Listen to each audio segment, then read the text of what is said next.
the hell out of the business. I think Abercrombie & Fitch is doing an amazing job. They continue to perform. They continue to get fresh merchandise on the floor that really appeals to that consumer. I think Dick's Sporting Goods has continued to really execute as we go forward. And I think the value guys, Costco, Walmart, TJX, those companies will continue to perform. I think the department stores will be under significant pressure, margin pressure in the second half of the year. You saw Macy's met their first quarter results, slightly beat them, but took the second half down. I think specialty apparel and other specialty retailers will also be under pressure in the second half of the year, coming from margin more than sales.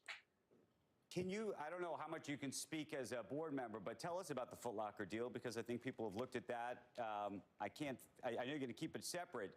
What was the impetus to do that? Well, listen, I don't speak for the company. I'm on the board of Dick's. They're having their conference call as we speak right now. Strategically, I would just say that it opens up the urban consumer to Dick's Sporting Goods and that management team, and I think they'll execute the hell out of that transaction going forward to get the margins in the Foot Locker business back to historical levels, which have been 700 or 800 basis points below historical levels. So that's the strategy, but I think you should hear that from the management team, not from one of their directors. Okay, Manny, it's great to see you. We always appreciate your perspective on everything that's going on in the retail land. Good to talk to you. Take care. You bet. Still to come in the next hour, Elon Musk expressing some disappointment with President Trump's big, beautiful bill that just passed in the House. It will be one of the topics we hit with Musk biographer Walter Isaacson. That's coming up at 8:10 Eastern Time. Squawk Box will be right back. It's about political points. Deserve better fiscal. It's terrible. Politics seeps into everything. What do you mean? Talk about climate change or the economy or, of course, elections. You can't find out what we should really expect to happen. But of course you can. Go to IBKR's Forecast Trader.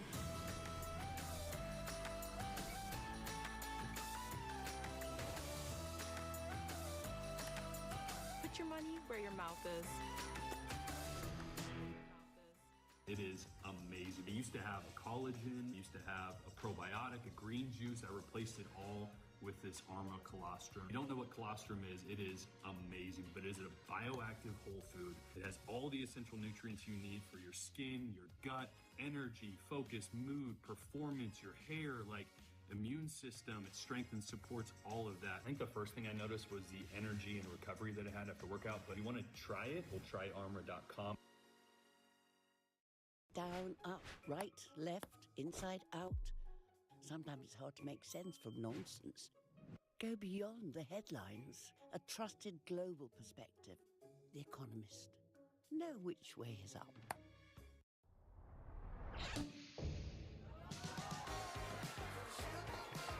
Decking and railing that's ready for anything you throw at it. Even John's 40th. Trex. Performance engineered for your life outdoors. I can't wait to see their faces when they come out.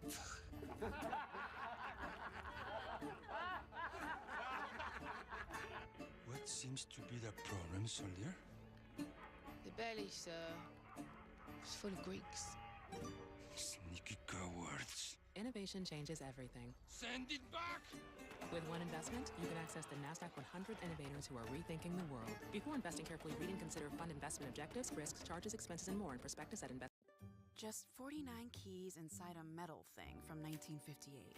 Or it's the first step to becoming a writer, and your book gets turned into a movie by your favorite director, aka new best friend. Or becoming a chef who makes croissant nigiri. Or starting a travel scene that takes you from South America to Scandinavia to, hi. Oh, visa. Whatever you want to be, one step can take you everywhere you want to be.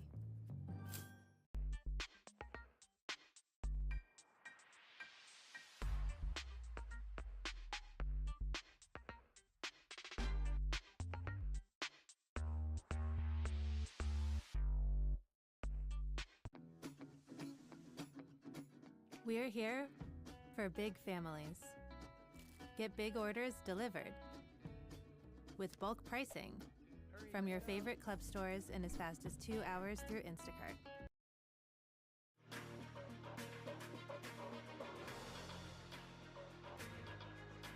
Coming up, NVIDIA set to report results after the bell. We're going to talk expectations next. First, though, as we head to break, check out some of the other chip stocks this morning. Squawk Box coming right back.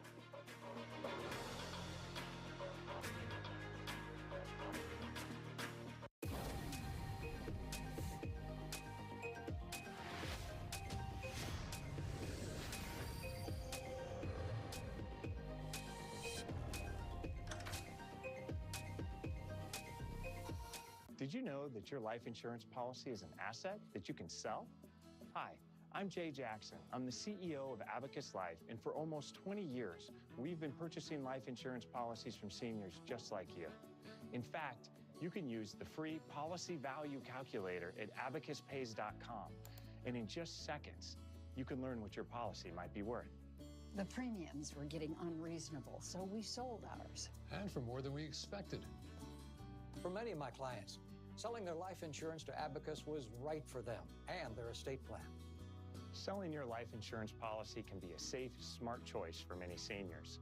Don't sell or lapse your policy before going to abacuspays.com or calling 1-800-900-PAYS to learn what the fair market value of your policy might be.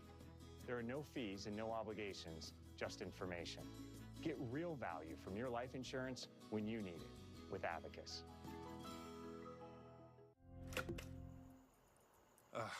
Can you believe this, man? Everyone's getting that new Simply Safe outdoor monitoring. Now they can help prevent crime before it even happens. How do we compete with AI-powered outdoor cameras that alert live agents of an intruder? Stop. This is Simply Safe. Police are on the way. Whoa! I didn't even see those guys. So what about us now? Luckily, I'm pretty adorable. There's no safe like Simply Safe. At Public Rec, we're on a mission to make comfort look good. We develop premium performance fabrics that are built to last, easy to care for, and hard to live without. Our Daymaker pads, with their various sizing options, are designed to fit your life's moments, no matter what comes your way or how you spend your day. More comfortable than jeans, more stylish than sweats. Public Rec, where comfort rules. When logic bends, when certainties shatter, when left is right and right is left, which way do you turn? Go beyond the headlines. A trusted global perspective. The Economist. Know which way is up. Experience the power of CNBC Pro. Track your portfolio from every angle on one optimized platform. Become a smarter investor with the power of CNBC Pro. Go to cnbc.com/getpro now. NVIDIA reports first quarter results after the bell today. Check out that chart. You can see that it has rebounded nicely. Join us now on what to expect. Expect Ben Reitzes, who's Melius head of technology research. Big numbers expected, but I don't know, how big do they have to be? Are there whisper numbers? Like it's a 66% revenue gain year over year as expected, 50% plus gain in the bottom line. Well, if it does that, is that enough to move the stock higher, or are there even more bullish expectations? Actually, this is one of those quarters that there's a bit of a nuance because Order there was filled. a write-off for $5.5 billion. So revenue sequentially, right? So the guidance is really all that matters. They usually beat by $2 or $3 billion. Order I wouldn't be submitted. shocked to see a couple billion-ish, maybe a little less this time. Actually, gaming was really good and data center, but the guidance is all that matters, really. And there's a loss of $4 to $5 billion in revenue from China for the July quarter, which is going to complicate guidance. But I think they're going to sound really good, Joe, because they're on the right side of Trump right now. And that's the big change from 90 days ago, is that they have an ally in the White House who's cutting deals, and sovereign AI is going through the roof. So what we highlighted by talking about what the president said about Tim Cook, you think that the counter to that was he was comparing Tim Cook to Jensen Huang, who was there with him. So just being there with him puts NVIDIA on the right side of the White House? Well, in terms of the Middle East, Kind of, right? yes. In terms of the Middle East, though, they have aspirations to create these AI factories and take their excess energy and turn it into Just tokens. in terms of kissing the ring and Kissing the ring. Yeah, But that helps. It helps, but I don't know what Tim Cook would have done there. I mean, Tim Cook going to Saudi Arabia, it's a small market for iPhones. They're not going to make iPhones there, but they're actually going to make AI in the Middle East. Don't you think he wishes he went at this point? Maybe he does. I wouldn't count Tim Cook out. Now, Tim, but Jensen right now is the most favored son of the U.S., and it's great to see. He's a great guy, and he's invented, and curated this whole AI boom. Now, Tim Cook, on the other hand, he's got a tougher hand because he built this whole thing in China. iPhone's a consumer device. It has nothing to do with the Middle East, really. And I wouldn't count him out. He's a good diplomat. He's operational excellence. The death of Apple's greatly exaggerated. Okay. 3.3 billion. I mean, they're both. I don't know how you grow a $3.3 billion market cap company. Trillion, sorry, Jesus. Yeah, trillion. 3.3 trillion for NVIDIA. What is it? Is it going to be a $5 trillion company? There's a really, really good chance, Joe. This company has a TAM, they say, of $1 billion potentially. I think it's bigger than that. And the reason is that they are created a lot of the architecture and stack for the next generation of the data center, from the hyperscaler down to the enterprise. Enterprise hasn't really even gotten going yet. So their share of data center CapEx is going to go up, and it's going to be huge. Now, if there's $1 trillion a year, let's say, in a couple of years, what's NVIDIA's share? It could be up to half. It could be, and I think it's bigger than $1 trillion, because there's a whole new paradigm in terms of how we compute and how we use AI. And software is becoming AI factories. So the factories create tokens, they create software. It's a huge market. It's probably impossible to calculate. So what do we listen for? What we listen for is a change of 90 days ago, even at their GTC, I don't think they had any idea what was going on with Trump. Now they know. He was with him in the Middle East. And I think we want to hear about sequential growth after this quarter when they take the China hit. If they're optimistic about sequential growth, the street's looking for double digits. And then we want to hear if calendar 26 is a growth year. And there's so much more information now than there was available even 2 months ago. That's really the key. And I think that the street's expectations for next year are very conservative, 25% or so growth in the data center business. They might be able to crush that. Ben, if you're so convinced that he is most favored son right now and in so tight with the Trump administration, is there any chance that the H20 rulings would get reversed, that they'd be able to sell into the China market, or is that just off the table, gone forever? I was in Taiwan very recently, and there was a buzz there. Oh, there's going to be a chip. There's going to be a chip, but it can't be based on what the H20 was. Right. And NVIDIA, already wrote it off, and now you saw the Reuters article, and there's talks that there will be a chip. I think that there is a turn in momentum. I'm not sure which quarter they get a chip ready for China, but if there's a China deal with the Trump administration, I would not be shocked if NVIDIA is part of it.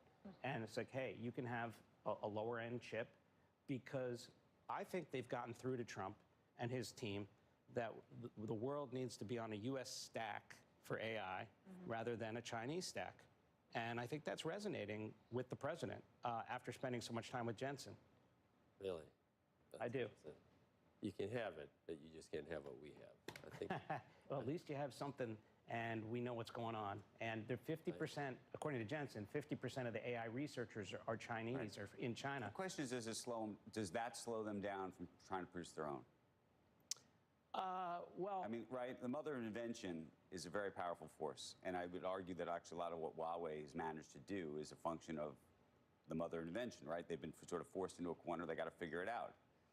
If we give them these chips, you could argue maybe it means they don't have to figure it out as quickly. That could actually be helpful to us. Sort of yeah. I think it's helpful that perhaps but I think it's the whole stack. I think it's using software, using, developing, having more people developing Dakuda, developing on the NVIDIA platform a trusted U.S. entity that that everybody's familiar with in this country, I think is a big advantage rather than wild, wild west, seeing what the developers do with Huawei and creating this whole separate ecosystem. By the way, you for or against open source, given your views about China? I'm for it. I'm for it. I think that DeepSeek, I think DeepSeek was some good innovations. Anyway, there were some really good innovations there that then everybody can adopt and move the industry forward. And I think that I do like the open source, and I think it will be very useful for enterprise adoption. But I think it'll be a mix. There'll be a few closed and an open as well. I think it fosters innovation, guys. Thank you, Ben. All right, you got it. And I talk about trillions when you can talk about billions. But there will be a trillion. You think if someone owned canceled. a third of a $3 trillion, there will be a trillionaire soon, I think. Oh, I think so. There will I think be we already know who it is. We do, probably. Yeah, I think we already do. And don't forget, Jensen is on tonight on Jim's show, Kramer, and Salesforce also on. Penny off. Yeah. Great. Order Thanks, guys. filled. Pleasure. It is 8 a.m. on the East Coast, and you're watching Squawk Box right here on CNBC. I'm Becky Quick, along with Joe Kernan and Andrew Ross Sorkin. Among today's top stories, Elon Musk is speaking out against President Trump's budget bill that passed the House last week. In an interview with CBS Sunday Morning that's set to air this weekend, Musk says that he was disappointed in the spending bill and argues that it undermines the work the Doge team is doing. We'll hear more about that and much more about Musk's return to the office when we speak to Walter Isaacson. That's coming up in just a bit. Auto giant Stellantis appointing North American Chief Operating Officer Antonio Filosa as its new CEO, ending a months-long campaign to fill the firm's leadership void. Filosa will assume CEO powers on June 23rd. He succeeds Carlos Tavares, who unexpectedly resigned in December after a sharp drop in profit, falling sales, and problems in the U.S. market. And Honeywell is adding an executive from Elliott Management to its board ahead of the conglomerate's split into 3 companies. Last year, Elliott revealed a $5 billion stake in Honeywell and called on the company to break up. Meantime, take a look at the futures right now. A little bit of a mixed picture right now. The Dow off about 10 points, but you're looking at the S&P 500 up about 5, the NASDAQ up about 37.5 points. I want to get straight over to Frank Holland. He's got a look at this morning's pre-market movers. Frank. Hey, good morning, Andrew. We're going to start off with a company that's not a pre-market mover. Start off with Vail Resorts. You can see the chart right here, surging right here. Shares up over 11.5% on news that Rob Cass will return to the CEO role, replacing Kirsten Lynch. Also reaffirming full-year guidance in that same release. This leadership transition triggered an upgraded J.P. Morgan from neutral to neutral from underweight, seeing, quote, idiosyncratic growth opportunities upon Cass's return. Again, shares of Vail. They're up over 11.5%. All right, we're going to return to earnings now. A pair of retailers, they're moving in the pre-market. Best Buy, we're going to start with them. They report before the bell tomorrow. You see right now, just fractionally lower year to date. Shares are down just about 16%. This is a key earnings report for investors. Looking at the impact from tariffs on the price of electronics, this stock, it plummeted on the president's initial tariff announcement, but it's since recovered somewhat from early April lows. But you can see year to date, shares are still down almost 16%. And then we have Dick's Sporting Goods reporting earlier today. Take a look. You see shares are higher right now, up just over 2% right now, despite a little bit of volatility after a Q1 beat on the top and the bottom lines. Same-store sales also beat estimates. The company also reaffirming its full-year guidance. However, noting that guidance does not include its recent acquisition of Foot Locker. Again, shares of Dick's, they're up just about 2% right now. Back over to you. All right, great. Thanks, Frank. Macy reported earlier this morning. Melissa Repko just got off the phone with the retailer's CEO. Good morning. Good morning. So Macy's shares are higher this morning after the company beat on the top and bottom lines. It's stuck by its sales forecast, but it cut its profit outlook for the year.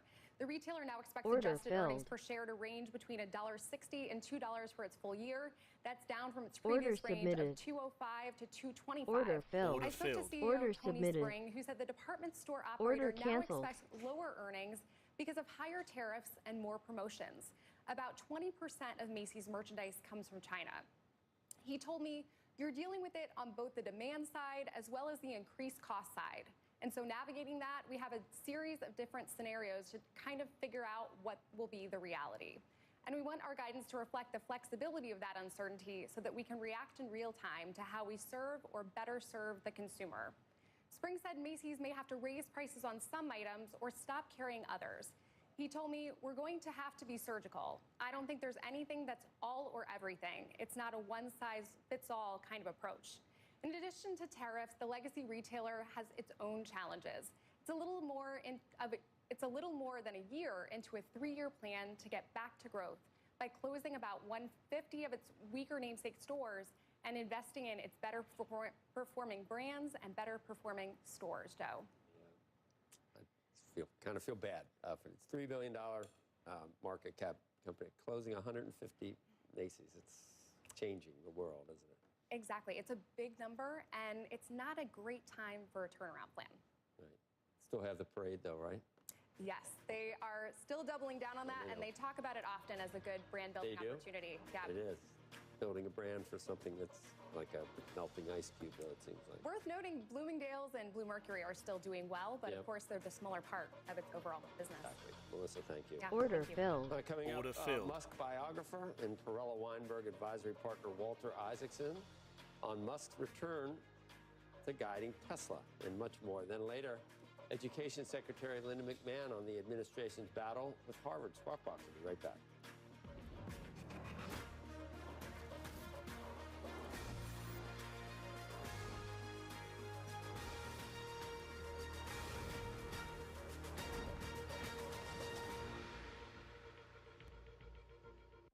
Gaggenau creates luxury kitchen appliances for those who appreciate the extraordinary.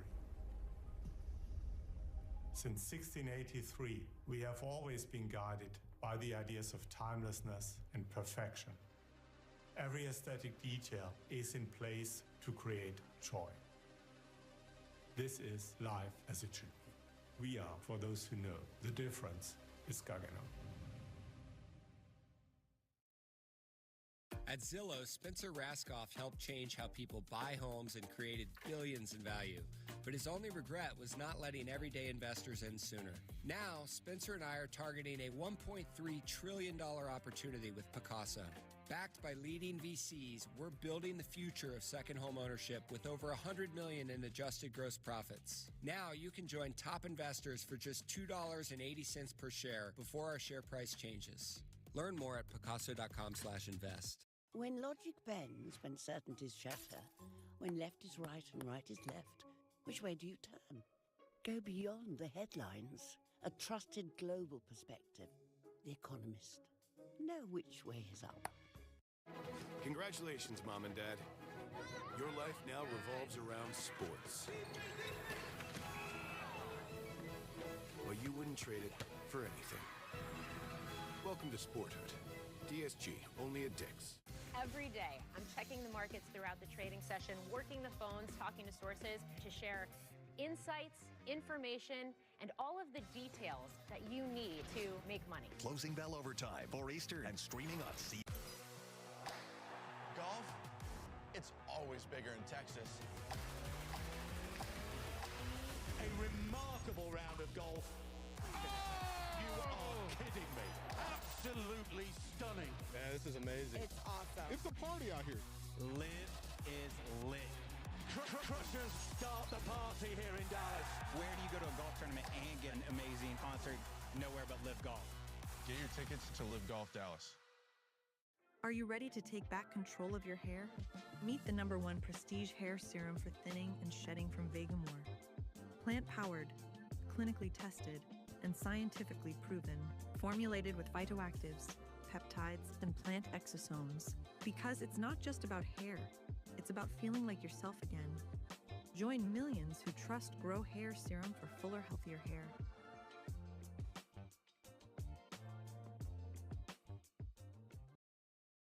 Welcome back to Squawk Box. Elon Musk saying that he plans to be super focused right now on his businesses and return to spending all of his time at work. Joining us right now, CNBC contributor Walter Isaacson. He's a Perella Weinberg advisory partner, Tulane University professor, and the author, of course, of Elon Musk.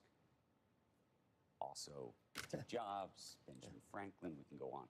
I don't know if we want to do the politics part of this first. given some of the comments that he made that we saw overnight. Yeah, but none of that was surprising. You could see that. We talked about this before, that he was going to get frustrated because he doesn't own the federal government. And he's particularly frustrated at this big, beautiful bill that does nothing to try to codify the DOGE cuts. Were you so surprised, though, that he was so public about it, given the relationship he has with the president? There was no... the only thing that would ever surprise me about Elon Musk is if he bit his tongue. Yeah. In terms of... Oh, go ahead. No, I was just going to say, we just intimated, we had a guest intimating someone's going to be a trillionaire. And he said, yeah, I think we know who it is. And I think we do know who it is. Well, I think that him focusing back on his companies again, he needed to... Not that far away. No. And what happens is... Order filled. Order submitted. He has said something interesting, which is, all right, they're not going to cut federal spending. Right. I was delusional to think that the interests in Washington would allow that to happen. And he says things that are very weird and forward-looking, but then you have to think about them, which is the only way to solve this is to increase productivity by tenfold, by an order of magnitude. And I'll be able to do that with Optimus the robot, full self-driving cars, Neuralink. And if I focus on that, I can solve the problem by increasing productivity. And we never cut spending. We just increase everything. Well, I mean, he just feels Washington will never cut spending. Right. So it's gross. So the stock has moved on the back of this idea that he is now back sleeping on the factory floor, that he's now...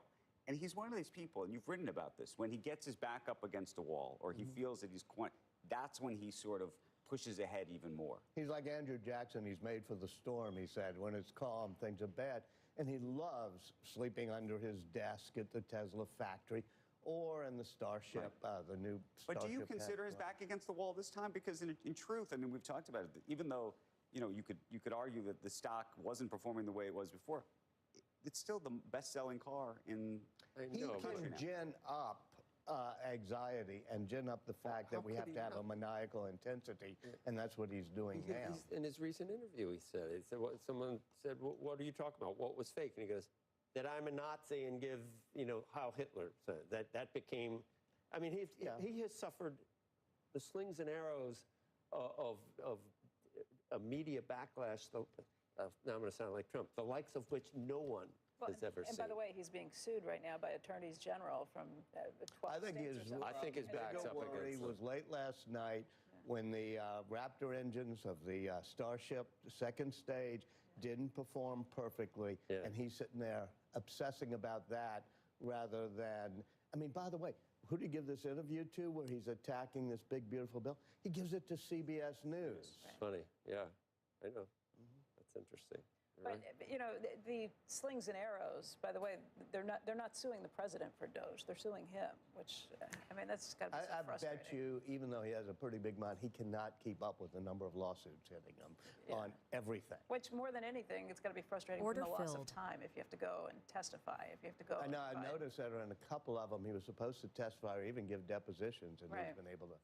But he is going to have a maniacal intensity right now on both Tesla and its self-driving in particular, and robo-taxi, and on, I think, Starship. The Starship that went up last night was supposed to have, it's like a Pez dispenser. It's totally amazing. And just take these huge Starlink satellites, the big ones, and soon you'll be able to use Starlink. You won't need your local cell phone carrier. So if you're going to get to be a trillionaire, you got to focus on stuff like that. He's still young. The next, though, 2 months, I imagine we're going to be hearing a lot about robo-taxis as it relates to Tesla. And the maniacal focus that he's going to have, but also the maniacal focus that the media and the public is going to have on whether these cars that are going to be roaming around Austin work. Exactly. And the problem is there are going to be accidents and problems, as there are with Waymo or robo-taxi. And they may be safer than a human driver. But in the times we discussed it, I'd say it has to be at least 10, maybe 100 times safer, because one person getting killed by a robo-taxi is going to be a lot more news than 100 different accidents. I haven't studied. Maybe you have. What's happened? I mean, Waymo now, which obviously is running cars around San Francisco and LA and all sorts of other places. What is the accident rate at this point? Do we know if it's actually... It's not that high. There's a major difference between the Waymo and the robo-taxi, let's call it. which is Waymo does it with mapping. So it has to keep the map of this very circumscribed area in San Francisco exactly updated at all times. And they, you know, you start saying, I come from New Orleans, you have a map of a street, and the next day it's got a huge pothole. But they have to keep doing that. Whereas Teslas do it only with cameras, no LiDAR. Right, no LiDAR, no radar, right. And that will make it so that it can be done universally. And therefore, you think long term, that's the real opportunity set for him? Huge. If you get it to work, and I suspect he will get it to work, and I don't think he went into government to help his businesses, but it does help his business that he's, let us say, reduced the power of the National Highway Transportation Safety Board and those type of regulatory agencies. What do you think the chances are? I was talking to a venture capitalist the other day who was saying, what do you think the chances are that XAI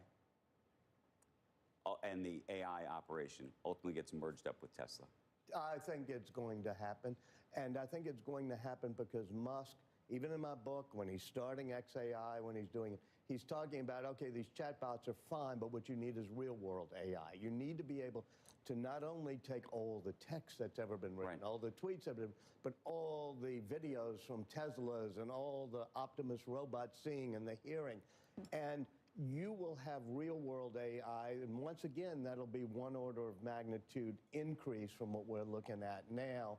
And he feels, the reason he wants a big pay increase, whatever, is he feels he has to control any company that's doing AI, and I suspect eventually Okay, you'll find two it related. merged. One AI, one comp question for you. On the AI front, he made a mention last week, I think with David Faber, about the prospect, effectively, of licensing out the technology one day. So do you believe that one day you'll be able to buy a Ford or a GM or a Mercedes or something that's going to be driven to you by the Tesla operating system?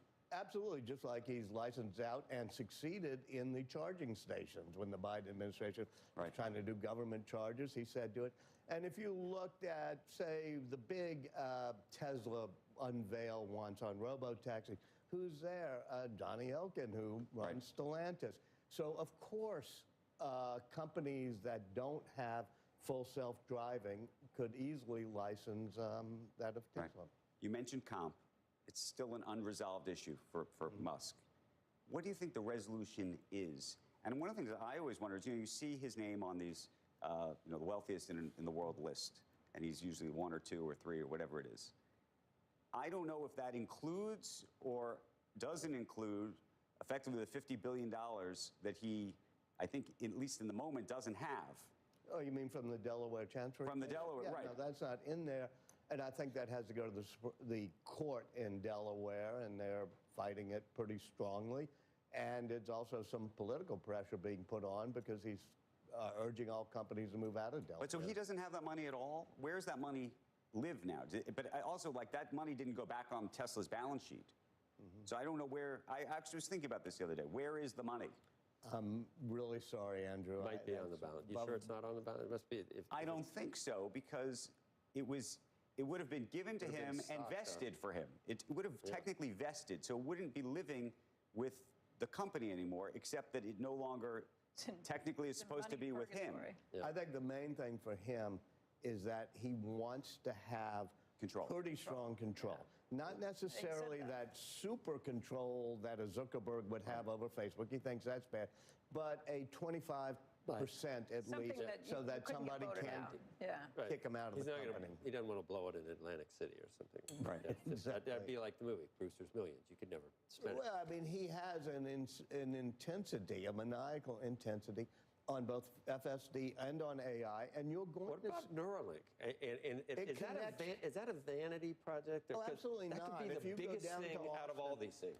And you know what? It's somewhat connected, because if you have AI, yes, exactly, we have to connect to our computers. The best way to keep AI from running to go around the eye and to the visual cortex. You know, when he was talking about Neuralink, it was in order to be able to control our robots thoughts and made sure AI didn't get away from us. He had read too much Isaac Asimov. Right. But what he does is he always backfills, like he did with Starlink on getting to Mars. He backfilled by saying, what could we do in the meantime with this technology? And he said, cure paralysis, cure blindness. Those are nice side projects. And by the way, those things have happened. I mean, there are, I don't know, 6 or 7 already trials. And you'd have better sight, supposedly, than... Well, that's an interesting thing. Becky and I have talked about gene editing. You're going to talk about Neuralink. It'd be great to get some of his sight back, but also, hey, what about the fact that you could have double vision and you could see ultraviolet waves and infrared waves? Because we see this much right now. Right. You could, with anything from gene editing to Neuralink chips in your brain, enhance human capabilities. Walter Isaacson, thank you, sir. Hey, good. Nice to see you. Appreciate it. All right, up next, why family offices are bullish on stocks and souring on private equity. Order and later, filled. Education Order Secretary filled. Order Linda McMahon submitted. on the administration's move to cancel all remaining contracts with Harvard. Squawk Box will be right back. TimberTech decking looks like real wood. But there's no hassle of maintaining it. I just take the leaf blower and blow the leaves off of it. It's fantastic. We have a sectional out there, and we'll sit out there with a glass of wine. We feel like we're in heaven. I'm Tony Steen, digital strategist at AmericanEagle.com. After Kansas City Steaks Order experienced canceled. declining Order traffic filled. and conversion rates, they came to us primed for online growth. We solve digital challenges like this all the time. By leveraging an omni-channel digital marketing strategy, KansasCitySteaks.com attracted new customers and significantly increased ROI. For complete website and digital marketing solutions, go to AmericanEagle.com. Is Cialis Daily better than Viagra? Does it last longer than Viagra? Are trial packs available? Order Get started submitted. today with a 3-month trial pack if appropriate at TryRexMD.com. Does RexMD really work? Over 85% of patients said not only does it work, they saw results the very first night. Get started today with a 3-month trial pack if appropriate at TryRexMD.com. Down, up, right, left, inside, out. Sometimes it's hard to make sense from nonsense. Go beyond the headlines. A trusted global perspective. The Economist. Know which way is up. It is amazing to have a collagen. I used to have a probiotic, a green juice. I replaced it all with this Arma colostrum. And if you don't know what colostrum is, it is amazing. It is a bioactive whole food. It has all the essential nutrients you need for your skin, your gut, energy, focus, mood, performance, your hair, like immune system. It strengthens, supports all of that. The first thing I noticed was the energy and recovery that it had after workout. If you want to try it, try Arma.com. When I see all the data and insights on public, my brain immediately lights up. Numbers tell a story, and data really is power. I know the AI tool is in the background, analyzing all the data, pushing forward the insights that I think are relevant to my portfolio and to my investments. I want my hard-earned money to work for me, and with Public, I am empowered to make smart decisions with my investments.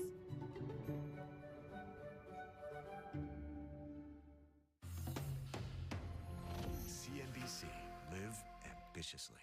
Order Need money for college, down payment for a house, a nest egg? I started the club for you. The Investing Club is about allowing you to be in control of your own money. We do something nobody else does. We tell you what we're going to do before we do it. We're not traders. We're about creating long-term value. You want to be a better investor? Join the club. Join the club and save at cnbc.com/joinGym. Terms and restrictions apply.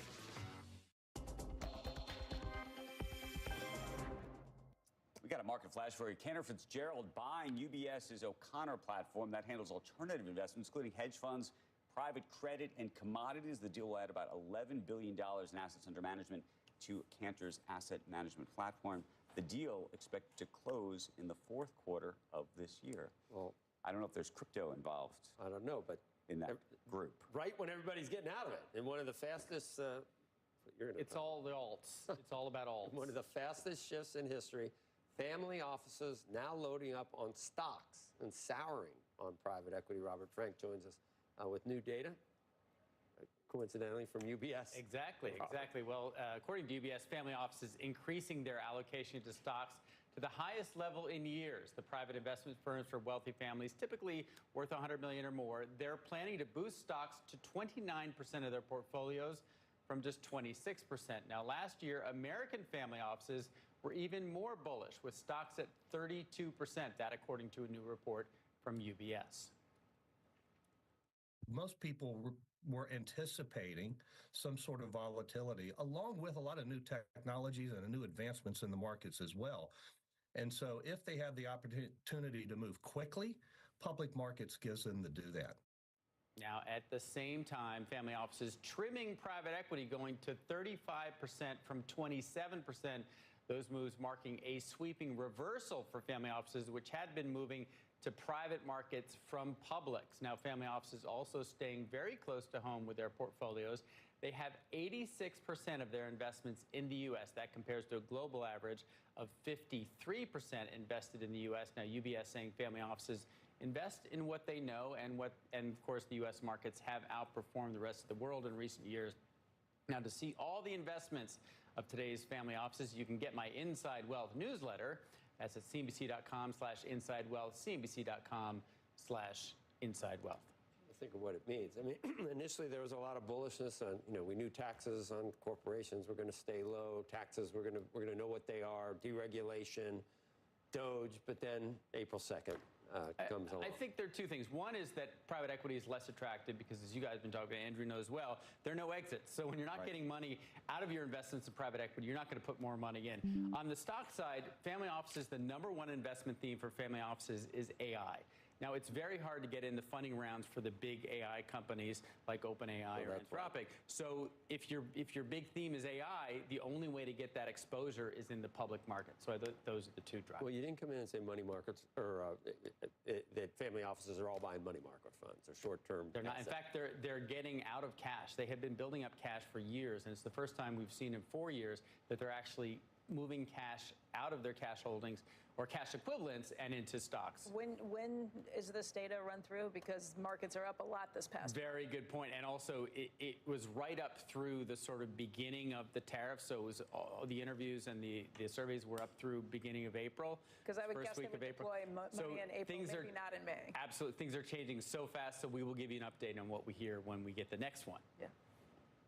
You know anyone who has a family, like, I don't. I do. I talk to them all the time, all day. You don't. I don't have a family office. Huh? Yeah, we have some of them in here. No, I know some people, but I mean, they're not people I hang out with. It used to be you had to have a minimum. I'm saying I want one. It used to be you have to have a minimum investable assets of $100 million or more for it to make economic sense. Now it's about $200 million or more. So that's an investable asset. They moved the goal. They moved the bar. The bar's always going higher. Wouldn't matter. Really wouldn't matter. You can start one anyway. Huh? You just start one anyway. Start one. Yeah. I thought you just said it was minimum. Well, you could still have a business card that says the Joe Kerner family office. Do it in renminbi. That's true. You can do that, or even crypto. There you go. I think I have 100 billion renminbi. Maybe not. Coming up next, investors monitoring EU trade talks and the move in bond yields. More on that after the break. And check out shares of NVIDIA ahead of tonight's earnings report. That stock up nearly 25% in a month, but down 9% from its January 7th high. You can catch full earnings coverage today. That's happening on closing bell. And then tonight, the man of the hour, the man of the day, the man, maybe he's like, has Time Magazine made him man of the year yet? I don't know, but he maybe deserves it. Jensen Huang is going to be talking to Jim Cramer this evening. You do not want to miss that conversation. Squawk Box coming right back after this. This area is a perfect spot for wind generation. We have 1 gigawatt of installed capacity as of now. This is the biggest wind farm in Brazil. People around, they saw the development that the wind industry brought to the locations. I feel that I have this responsibility to bring something to this country, and working with Total Energies fulfill these ambitions. When my hair started thinning, I didn't want to hear the wisecracks. I was ignoring my hair because I was a full-time working mother, but luckily I found Nutrafol. My hair was getting stronger and thicker. I finally feel like myself again. What if you could invest in a future where skin cancer treatment is non-invasive and relatively painless? Medicus Pharma's groundbreaking solution delivers chemotherapy directly to the tumor site, offering a mostly painless alternative to invasive surgeries. With the skin cancer treatment market expected to exceed $20 billion by 2030, Medicus is poised to meet the demand for cost-effective, non-surgical options, now advancing Phase 2 studies. Medicus Pharma, leading the charge in skin cancer innovation. Down, up, right, left, inside, out. Sometimes it's hard to make sense from nonsense. Go beyond the headlines. A trusted global perspective. The Economist. Know which way is up. I can tell you how much you spent on takeout, and it's a lot. You can track my spending by category. 1, weird. 2, how. 1, no it's not, and 2, Rocket Money. Go on. It's a finance app that shows you all your accounts, bills, and subscriptions in one place, and it analyzes your spending habits to create a custom budget that works for even you. I can do that too. I'll just look at my bank account, my credit cards. I have a spreadsheet I've been working on. Yes, but Rocket Money does it for you. Find a subscription you no longer want? Rocket Money can cancel it in just a few taps. You have my attention. How do I get in on this? Download it today. Believe me, when it comes to investing, you'll love Carl's Way. Take a left here, please. But there's a... Carl's Way is the best way. Is it? At Schwab, how I choose to invest is up to me. Exactly. I can invest and trade on my own. Yes, and I let them manage some investments for me, too. Let's move on, shall we? No can do. I'll get out here. Where are you going? Schwab. Schwab. Schwab, a modern approach to wealth management. All right, let's take a look at the Treasury market this morning. You can see yields are up, but they are well off the highs that we had seen earlier in the week and last week. The 10-year right now yielding 4.44, the 30-year's at 4.93, and the 2-year is at 3.95.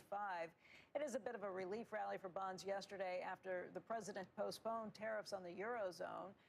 Rising bond yields, though, in Japan could spill over and impact the U.S. market, and that's been something we've been paying attention to since last week as well. For some insights on this, we want to bring in Lindsay Rosner, the head of multi-sector fixed income investing at Goldman Sachs Asset Management. Lindsay, there's so many weird things that are happening in the bond market right now. Demand on 20-year auctions really weak, both in Japan and here last week. What's happening? Where is this all kind of falling out? Sure. Well, we say it's not really that important to focus on the 20-year. It's kind of like the ugly stepchild of the Treasury curve. So I wouldn't say that that's the greatest indicator, but certainly what happens in the 30-year, what just happened in the 40-year auction for Japan, that is important, to your point, and it's been a little bit weird. What's going on is really price discovery. There are questions across the board of what fiscal looks like across the globe. And the resounding answer from the market right now is there should be more term premium, i.e. higher yields in the back end. Yeah, not just a U.S. thing, not just a Japan thing. It's a global concern about fiscal responsibility, but I think it's also happening at a time where the central banks are trying to step back from being the largest purchasers in these markets. Japan's trying to do that, so's the U.S. I mean, this is still the unwind from the great financial crisis. That's true. And I think what was interesting, we did start to get a rally in the back end. And to your point, the weirdness is we're having this back and forth frenetic motion in the back end of the curve, and it's hard to figure out where are we going to actually settle down.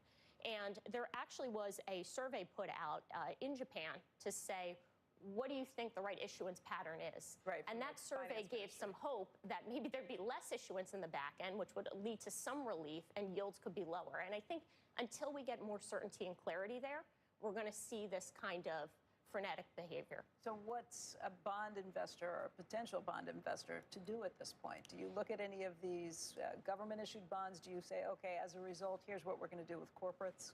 Yeah, well, first, we do something in the duration space, and second, we do something in corporates. In the duration space, I think it's really important to remember that there's a full curve that you can invest in, and the parts of the curve behave differently.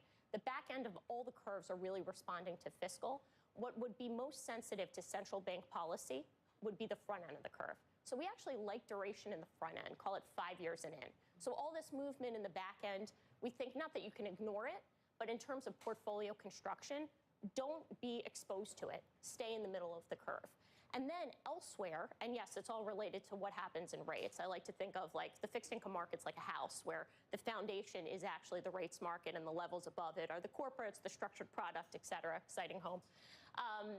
it's that stuff that we actually find is interesting, still affords a lot of spread, but you have to do your homework because those kind of things, like corporate bonds, for example, can be in the crosshairs of tariffs, which is funny. We've been so focused on fiscal in the past 2 weeks. There's been less discussion outside the EU tariff thing about broad tariffs, but they're still around and they still matter.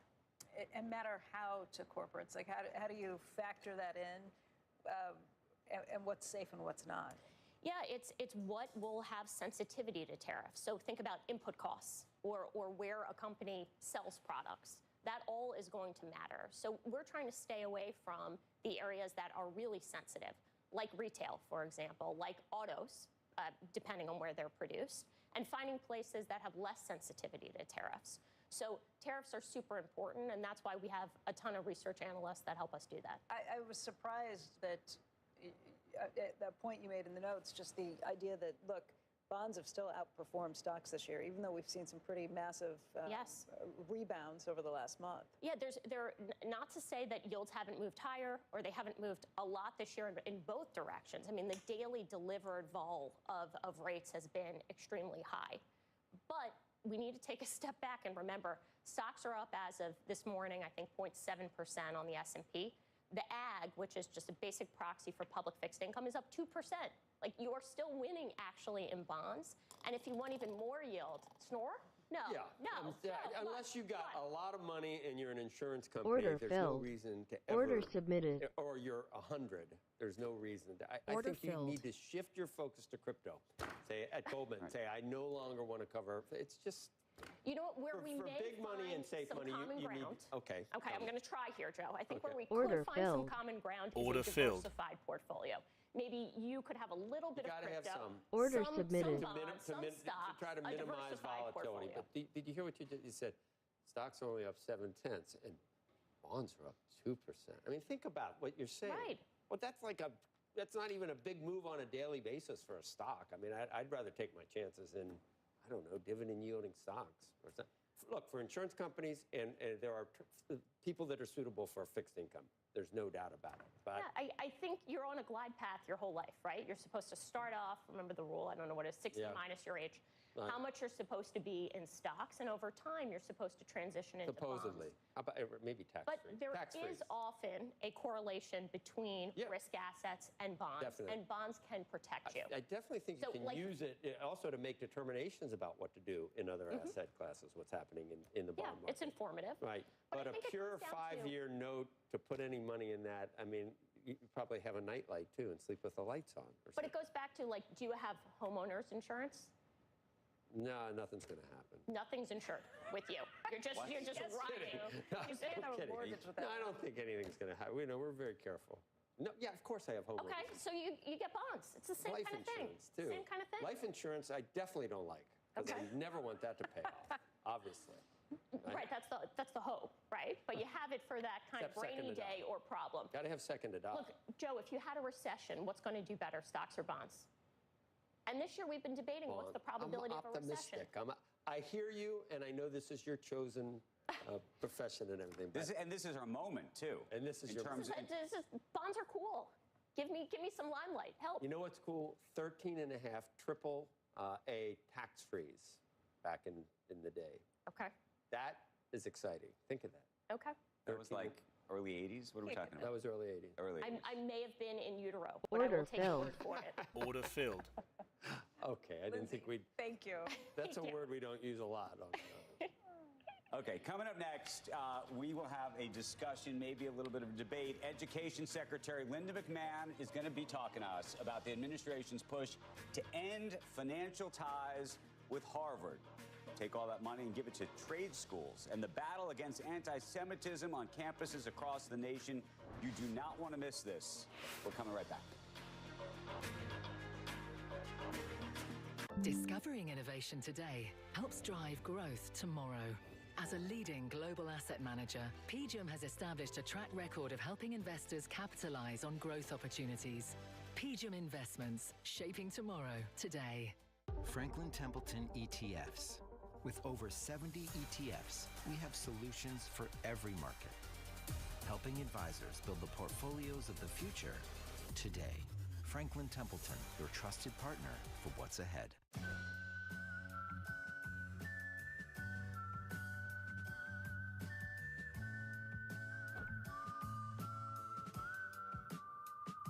Order submitted.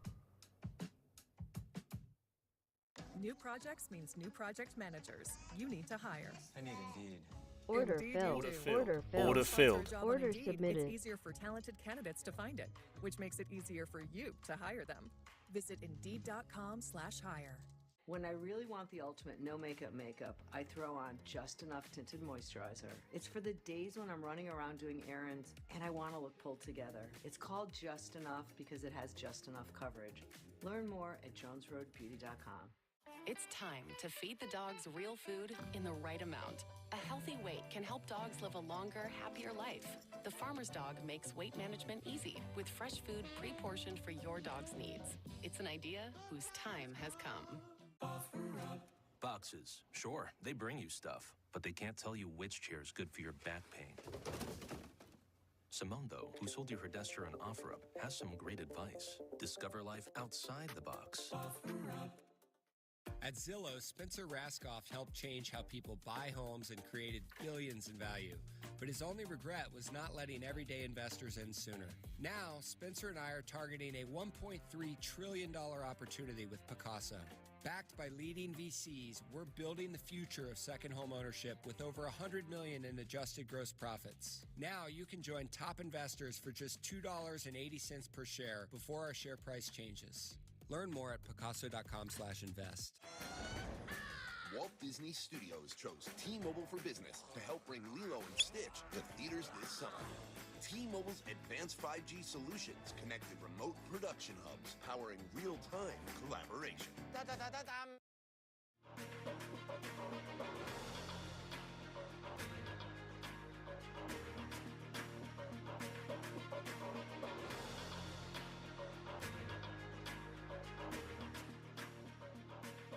The Trump administration intends to cancel all remaining federal contracts with Harvard University. Harvard President Alan Garber calls President Trump's actions perplexing and vows to stand firm in the university's actions. Joining us now, U.S. Education Secretary Lynn McMahon. Madam Secretary, it's good to have you on this morning. Thanks for joining us. Thank you for having me. You can convince me on some of this stuff, although I have a few problems. I think if I had to sum it up, you got to break a few eggs to make an omelet, but we're certainly breaking a few eggs. And what worries me is that I know Harvard is kind of an easy target probably in a lot of parts of the country, but there are some great things that come out of Harvard and have come out of Harvard. And I'm just wondering if that's taken into account with some of these actions that almost seem punitive and not really related to what the initial intention was for what to do with Harvard. Well, certainly, Joe, Harvard is one of the preeminent universities in the world. And I think President Trump has a real knack for tapping into what a lot of people in the country, as you said, many parts of the country might look at and go, wait a second. They have a $53 billion endowment, and yet my tax dollars are going for about $9 billion right now. I understand a lot of that is for research, good research, by the way. And universities should continue to be able to do research as long as they're abiding by the laws and are in sync, I think, with the administration and what the administration is trying to accomplish, but primarily Order filled. by the Order laws. filled. And when we looked at different aspects of what Harvard was doing relative to anti-Semitism on its campuses, they were not enforcing Title VI the way it should be. And we had conversations with President Garber, and I expected that we would have more, but Harvard's answer was a lawsuit, so that's where we find Order ourselves submitted. right now.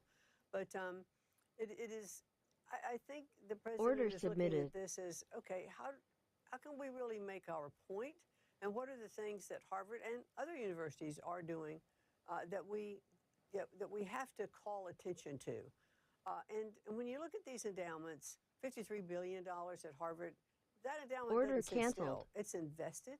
And if it can have a return of 5, 7, maybe sometimes 10% on that endowment, that's billions of dollars. You know, that's maybe as the president is looking to increase the filled. endowment tax, that's something that the American public could wrap its head around. So I think that there are a lot of issues, that we can look at, and we'd like to continue to talk to Harvard. I know that everything's a negotiation, I think, with President Trump, and I think he stakes out some positions that maybe, that he would soften if he saw some movement on the other side. But do you believe that every foreign student that comes, that the government needs to look at, their social media accounts to see if they're suitable? That's the kind of stuff that it looks like. I know companies can do that. They can hire whomever they want. They can look at social media history, et cetera. But is that really what we want the government involved with in whether a foreign student is able to attend an American university? I don't know what the criteria are that the State Department or the Secretary of Homeland Security are setting up in terms of vetting students, but I think the president certainly had great concerns that there are foreign students, not everyone, but there are foreign students who come to this country, I do believe, who help create this unrest. There are activists who come in. I think there are professors that are hired and brought in who are teaching ideology more than they are the subject matter that perhaps parents who are sending their students to these universities expect. And so I think you start taking a hard look across a broad area, and then you can start to see where it is you really do need to focus. So I don't know what the criteria that the State Department is looking at. I'll leave that up to them. But certainly having an understanding of what students are coming into our country, what professors are being hired, what their backgrounds or ideologies might be, I think is a fair assessment to bring them on campuses here to teach the students who are going to the universities here in our country. Secretary, let me ask you a question about schools with large endowments. Are you generally and broadly of the view that any school with a large endowment should be taxed in a different way, and that money at schools that have had success that money should effectively, if it's government money, be transferred to trade programs? I wonder, because while I know that there is this sort of pushback against Ivy League schools for all sorts of reasons, there are lots of other schools in this country, including like a Notre Dame, frankly, that has enormous money at that school. And I can't imagine that it would be politically palatable to start, taxing some of those schools. Maybe it would be.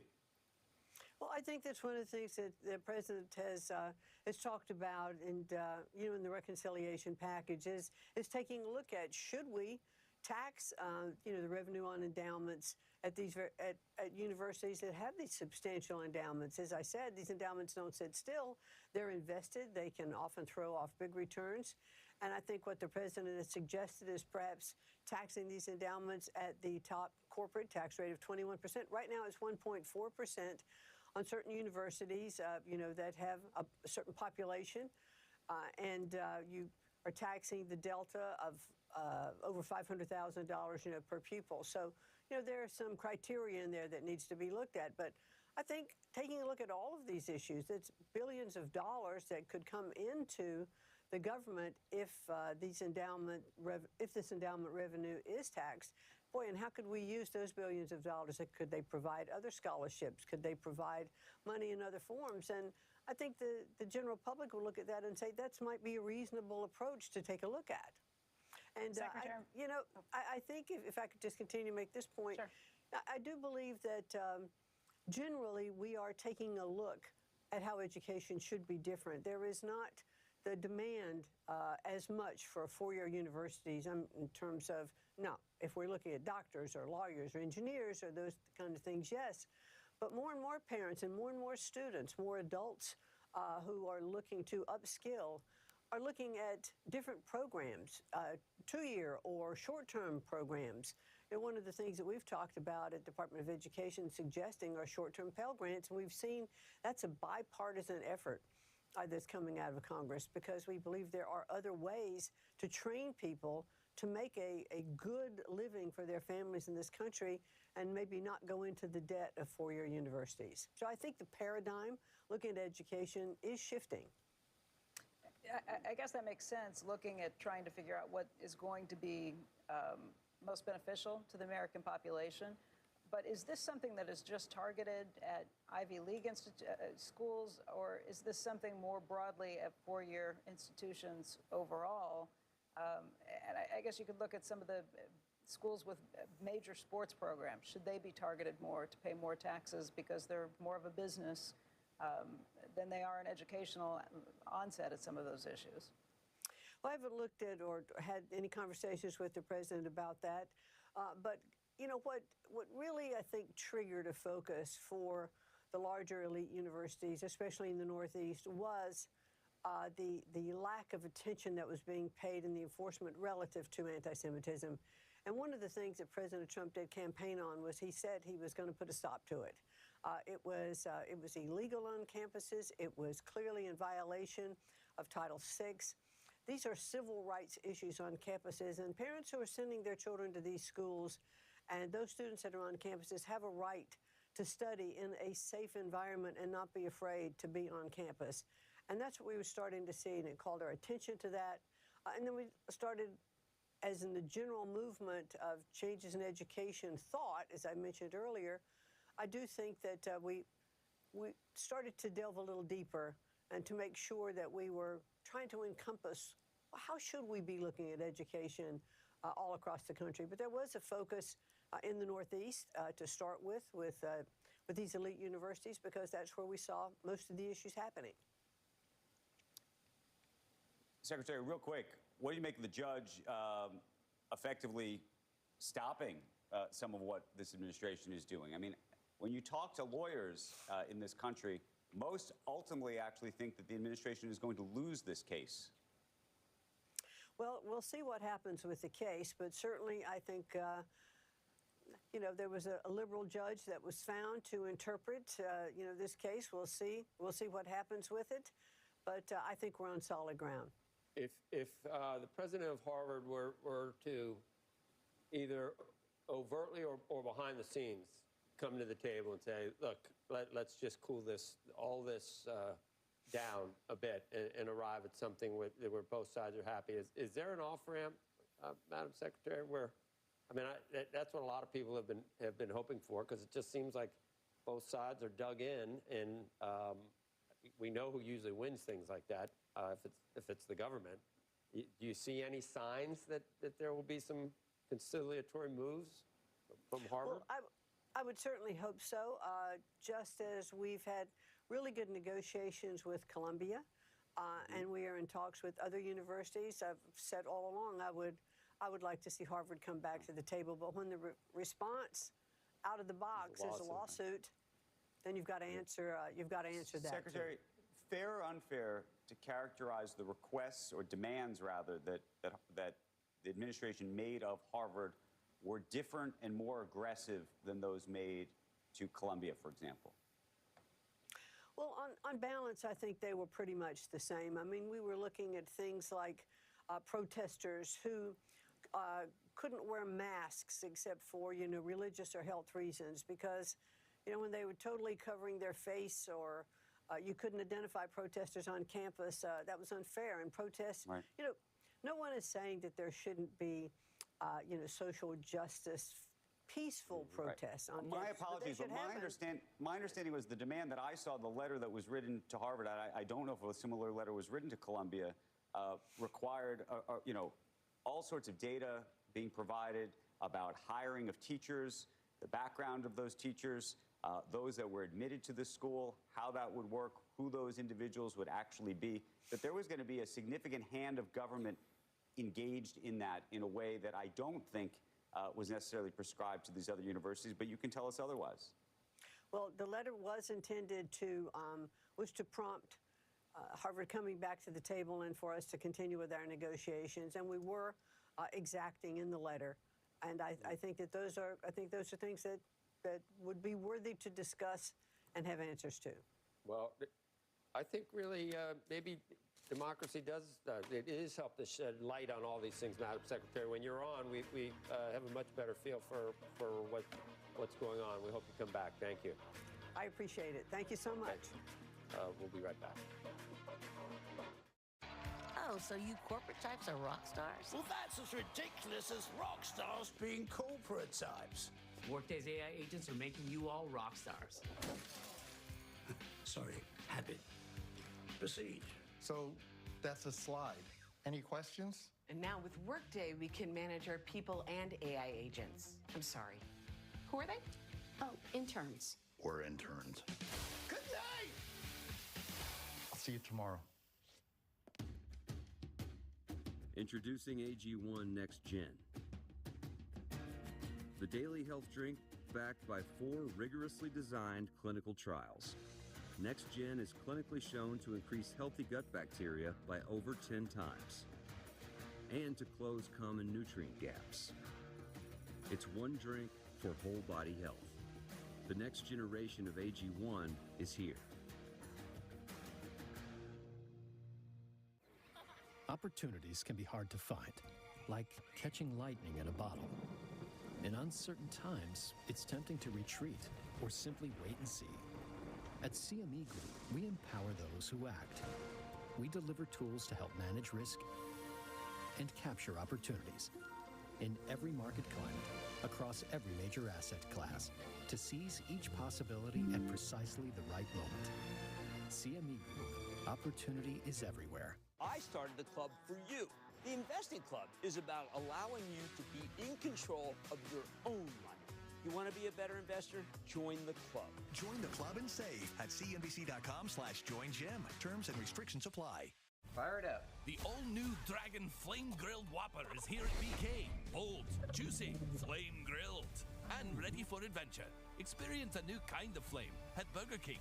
How to Train Your Dragon, coming to theaters June 13th. Excuse me, are you shopping online while standing in line? Yeah. Me too. I just bought a croquet set using PayPal.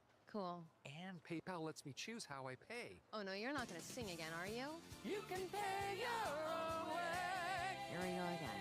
Pay your own way. I use PayPal to buy this ticket, and I'm paying it off in 4 payments. No fees, no interest. No one else has no interest? Me. Pay in store, pay online, pay over time. Don't just pay, PayPal. The Golden State Warriors on top of the NBA world. The Denver Nuggets can finally call themselves NBA champions. Banner number 18, the Celtics are NBA champions. ABC, home of the NBA Finals.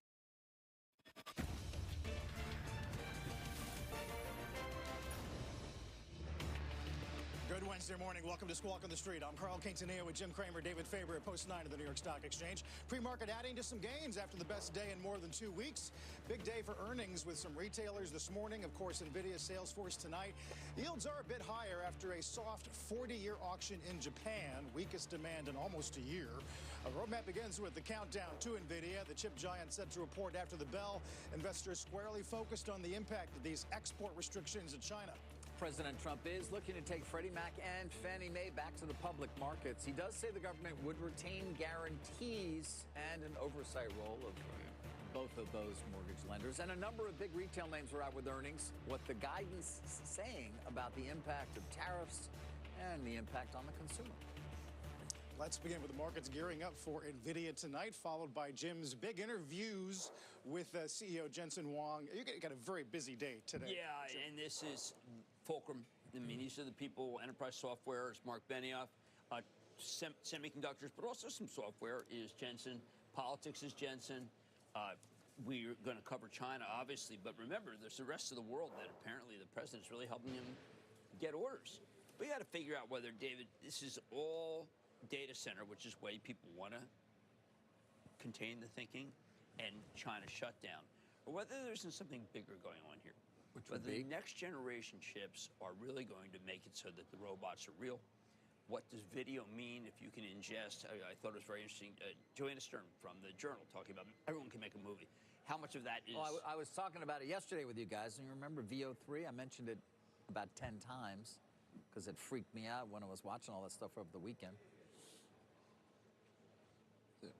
So my thesis is duplicative of what no, you said. I'm just saying. That's all. I mean, All right, back to the uses of chips. Don't get sidetracked by my wisecracking. Back to the uses of chips. I won't. I just think that we the have robots to think is bigger a than long the data. way away, Jim. And that's the problem with your small-minded thinking. It's not. When Elon Musk sits there and says 1 million by 2030, we know that he is typically more aggressive. All right, that's still quite a ways away. And that is an aggressive forecast. It is quite some time till they're going to be rolling off the assembly line, so to speak, and doing all sorts of autonomous tasks. Okay, but you have Omniverse, which is the biggest market that Jensen sees, is the actual building of plant equipment, ships, giant things. Omniverse, that's his. And then Groot. And Groot, Groot. Like the superhero. Yeah, Groot is is a software-based program that allows you to do, self-driving, full self-driving, and then ultimately Optimus. Right. And that's a roadmap. See, what I'm saying, Carl, if we look at this thing as what the quarter's going to do, and whether there's going to be a philosophical debate that can still change in China, we are missing what this man is accomplishing. This man is trying to get us to the next level of an industrial revolution. And he is not going to stop right here because China didn't get its chips. Right. So your point is simply that you got to look out at further out years. A revenue growth that you believe is going to be perhaps stronger than others, or at least you're confident will be. And then I guess you can apply a discounted cash flow model on whatever you want to do, but you're going to get to a higher stock price now. Exactly. And that's the way that if people go into it, and if most people go into it, then the stock goes higher because I think he's got a great roadmap. If people go into it and just say, you know what, he lost China, and because he lost China, he lost the world, because China was a big customer, I think that if that's the prevailing wisdom post, then the stock goes down. This is a crowdsourced stock now. Yeah, we've obviously set it up many times this week with analysts who are prepared for potentially some volatility in the price after tonight's print. You did talk to Jensen Huang, I think back in March, about the level of compute that will be needed long term. Take a listen to this. You were talking about we need an amount of computation that's easily 100 times more than we thought. So far, so good. Yes. Last year. Were we that off last year? Yeah, we're way off, yeah. We were. We didn't see it. Yeah. We just didn't know how important it is. Well, we realized that reasoning is very important to intelligence. And we realized that one-shot AI that we were using wasn't representative of intelligence, and that we were going to make incredible progress. And last year, with reasoning models coming out, ChatGPT's reasoning model and others, and it just took off. People love these reasoning models. We love that it's giving us multiple answers that we can choose from. We love the fact that the AI is reflective of its own answers. And did I answer that question right? And could I have better options that I can present you? And so there's a lot of different ways that the AI has now become much more reasonable. Okay. And reasoning. And so that requires a lot more computation, hundreds more time computation. And so this new level of AI is going to demand a lot of chips, which is the reason why but you're talking demand about for Blackwell. Of chips. I mean, you're talking about data centers. A huge data center. Oh, Larry Ellison data center. How many chips does that need? Hundreds of thousands. Hundreds of thousands. Yeah. It's incredible. It's incredible. And there's going to be multiple Ellison data centers. Musk said 1 million GPUs a week ago to me. Exactly. 1 million GPUs for their new, not the existing, what he's building, another thing near Memphis to power Grok, your favorite. Right. Well, let's talk about Grok for a second. So when you put in, what did Todd McKinnon say last night that upset people so badly on the Okta call? It thinks for maybe 2 minutes. I don't have 2 minutes. And then it spits out, maybe it was this, maybe it was that, maybe it's this. I think if they had more power, I think it would say it's this. Right now, I know to use the term wishy-washy is very, it's very humanoid, so to speak. What we really want is, we want definitive. And I think that there is almost nothing definitive in these sites right now. And this is because they don't have enough compute. Just nothing definitive. When you ask it a judgment call, it just says it could be on the one hand or the other. Right. And I don't want that because that takes my time. Sure, that's a compute issue as opposed to yes, weights Jensen would so tell you many it's other computing. things that go into. Yes, because that's it hedges because it doesn't know the answer. Like David, if you asked me, for instance, did Macy's raise price? Here's a Grok answer, and Grok's the best. Well, if you look in the sweater aisle, it might have, but then again, if you look at luggage was down. So it's difficult to tell right now whether they raised price. I don't want that. Well, but that's a reasonable answer. It's what a person would tell you. Yeah. Right, I want better than a person. But well, you want black and white, but what if it doesn't exist? What if it is you, like just gray? Ron Serling? I mean, it does exist. It's just, it has to be computed. It has to be better. My father, they used to close Gimbals on Friday, and my father would have to count the number of gabardine trousers, okay? I think Grok is in the gabardine trouser mode right now. I don't know. I think maybe it's advanced so much that it sees all the grays in life in general and how things are never as black and white as we like to think they are. What do you think, it's a novel? You think it's a novel? It's going to be writing novels. And novels are the only repository of truth, right? Why don't you go with that? I took that course. Making movies, writing novels, yeah, of course. I don't know that they'll be any good. Art was so much better than Rembrandt. What are you? I think that David is approaching this in a way which just says that right now we should be very satisfied with the answers we get, such as like when I read that Trump was no longer president. ChatGPT. There are things that are factually incorrect, but there are also analyses that don't necessarily lead to a specific conclusion. Well, Jensen would say it's time to eliminate hallucination, Why do you think that Mark Benioff bought Informatica? A lot of people thought that was a really stupid $8 billion acquisition. It's because he needs the data of data. He needs a guardrail. He needs somebody that says, wait a second, this is not right, particularly if you're going to go into healthcare, particularly if you're going to go into banking. Sure. Like David Faber has right now in his bank account $287. No, it turns out he has $2,870. That's why people won't use.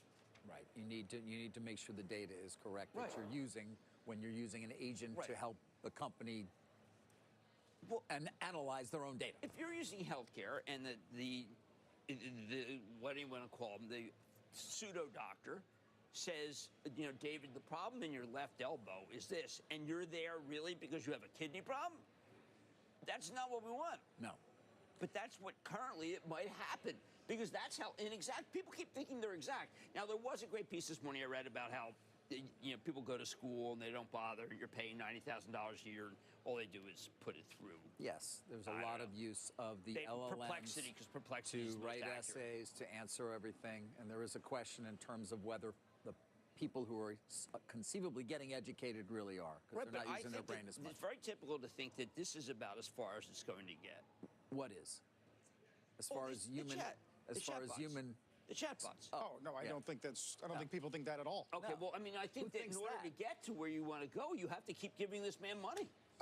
I think that's a fair point, and there's no doubt. I just mentioned the million GPUs that are going to be built. Well, I was in total and that's across the board yet. And Saudi Arabia and these other places that are also building their sovereign AI. We know all that, Jim. The question is how much of that is already reflected in the stock price. I agree with you, but I think that if you looked at the last call from Alphabet, you can see that they need more and more, and they just did some video last week that is just emblematic of what Blackwell can do. I think we're scratching the surface of what Blackwell can do. Yeah. Meantime, this incredible interview with the CEO of Anthropic in Axios, where he argues that AI could wipe out half of all entry-level white-collar jobs in the next 1 to 5 years. He says it would take unemployment to 10%, maybe 20%. Well, I think that when we're starting to see these numbers, the employment numbers broken down, 24 to 28-year-old, and it's just a freeze. That people don't want to add anybody to that level. Now, they won't start cutting yet. They haven't. I've had this conversation. I continue to have it. It's one of the question I ask most often, I think, of senior executives, like in terms of how do you see AI impacting your business, and how do you train the next generation if you can't start them? It's a simple idea, right? Even though you know, in fact, that what they're doing could be easily replaced by AI, don't you need those people if you, in fact, think that you're still going to have human beings running your company 20 years from now? Benioff is deep into this notion of the AI frees people to do something that is more remunerative for the company. Right. I believe that because that's Jensen's view, which is going to create more jobs. Just huge productivity. Huge productivity. So the old, right. In and other words, what we've seen throughout history will continue, which is namely every advance in technology, ultimately, while it may displace jobs over a certain period of time, will ultimately create more. And exactly right. And the jobs that are really going to be replaced are the DDDs. The dull, the dirty, and the dangerous. That's what's going to be replaced. Well, that doesn't seem to be happening right now, Jim. It's the opposite. Why don't you go to that FedEx factory in the... I don't know. It's the opposite now. What does he It's expect? replacing everybody who does code. It was only 5 years ago. It's like small. It's going to code everything. I mean, we sometimes we don't discuss that as much. That is one of the main uses of AI. You're not looking up on Grok what it says about Jim Cramer today. I feel like I have to resort to Gloria Swanson, Sunset Boulevard. I mean, he is thinking small. That's the pictures that got small. When we come back, the president elaborating on his push to take Fannie and Freddie public. We'll talk about that later on this morning with Bill Pulte as well. Take a look at the pre-market as we're trying to add a little bit to the very nice, solid session yesterday ahead of some big news after the bell. Stay with us.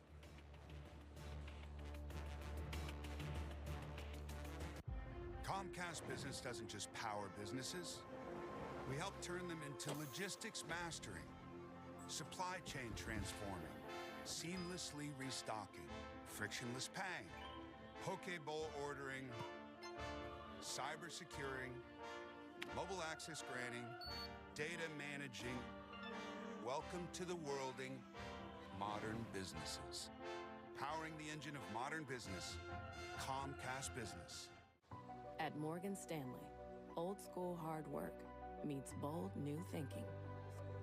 To help you see untapped possibilities and relentlessly work with you to make them real. You're seeing Skechers' famous glide step footwear everywhere. And now that famous design is available in hands-free Skechers slip-ins. Get the comfort and style of glide step now with the convenience of slip-ins with no bending down or touching your shoes. Try glide step Skechers slip-ins. In our previous home, we had had wood, and I never liked it. I wanted a sustainable option, and that made TimberTech the obvious choice for me. I love the indoor-outdoor living. I mean, to be honest, the decks made it even better. I'm so happy with it.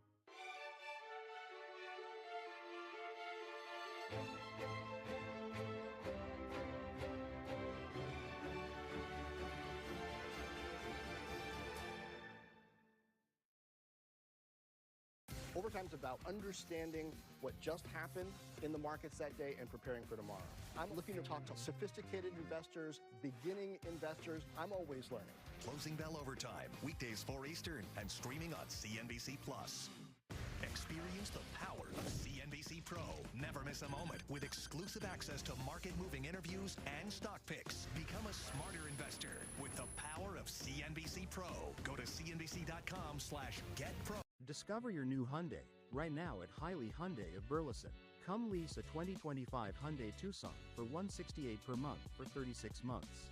Or check out the 2025 Hyundai Palisade. Lease for $243 per month for 36 months. Or lease a 2025 Hyundai Sonata Hybrid for $340 per month for 36 months. And experience America's best warranty with Hyundai Owner Assurance. Visit Hiley Hyundai of Burleson today. As a member of Navy Federal Credit Union, Nick feels financially at ease, which means he can worry about other things, like crossing this river. What if his feet get wet? Did he bring extra socks? Are there salmon in the river? Are salmon aggressive? Nick has a lot of things to worry about. But as a member of Navy Federal, his finances aren't one of them. Become a member today. Navy Federal Credit Union. Our members are the mission. Mortgage rates highest since January this morning. The average contract rate on the 30-year fix comes in just shy of 7%. That's according to the Mortgage Bankers Association. Meantime, the president posting on Truth Social that he's working on, quote unquote, taking Fannie Mae and Freddie Mac public. He adds the government will retain oversight and some implicit guarantees for both mortgage giants. This is a huge story, Jim, and David, as we're trying to watch the $9 trillion MBS market from taking rates even higher on mortgages. Obviously, they are the most important player in that market, giving the government guarantee. Listen, to step back a bit, I talked about this a lot as a trade prior to the election because there were those who obviously believed Trump would win, and it was one of the easier, if you want to call it that, options to take in terms of, hey, if he wins, they're going to get back to trying to take Fannie and Freddie out of conservatorship, the way they did at the end of the last Trump administration, but didn't quite get there. They have obviously entered into that effort yet again. The president's made it clear in a number of different tweets. You can talk to Bill Pulte about that as well later in the morning, Carl. Let's not forget they were taken into conservatorship back in 2008 when they, of course, basically were on the verge of failing. And they've contributed as much as, or more than, combined $300 billion in dividends to the U.S. government. So it's a nice little budget line every year in terms of the money coming into the U.S. government as a result of the profits of Fannie and Freddie. Last year, about $28.9 billion combined. So you can kind of put a multiple on that if you want. Not sure where you want to assign that multiple. And back into a value for both of them for re-entering the public markets. The government owns 80% through its preferred, and that was the safer way to play it, although plenty have also bought the common, and you can see what the move has been like there as well. And it will be a huge money-making opportunity for the U.S. government one time. Maybe there will be some residual left, but essentially a huge revenue raise at that point, but then giving up these dividends that have come in every year now for 15, 17 years. One of the more lucrative questions. Do you think that what will change in the market, in the mortgage market, if we get a recapitalized Fannie Freddie? Well, the last time into the crisis, of course, the people believe Fannie and Freddie lowered their own standards, and that led everybody down a very bad path. They also lost a lot of market share, and they were trying to gain it back because of all the mortgage originators that we know. Countrywides. Right, the Countrywides and the many others in the California that market was such area. a mess. I don't know why you want to go back there. Yeah, so you certainly would not want them to lower their standards and allow allow people to get mortgages who shouldn't have them and are not in a position to pay them back. But they do apply the standards, because if you don't apply them, then you can't sell your mortgage to Fannie and Freddie, which obviously are selling all the mortgage-backed securities into the marketplace with that government guarantee. In order to raise that money to buy the mortgages so the bank can make a new mortgage. Meantime, Pulte's been pretty vocal on Twitter the last couple of days. Last night, leaning on Powell to lower rates, he says, and undo the damage that Biden did to the mortgage market. But, Jim, mortgage rates are higher now than they were before the Fed started cutting. Yeah, well, look, we have a series of retailers today that all are trying to say, listen, we didn't raise price. But price is bubbling and bubbling and bubbling. And if you're Jay Powell, why wouldn't you be prudent? This is not prudent. This man, Bill Pulte, he's a lot of things, but he's not prudent. And I think prudence is warranted here, because we got to find out whether there's going... Look, we just found out that there's going to be a change in the European tariff. We just found out. Which, by the way, I think will be very good for deals. Change in what tariff, sorry? The European tariffs. That we're not going to just throw 50 on them, whatever. I just think things are so fluid. Does this man know that things are fluid? Does Bill Pulte? Does he know things are fluid? I mean, I think that you would be foolish to think that things aren't fluid. Okay, but the point being that what? Well, I just think that Jay Powell's right to try to survey the landscape rather than take action that I think would be rash. He's not a rash man, and he's not out there to please. I mean, he's not there to say... He doesn't get up in the morning and say, wow, let me just think what I can say today that President Trump will like me even more than he liked me yesterday. Well, then what kind of certainty would you want to see before you took these things out of conservatorship? Well, I'd like to see some sign. I don't think they need... Look, I don't trust them. I don't trust those organizations. That was the whole point. You don't trust Fannie and Freddie? I don't trust them to do... Even now? I love them being in conservatorship. Oh, because you think once they're back to trying to put up an earnings number every year, they're going to... We know that they tried to make numbers and exceeded. They were the beaten Rays of all time. And their CEOs back in the time, and I'm talking obviously early. Franklin Reigns, They made a lot of money. Oh my! And we all felt horrible about it. We always knew that they were integral to what happened in 2007-9. And I think right now they're so terrific because they're hamstrung. Yeah. No, listen, you want to read about it, go back to the Financial Commission, remember, which did an incredible book on it. And all the Good morning. It's just a high price. Why is it a high price? Because people worried about inflation. Yeah, we got 8 minutes left. They're Potter. They're not Harry Potter. I mean, they live in Potter, right? Which Potter? Do you mean Potterville? Wonderful, Wonderful Life? Or Harry Potter from the Wonderful Movies? That's the good Potter. I'm talking about Potter from Wonderful. Yes. Don't forget about Harry Potter World. It's building alone versus Harry Potter. It's not Harry Potter. It's not Harry Potter. What if Barrymore was good? How about Barrymore? Okay, Kramer's Mad Dash. Countdown to the opening bell. One more look at the futures here. Stay with us. How about that Barrymore?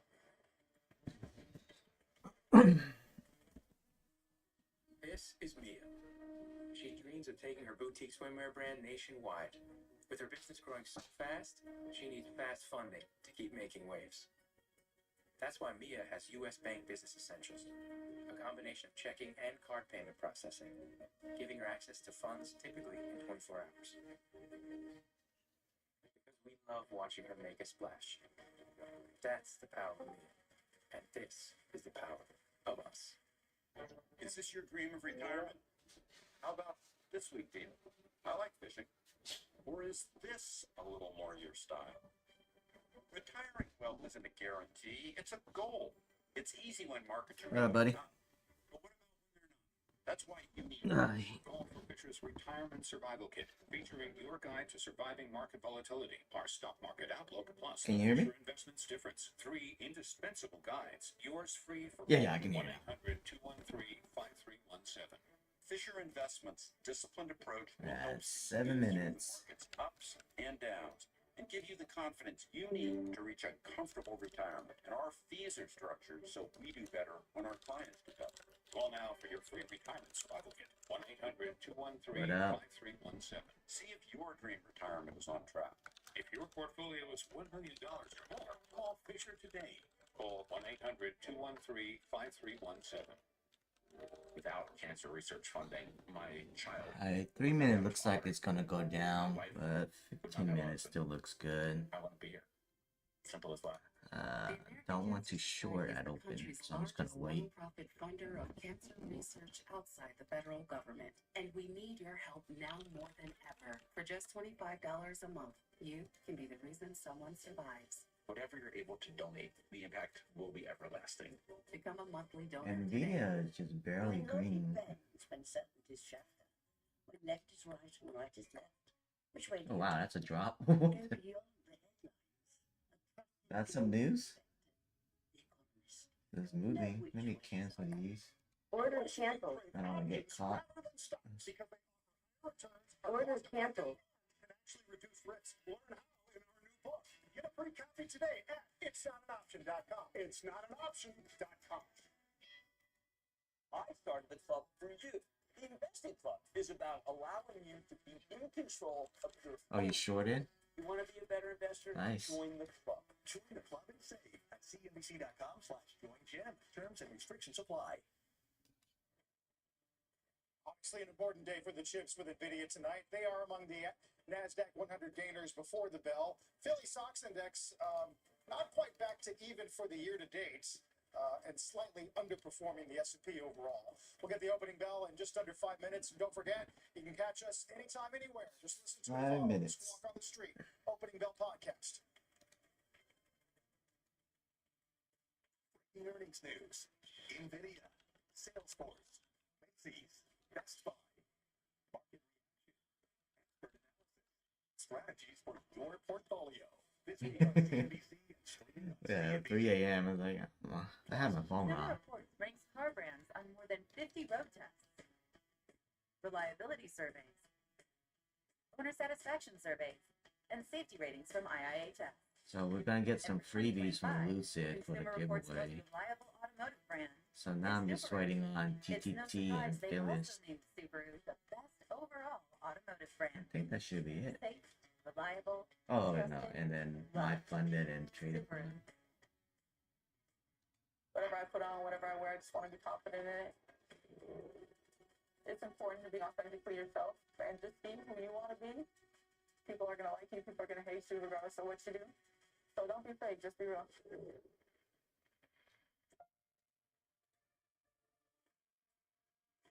Different. I play different. One of the greatest teammates ever to play the game. Winning becomes a lifestyle.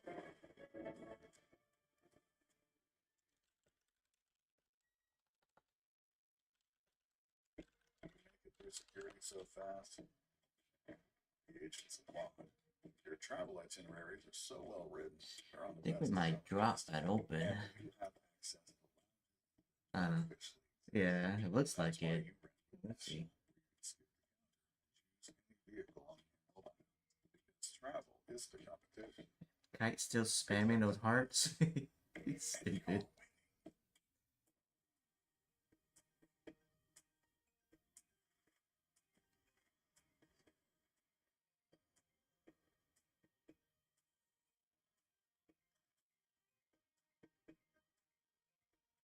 Guess I'm not the easiest person to please. I like things just right. That's why I love Redpin's home recommendations. They know what I want even before I do. A home that's just right. Yes. Yes. Nuveen invests with the foresight and vision to anticipate the needs of future generations. To build strong portfolios that deliver lasting legacies. To innovate and adapt for what's just around the corner. Because after 125 years of yesterdays, Nuveen knows your ultimate stakeholder is tomorrow. Nuveen. Invest like Let's see what times and NVIDIA ER. The opening bell is brought to you by Nuveen. Invest like the future is watching. It's at 4 o'clock today. In this world of AI and agentic AI, these agents are Yeah. going to be everywhere. And they're going to need access to everything. And you have to have Okta to give that access to this agentic future we're embarking upon. Let's do it. Mad Dash. You don't have a lot of time. We got an opening bell. What do you got? Okay, well, he's talking about having medium use amount of compute. But Yes. the big lines that cause this thing to go down. Okta. Yeah, we hear other companies say, "Oh, the business was a little soft in March and April," and we hear that, and we talk with customers, and customers probably hear that too. That then led to analysts thinking, "Wait a second, we are not getting the continuing remaining performance obligations we expected. We did not get the beat we expected. We have a man That's the talking problem. prudently, selling stock." Okay. You disagree with that? I think that this guy's money. He did say that April was strong for him. He intimated that others think it's not strong. I know. 3 fewer days than people anticipated when they did the calculations to buy Okta.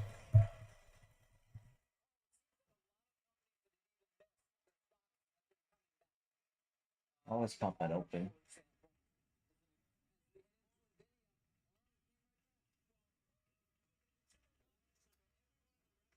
Yeah, but still long. Yeah, that's a big pump.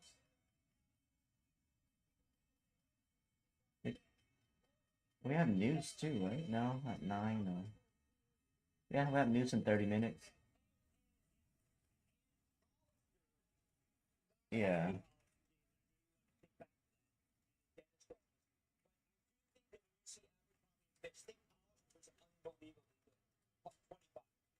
Yeah, the street was looking for 11, nearly doubled the estimate for Hollister. There's the bell in the CBC Real-Time Exchange. And the big board, LTC Properties, a healthcare facility REIT at the NASDAQ. It's Qualcomm celebrating its 40th anniversary. I think Cristiano was there. Yeah. Started by the... I'll wait till 5:30. Yeah, I'll try to short it. No, I don't Okay. Just leave it there for now. He is the chairman of Boeing still, isn't he? Well, that's why we saw Kelly, see Mr. Ortberg. You might want to talk about. Might want to talk about what? Steve Ballmer. Yes, I'm happy to talk to Steve. Steve, if you're out there, feel free to give me a call anytime.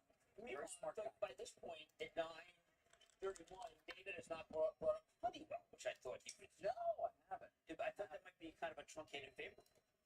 Did you really? You thought that What far? did bot long at? 444? Ah, no way. So many different Yeah. fields. We missed it. Better be a triple threat. That's what he's talking about. We've been following it. Listen, Honeywell is going to be interesting. It's going to take quite a while. In fact, it won't be until the second half of See, 2026. 3 minutes looks like it's gonna drop. 15 minutes, still good for now. Obviously, you're going to get what automation, materials. You're going to get a lot Yeah. of different businesses, but leaving behind the key business as well. And they have a new board member, Mark Steinberg from Elliott. I'll put a short at 511 if it hits. It's a very different situation than the one we talked about last week with Phillips 66, which was contentious, which went to a proxy fight, which first, as I pointed out many times, was a first for Elliott here in the U.S. in terms of actually getting the votes. And it was kind of a split decision. I think my 511 is gonna hit. The directives they saw. It's gonna hit. Yeah. Yeah. On the board of Pinterest. Still a relatively submitted. Fading the bot. I'm sure you spent a little time with him as well. He is joining, and the nominating window closed back in February, so one would expect that, they didn't have to do this, but the understanding is it's never been contentious between Elliott and Honeywell. I think it's gonna drop, so maybe They though. put on 5 new directors in the last 3 years, Jim. And so that's what you think. But listen, an important, strong potential director into a period here where there's going to be a lot going on in Honeywell. Let's Remember, they're still all of these spends. Right, they're still shuffling the portfolio at times. And maybe buying some. Are you short? Oh, I think they are. This company's a lot more like the Dave Cody Honeywell, where there were just Oh, transactions dang. after transaction. And I think the What are you short at? David, 300 is the top. Really? Yeah. Oh, damn. I'm at 411, so. Order filled. Yeah, my short hit. My target hit. I'm gonna try to re-short it.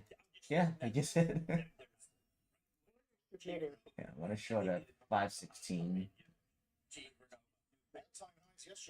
Order filled. There you go, short again. Order submitted. You're out? You pick up the phone, you call Scott Strazik, and you order 10 turbines. Is that on your top one? When David was saying, wait a second, they're not selling any turbines, and the numbers keep going up. Remember that during the period of the Fannie Mae Lucky County? Yeah, I do. That's just been listen, again, a million GPUs are going to be powering need 1 gigawatt of power just there. The gigawatts, they just keep adding up, and of course that keeps investors coming back to cheaper enough because that's where it's going to come from. That said, there may be a transformer shortage, right? And who knows what things are going to create some bottlenecks. I think what's going to shock people is how quickly nuke is going to come back. Yeah, now it's gonna run nuke up. might be only like 21, 22 megawatts. Well, we talked to Upload yesterday on Money Movers, and permitting is getting easier. And he argues public opinion is getting Yes, it is. I think Upload's a little more. But it's I think they're a little behind the queue in GE. still takes, even being generous, still takes 8 years. 2030, 31 now. Or to from beginning to end to build a nuclear power plant. Well, we have to hope that the permitting process, it's really, by the way, it's the NRC. That's where the slowdown is. I'm surprised that President Trump hasn't come in the NRC and say, guys, start proving. Well, there's been some hollowing out of agency muscle. Actually, a big part of the discussion between Elon Musk and CBS, where he was asked about this one big beautiful bill and said it can either be big or it can be beautiful, but it can't be both. And arguing that sort of undermining Doge's efforts in his view. Yeah, look, I do think that in the end, no one's coming up with these numbers that he says. David, I know that you were quite about how successful Doge was. Yeah, I'm still short by He 15. was very defensive in a way, I think, around Doge. It don't look good anymore. Ah, it's dropping.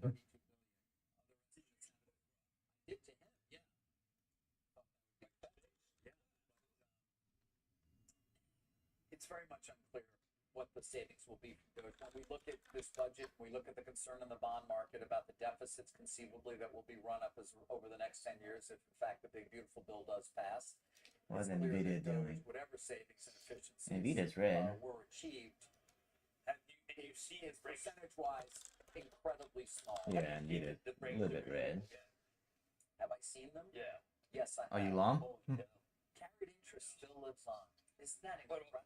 Meantime, as the journal said, the big losers, There you go. recipients of food aid, student borrowers, and EVs, I guess owners, right, or would be buyers. So I think if you're in an area where it's very hard to get insurance, insurance, Nice. frankly, 8 million people are in that situation. Well, there's going to be a work requirement or a more significant work requirement for Medicaid, I believe. Again, now the Senate is pushing back, Carl, and so it's still very much unclear. I have one more day for the futures elite payout.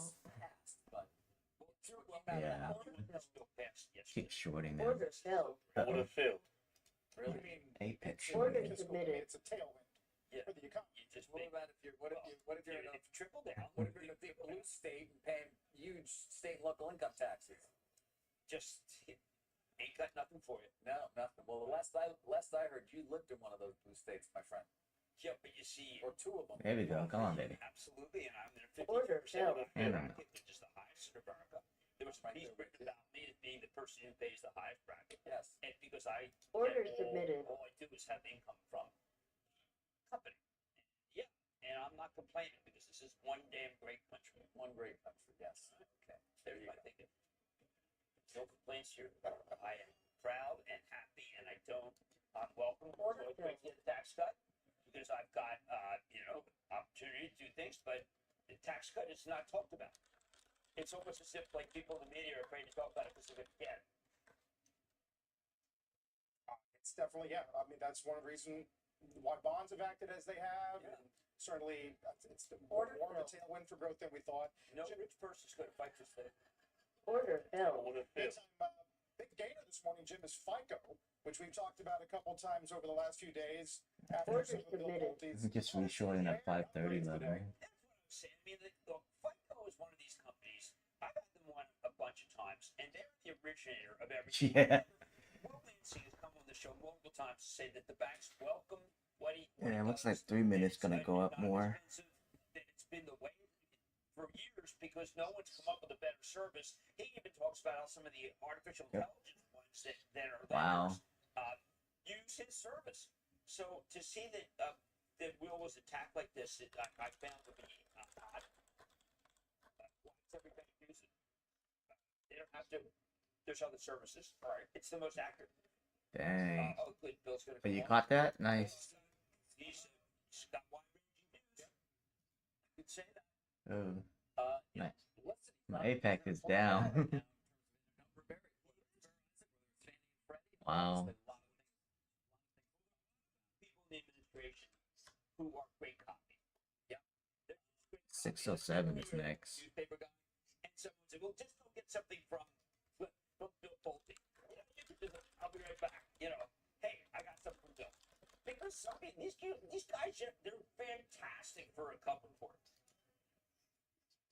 Remember when you were a cover reporter, an institutional investor? I do. And you would do bank like lender. Yeah, Conoco and no, I was covering the competition between the then money center banks to land the big loan. That was my first job. Pistol. 1987. Yeah, it looks like it's gonna go more. Japanese banks were enormous in the market back then. No, I'm stuck on a short at 532 on the Apex. You know, James Michener. Yeah, I used to read Michener, and then I used to read Sui. Man, they were huge. All right. Yeah, I have 5 AQs. I'm ready like 2,500. I think it's gonna blow. Landing air taxi. Yeah.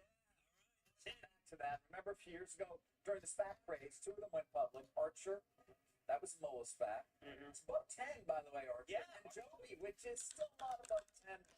But it's doing well. Let's go back and take a look, guys. Can we give a 5-year? Just want to see sort of the ups and downs of the air taxi. But they announced a $250 million tranche of investment from Toyota. Yep. Marks what they say is a significant milestone in strengthening the long-term collaboration between the two companies. Oh, you short? Nice. For the future of air mobility. Well, bye. And, you know, they obviously, it's been a while now in terms of getting the requisite approvals. and putting these things in motion where you can take it to the airport, in fact, in a very short amount of time. No traffic. What You're dropping. who runs Wow, you up early, Gambit. What the hell? You made money last night trading?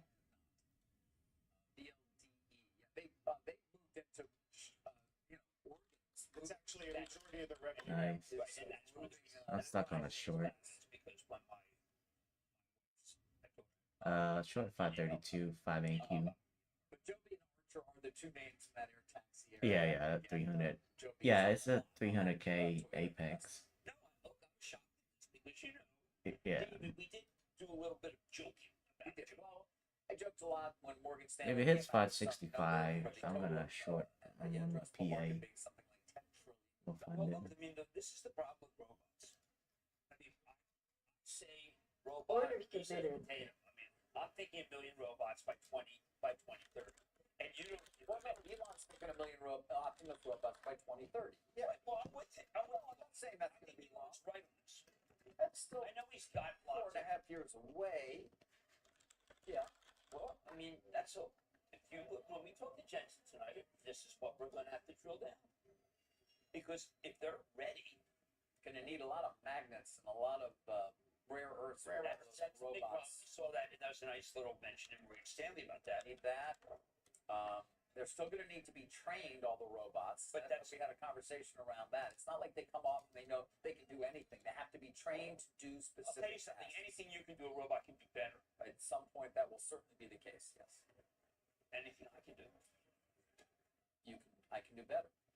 But you talk so much about the supply side, Jim. Who wants these? All right, so that's a really important thing. Jensen, when I spoke to his when I interacted with his robot, the idea is that you probably rent one first. You might, let's say you're having a party, you're having a barbecue. You might rent that one to clean the dishes rather than have like let's say you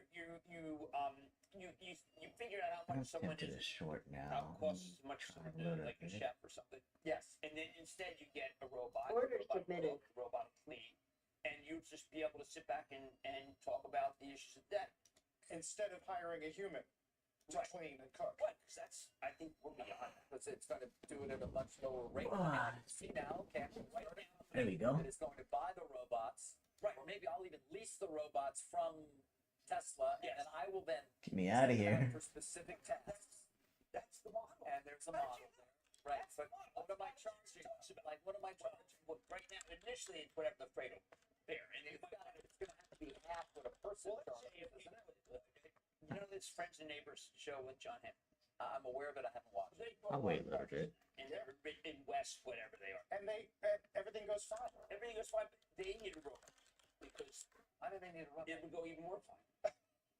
What's with you and the robots? What's being the robot? Because it's probably the greatest total addressable market in history. Well, without it, I mean, again, back to Musk. He says it's well, almost tens of trillions. Tens of trillions. Trillions. Tens. I listened to your. Here's what I listened to your interview and I changed my mind. I recalibrated. This was a really good interview.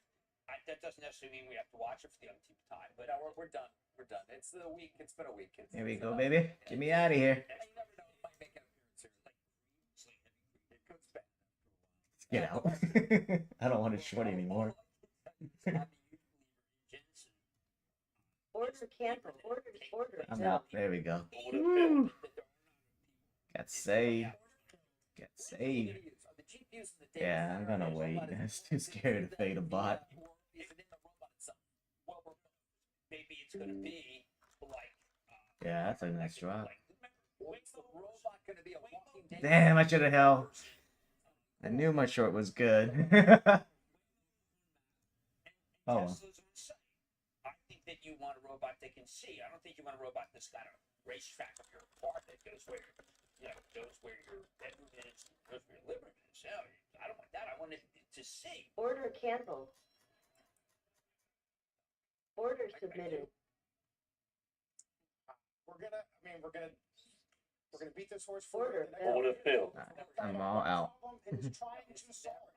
We're still waiting on autonomous cars, which we sat here 7 years ago, started talking about. The president will make the interstate. Interstate 90 will be the. I mean, we're almost there. We are almost there, but it's been a long. We are going to have someone right there, and it will not be a person, and that person will interact with us and correct us. Why would we do that?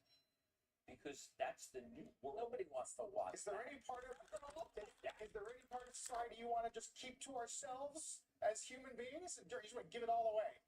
Co-anchors, maids, cooks. What kind of world are you creating? Dangerous jobs. I want them to do the dangerous jobs. Like this one. Yes, high wire act. How much you taking out, Gambit? 500? No, I think it is going to happen. We're going to probably merge. On your my funded? I don't even know. Yeah, they'll go to another planet, and they'll come back. It'll be just like Transformers. That's what it is. We went back to bed. These things, and they're going to fly, and they're going to take us to Europe. Yeah. To where? No, I'm talking about 1890, and you would have said, "Oh, Jim, that's." We don't have a buffer. That buffer. But which one do you? Maybe it's going to happen by. Is it both of them you can cash out or just one? Jim, that's very fun. Oh, okay. The 51,000. Yeah, I'll take 900 out. I think that's all you can take. I think we're going to get annihilated by it, potentially, but yeah. Nice shit. There you go. Which is not making any money anymore, is going to have to resort to people who don't cost anything because they're not people. Now, do we long? They should start making I mean, the story from Dario Moda. yeah, it might drop some more. 15 minutes still looks good, so it might bounce back. Yeah, so game, I think you can only take 900 because you have to have 50,100 left.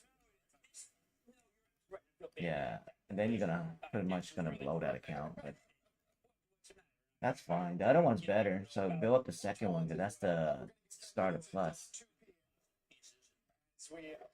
Yeah, that's the one you can run it up because no consistency.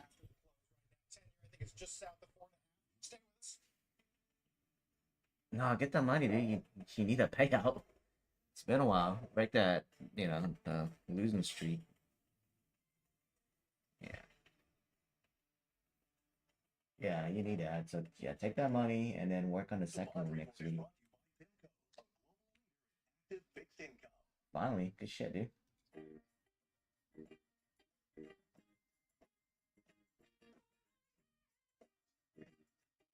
I'm gonna wait on the bot. Yeah, MC is gonna short or not. No, it's not gonna short anytime soon.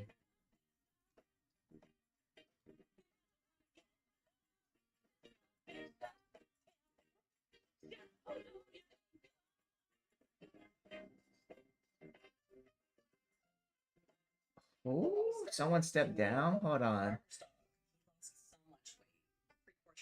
Looks like one of the... Hold on. From COO to CEO. Your record label is taking off, but so is your sound engineer. You need to hire. Indeed. Indeed, you do. Our advanced Yeah, I think they're gonna rug full, dude. Post on Discord. Using AI to build a logo, website, and social content, so I can let the world know. The goggles ain't goggles. They don't belong on the goggles. Down, up, right, left. If the CEO is stepping down, that's bad. Yeah. Global perspective. Know which way is up.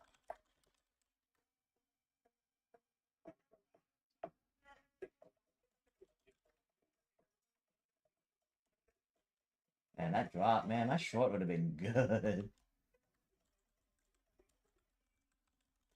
At Zillow, Spencer Raskoff helped change Yeah, people damn, what a and create short. billions of value. But it's all regret. It's not Oh, letting well. everyday investors in sooner. Now, Spencer and I are targeting a $1.3 trillion opportunity with Picasso. Backed by leading VCs, we're building the future of second home ownership with over $100 million in adjusted gross profits. Now you can join top investors for just $2.80 per share before our share price changes. Learn more at picasso.com/invest.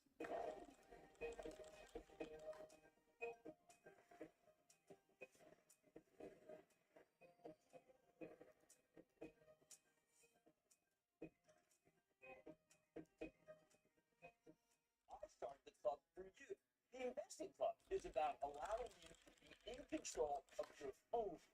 You want to be a better investor? Join the club. Join the club and save at cnbc.com/join-gem. Terms and restrictions apply. Oil getting a little relief to the upside this morning, better than 1%, still the low 60s. Jim, and we heard from the head of Diamondback the other day saying in this environment, we dropped the Did rates. Drew get kicked out or something? If he's not CEO? For the oil stocks, according to a backup release, it's huge. The big We got big, Wow, that's so fast. Wait, what is James' name? Is his name James?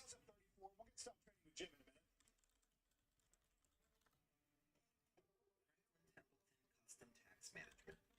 Easily create custom SMAs with our Canvas platform and help investors keep more of what they earn. Franklin Templeton, your trusted partner. Yeah. At AT&T Business, we confidently guarantee our network. What we can't guarantee, enough hours in the workday. Or your projects, always going as planned. 3 days, max. Well, more like 3 weeks. That's why I know his James' name is James. I don't know, Jay. Damn, you said Jay. Ah, I don't know. Connectivity you depend on. As a contractor, I find sometimes the most impactful thing you can say is what you do on your own home. A couple of years ago, we put a pool in our backyard, my wife and I. There was only one choice for the decking around the new pool. We used TimberTech because of the low maintenance on the product. You could install it and just enjoy it for its lifetime. ePay, Redwood. I mean, after 1 year, you're sanding and you're finishing if you want to keep that sharp look. But if you don't want to sand and oil every year, you want low maintenance, go with TimberTech. At Morgan Stanley, old school hard work meets bold new thinking. To help you see untapped possibilities and relentlessly work with you to make them real. Welcome to CNBC Plus, market destination. He's gonna wait. CNBC Plus, on-the-go access to global market data, news, and analysis as it happens. Start streaming at cnbc.com/plus. It's always bigger in Texas.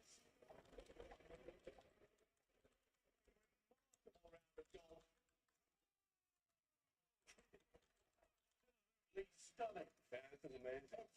It's a party out here. Lit is lit. Stop the party right now. Welcome to the Tournament. Keep getting amazing concert. Nowhere but Live Golf. Get your tickets to Live Golf Dallas.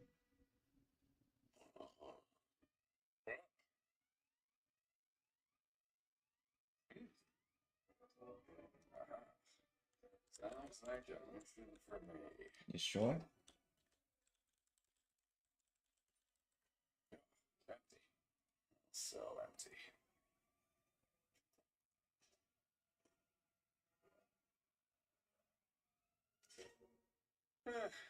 No Red Bull, no wings. It's time for Jim. It's time for Jim. We got one but two recommendations today that brought including veterans. I'm gonna wait. That is, and I've got to tell you, I think people It's just chopping right now. and no one cares. In Hawk we trust. I care. The big position of my Chapel Trust, and I think that people should recognize that this company has the brains of a lot of what's in a data center. People are just ignoring it. They shouldn't. They're coming out with a lot of new software.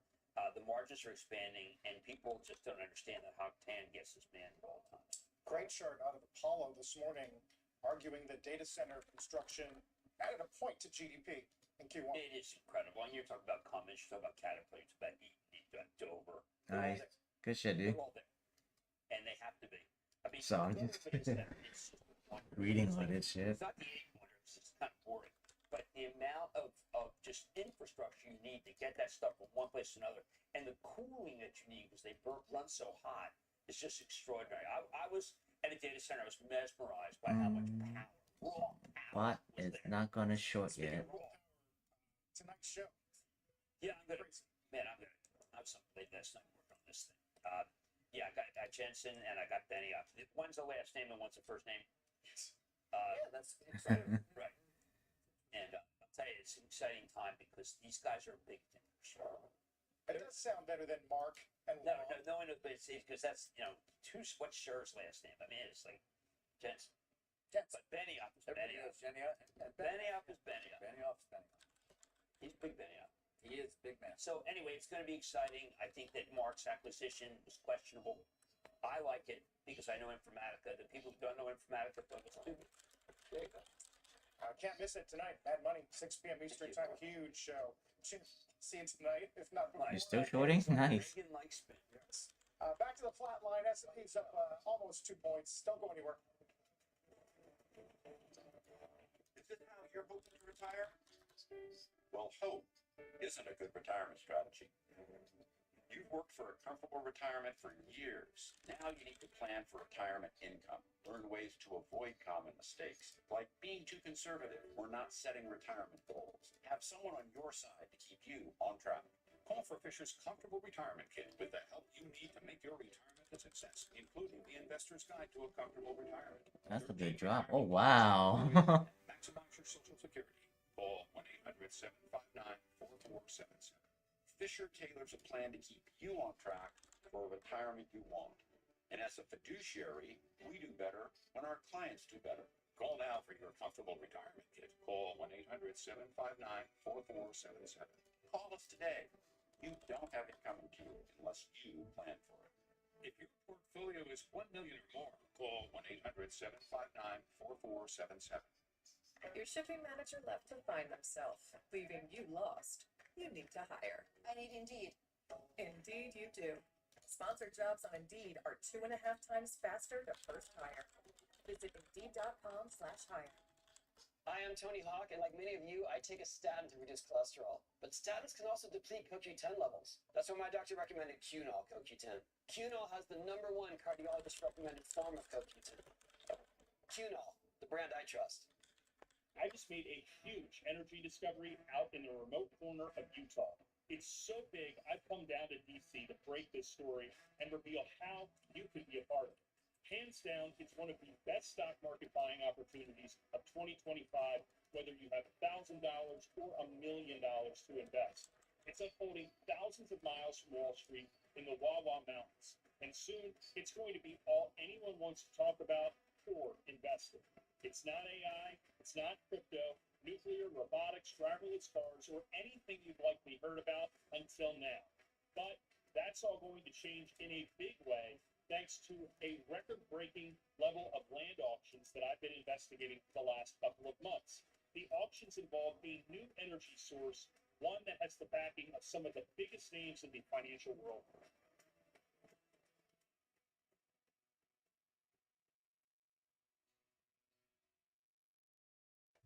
In 5 to 10 years, there'll be at least 10 million humanoid robots. It's not just going to be a little factories. I want a long, but I'm scared.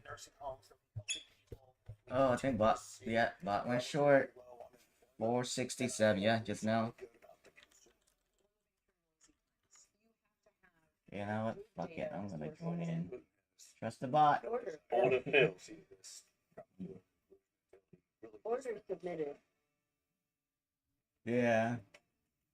Hey, bot's short, I'm gonna go in. Yeah. Wednesday morning, welcome to Squawk on the Street. I'm Sarah Eisen with Carl Quintanilla and David Faber, live as always from Post 9 of the New York Stock Exchange. Stocks just lost an early morning rally here. If you look at the S&P 500, we've just dipped negative. There's still strength out there. Communication services, for instance, some of the media companies are doing well today. Healthcare, consumer staples, industrials, those are all green, but everybody else is in the red. I'll hold on to this. Hopefully they drop later. Materials and energy. The Nasdaq 100 is just positive. Nasdaq Composite unchanged. We're waiting for the big event this afternoon. That's NVIDIA's earnings. As for Yeah, data just came out, right? Yeah. after we saw 9 rally o'clock. yesterday, reversing that a little bit today with the yields firmer. 10-year yield 4.489. 30-year yield is just below that 5% level of high yield. So we're keeping a close eye on that. That's been a warning sign for stocks lately. Ahead this hour, former Goldman Sachs Asset Management Chairman Jim O'Neill is back. He says President Trump's policies could dent the dollar's dominance and negatively impact America's standing abroad. He's going to join us to make the case. Plus, why healthcare and biotech could end up being a major winner in the AI revolution, and which names to watch in that space.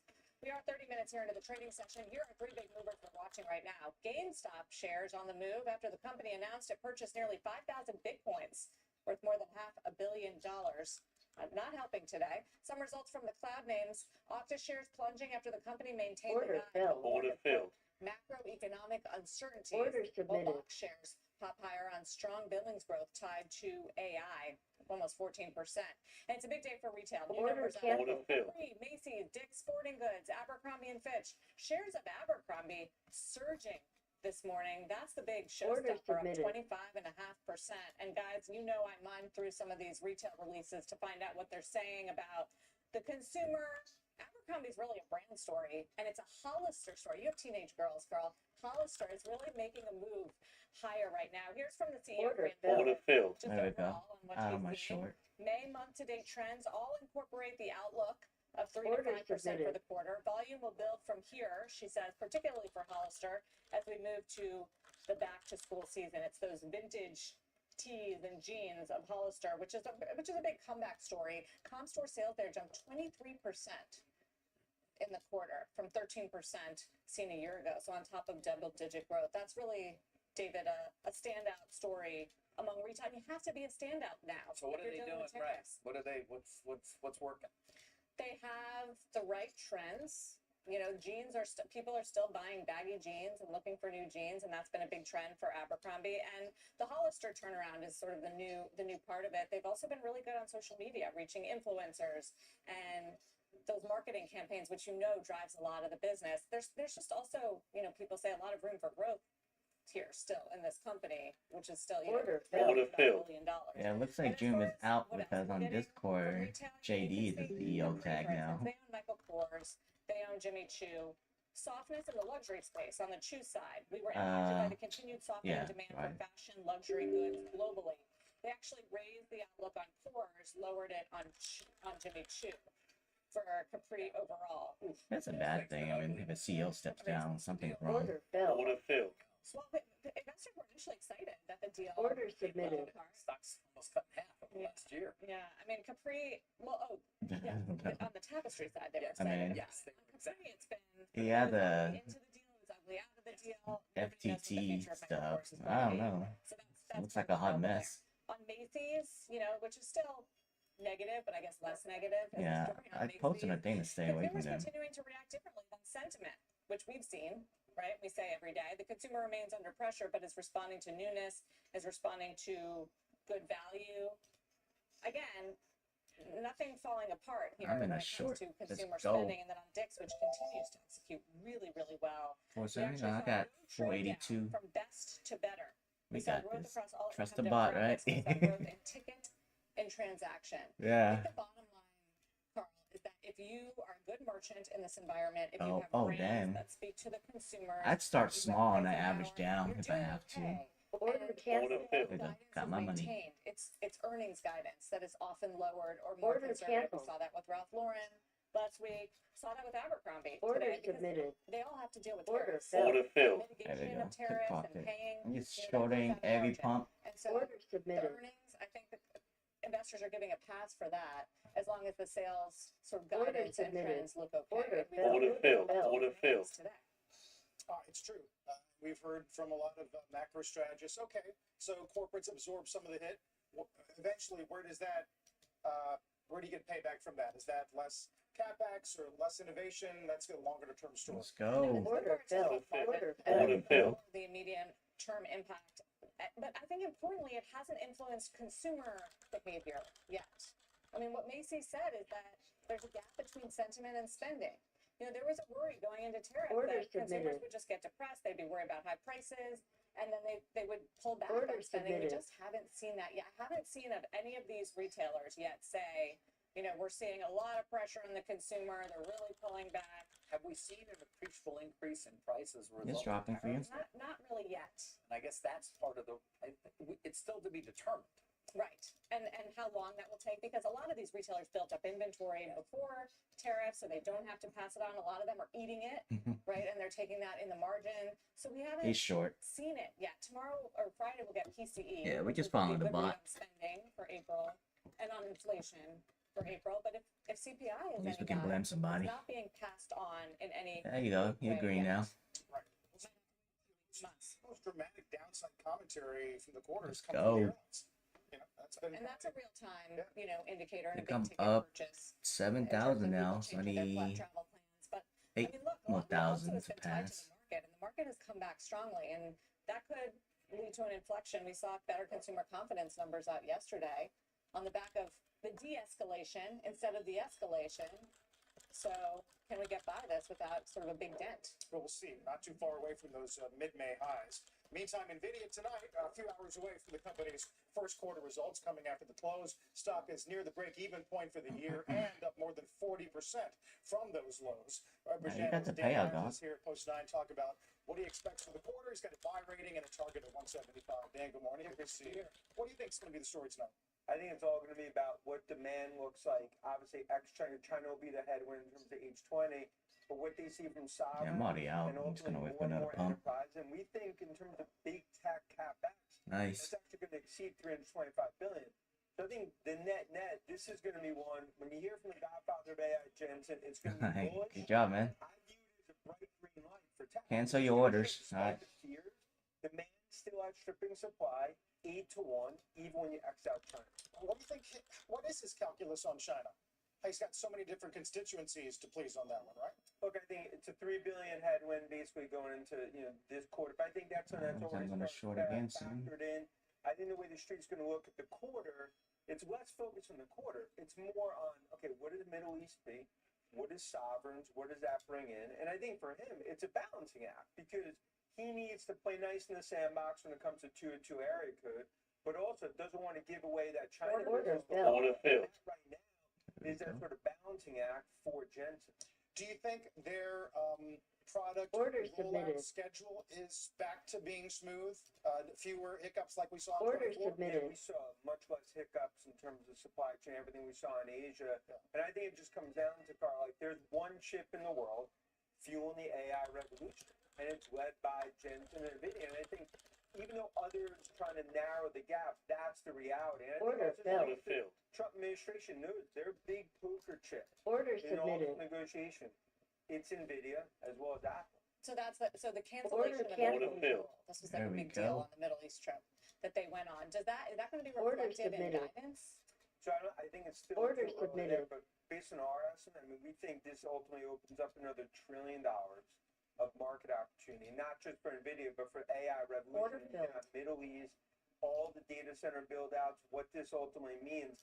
And I think the commentary that Jensen's going to talk about is what they see in the pipeline. That's why, in our view, the quarter, I think guidance would be generally in line, maybe slightly better. But I think what the street's focus on is what does this mean for medium-term outlook? Does this change any of their sort of plans? I think this is going to be a huge vote of How you doing your confidence trading, for the Chris? AI revolution. In my opinion, this is going to be a catalyst that you'll see tap new highs. You do. You think everything, I mean, if in fact you're right, that everything gets floated upward. I mean, look, and we've talked, obviously it started off white knuckles. We navigated through it. You've seen steps off the cliff in terms of de-escalation of tariffs, but it comes down to this is a fourth industrial revolution. Oh shit. And when you look at the amount spent, for every dollar spent on a video chip, there's a $10 multiplier across the rest of tech. That's why you see from software to nuclear, Akko and others. And I think that right now, the use cases, as you've talked about a lot, use cases are playing out. Palantir, Snowflake, and I think you're going to see more. Why is it flat this year? NVIDIA. Because I think it's all about, right now, they're in the eye of the storm. And I believe this quarter is going to be a huge positive inflection point. We call it 175, bull case 225. To what I believe this is going to be the charge to not just $4, but I think $5 trillion market cap and look in the next few years, despite the tariff. Right.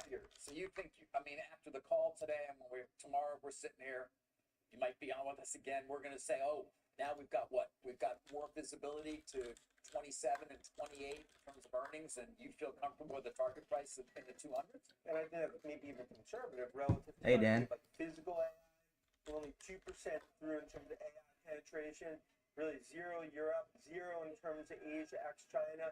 So you start thinking there's only one chip fueling it. So my opinion continues to be the AI party. It started 9 p.m. It's now about 10:30 p.m. Goes to 4 a.m.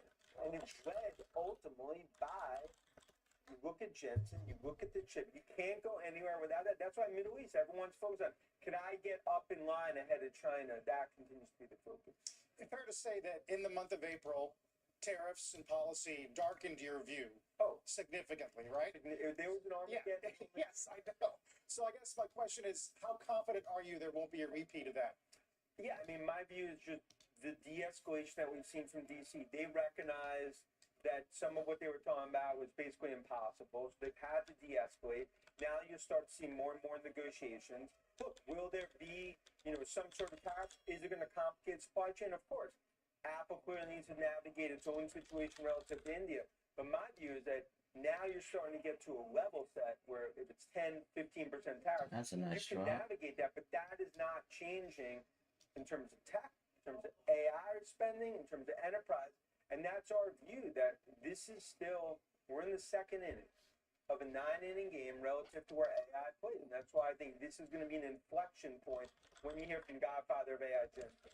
There is one house today arguing that Palantir may be the best short in the market. Do you think it's gotten too expensive? Look, I think they hated it at 15, despised it at 50, yelling from the mountaintops at 100. In my opinion, this is, when it comes to, that's why it's the messy of AI. I believe we're talking about $1 trillion market cap for Palantir in the next few years. And I think when you look what Carp and Palantir are doing, they, along with NVIDIA, will be leading the AI revolution. So I think any of the shorts, and they've tried it for the last few years, I think they're going to be way wrong, underestimated. You think market cap goes 4x in the next few years? I believe it's $1 trillion market cap next 2 to 3 years. And I think, look, haters hate on this one, but I think they continue to underestimate the pure success that they're seeing from an algorithm. I mean, almost every day, also, there's been a catalyst on Palantir, some new announcement that they're doing either with the government, the Defense Department, other government agencies, or corporates. I guess the trick there, they just have to ramp those sales to match the valuation. Yeah, and look, and they're doing it basically with no direct sales force. And that's why I think Carp, he's playing chess, others playing checkers. And I think you're starting to realize more and more on government, on enterprise, and that's why you cannot talk AI revolution without saying Palantir. It's going to be a heck of a night tonight, at least on NVIDIA. Dan, thanks. Good to see you. By the way, quick programming note, you'll hear from the so-called godfather of AI himself when Jim Cramer sits down with Jensen Huang tonight after earnings on Mad Money. Of course, that's 6 p.m. Eastern time. Yes, Godfather and Messi. We need like a Taylor Swift. Palantir's Messi. Got it. We were just talking about Abercrombie and Fitch. Big mover today, guys, up now 28.5%. CEO Fran Horowitz telling me about the quarter, just sort of emailing him, and then as I was talking to her, I asked her if she's seeing any signs of softness in the consumer given the uncertainty. She said, I've been in this business for decades, and I can't remember a time when consumers didn't feel pressure. That said, we have relentless focus on our customers, and with the foundation and playbook we've established, we are built to respond to changes in the marketplace. When we align product, voice, and experience, our customer spends, as evidenced by the strong results we delivered for Hollister this quarter. We are controlling what we can control, and our read and react model will fuel the long-term opportunity we see ahead for global brands. David, you asked what's working well there, so wanted to get you a real-time answer there. That's the granular Fran. kind of research I expect from you. There you go. Thank you.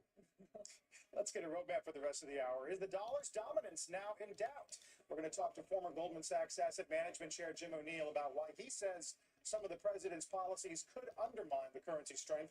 Plus, why biotech could end up being one of the largest beneficiaries of the AI revolution. And could tariffs actually end up being good for Apple? One firm thinks so. We'll explain why. Big show still ahead with the Dow down 52 points, S&P unchanged. Squawk on the Street will be right back.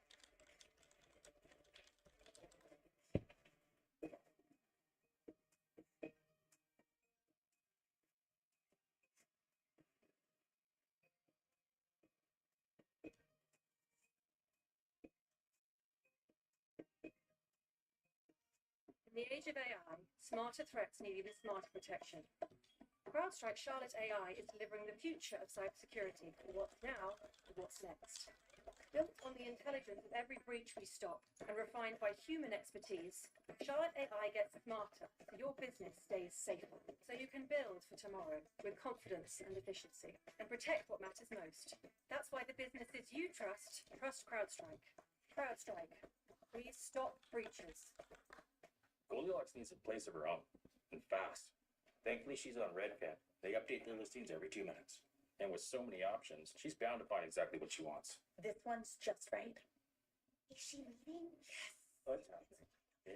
The new McCrispy strip is here. Tip approved by ketchup, honey barbecue, honey mustard spray, Yeah. Big Mac I'm waiting for the pump again. 480 is my shit again. creamy chili McCrispy. Are you still in? Now, McDonald's. Oh.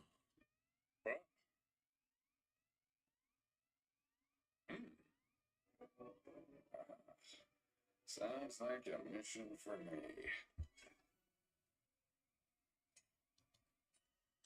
Oh, empty. Oh, so empty.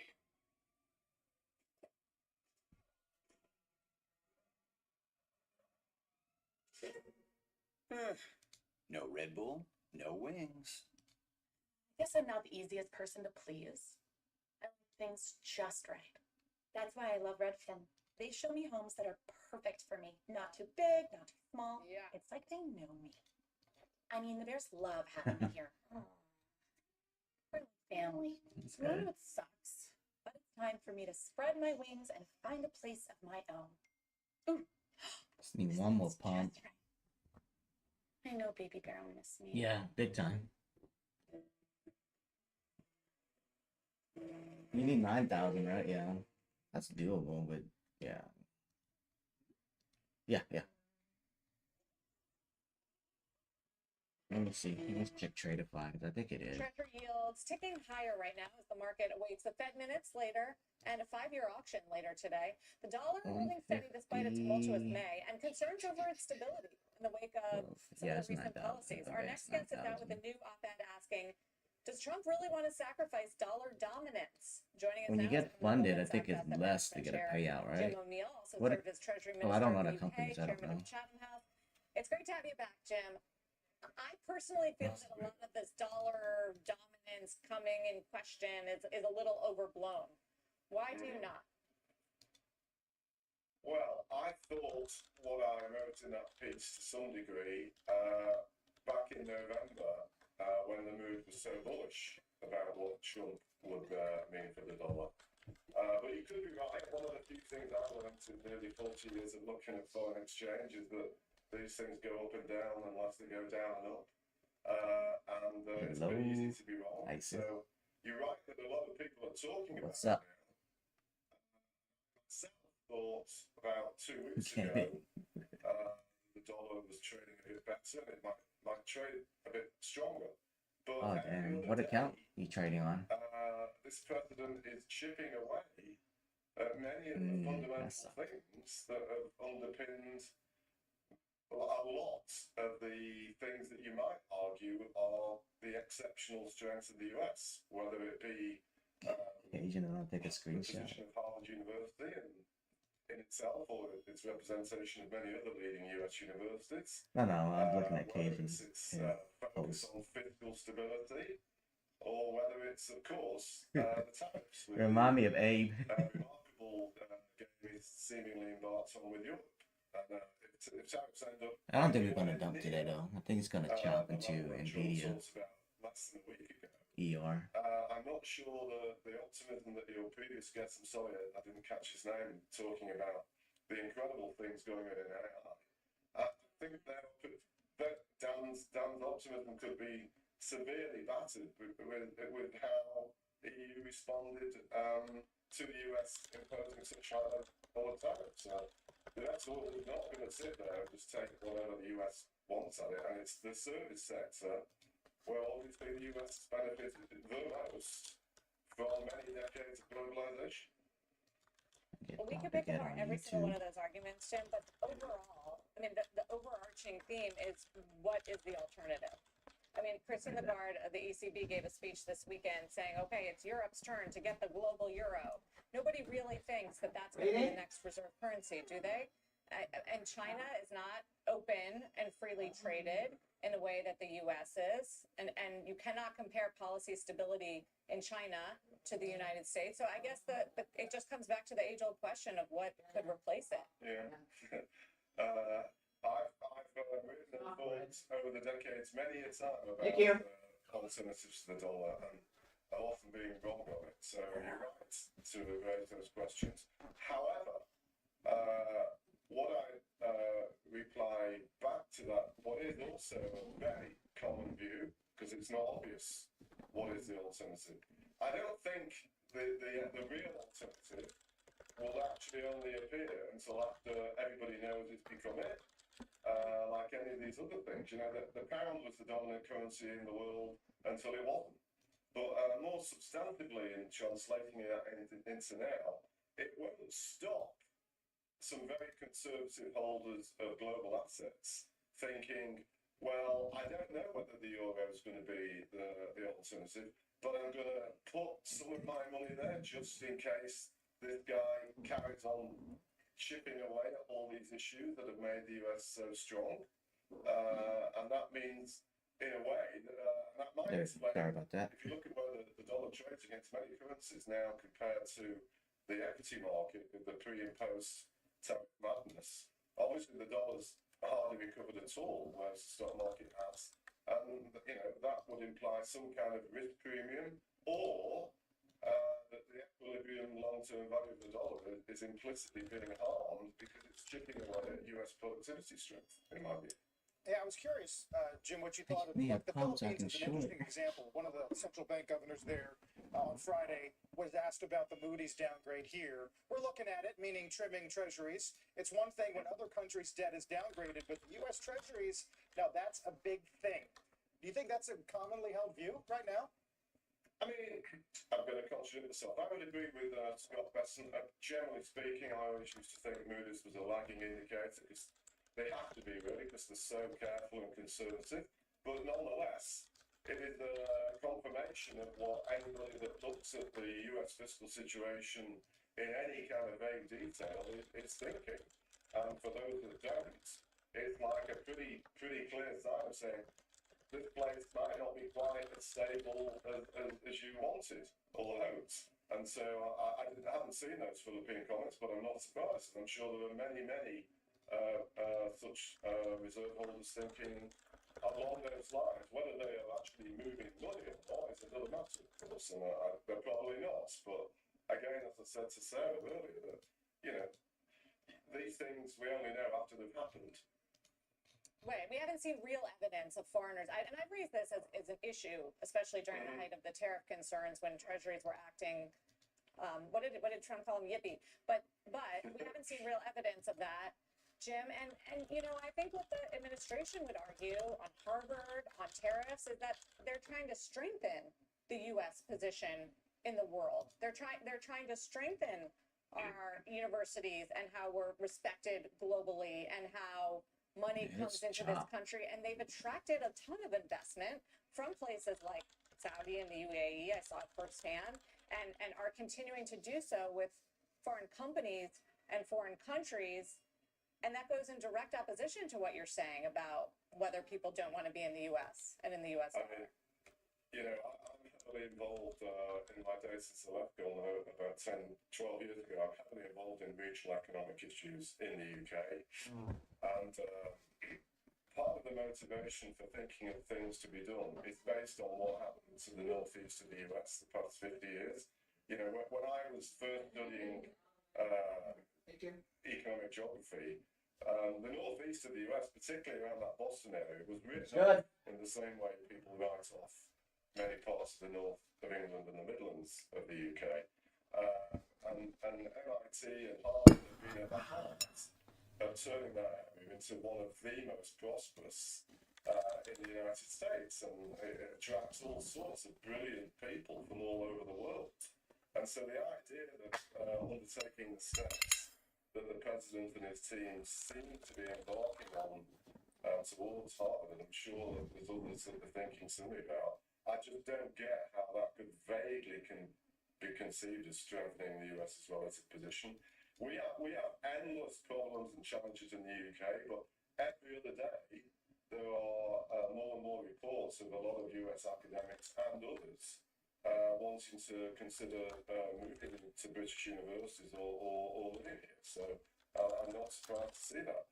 On the tariff issue, I smiled when I heard you talking about the increased investments coming from the Middle East following that trip.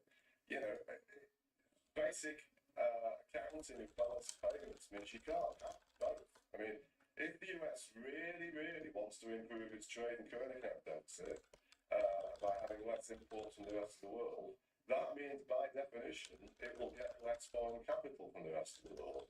And you can't have both at the same time. It's not even economics, it's just simple arithmetic.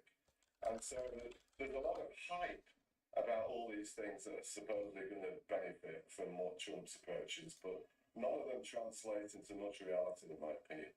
I think you also, I mean, it didn't just start with Trump. I think to be fair, we have to look, I mean, when President Biden, and whether you agree with him or not, put sanctions on Russia and basically shut their central bank out from doing any transactions in dollars, there was a real pickup in the, okay, let's look for a dollar alternative. This has been going on for a while, and I would say even before Biden, but that was a pivotal moment as well.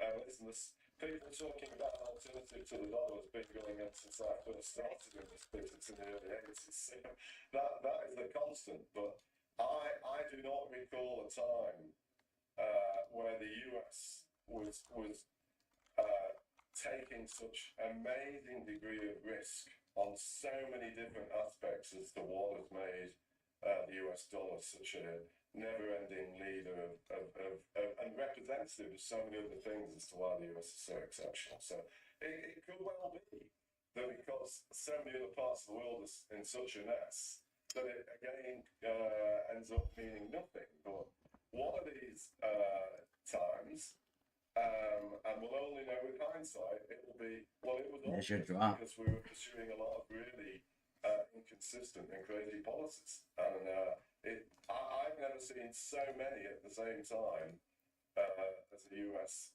leadership team is trying to pursue them as this. Well, Jim, thank you for the viewpoint. We always pay attention to what you say, especially on currencies, which is I know where you started and where you have a long history. So thank you. Okay, my pleasure. I do remember that I often got it wrong as well, though. So it wouldn't be the first time if I was wrong again. Always modest. Jim O'Neill, thank you very much. There you go.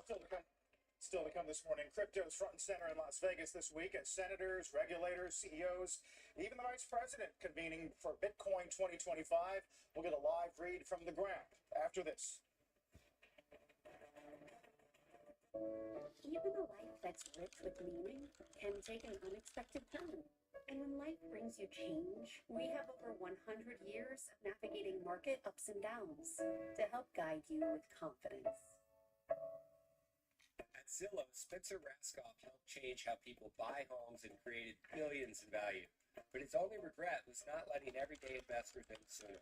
Now, Spencer and I are targeting a $1.3 trillion opportunity with Picasso. Backed by leading VCs, we're building the future of second home ownership with over $100 million in adjusted gross profits. Now you can join top investors for just $2.80 per share before our share price changes. Learn more at Picasso.com/invest. University of Maryland Global Campus believes in students and what they can offer the world.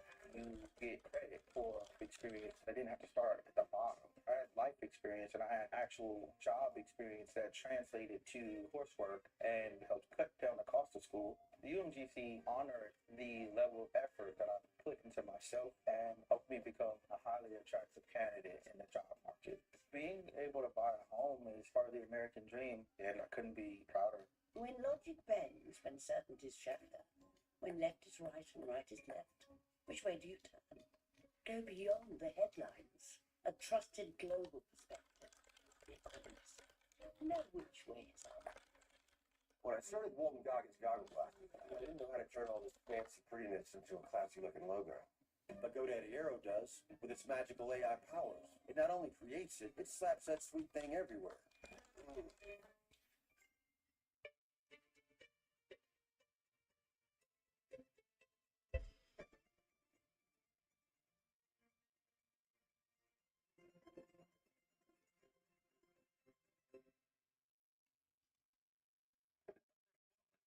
is shrinking, while the number of private companies is increasing. At Franklin Templeton, we're expanding access to the growing opportunity in private markets, offering the potential for greater diversification and enhanced returns. Through our world-class specialist investment managers, we are empowering advisors with solutions to build the portfolios of the future today. Alternatives by Franklin Templeton, your trusted partner for what's ahead. CNBC, live ambitiously. CNBC exclusive. United CEO Scott Kirby on summer travel uncertainty, newer flight cuts, and modernizing air traffic control. Stay ahead of the market. Squawk Box tomorrow, 6 a.m. Eastern, and streaming on CNBC Plus.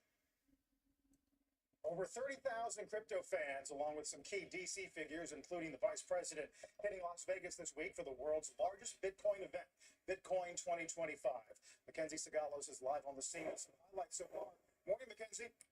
Hey, good morning, Carl. So the vice president is set to speak shortly, and a source familiar with his remarks tells NBC News that he'll draw a sharp contrast between President Trump's crypto-forward agenda and what he'll frame as Biden-era red tape that stalled the industry's growth. Now, J.D. Vance is also expected to call for clear rules and broader access to digital assets, casting crypto as something that will improve the lives of millions of Americans. Now, it comes 1 year after President Trump headlined this same event, and just 1 day after Trump media announced it had raised $2.5 billion to buy Bitcoin, potentially enriching its largest shareholder, the president.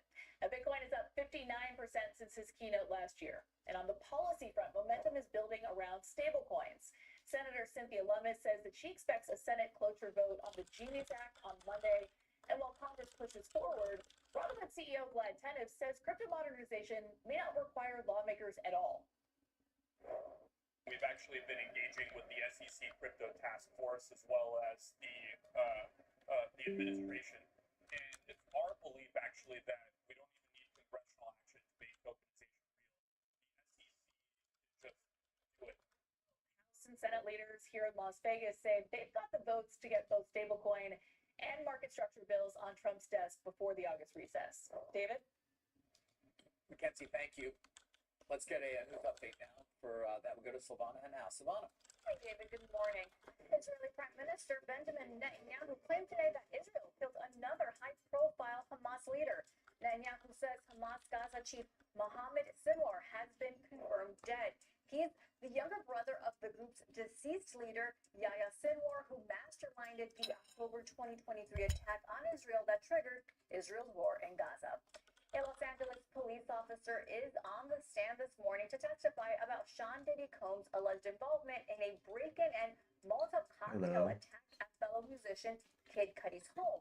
And it comes after Combs' ex-assistant testified yesterday that her former boss wanted to kill Cudi over his relationship with Cassie Ventura. The testimony is all part of a sprawling sex trafficking trial in which Combs faces 5 criminal counts, which he has denied.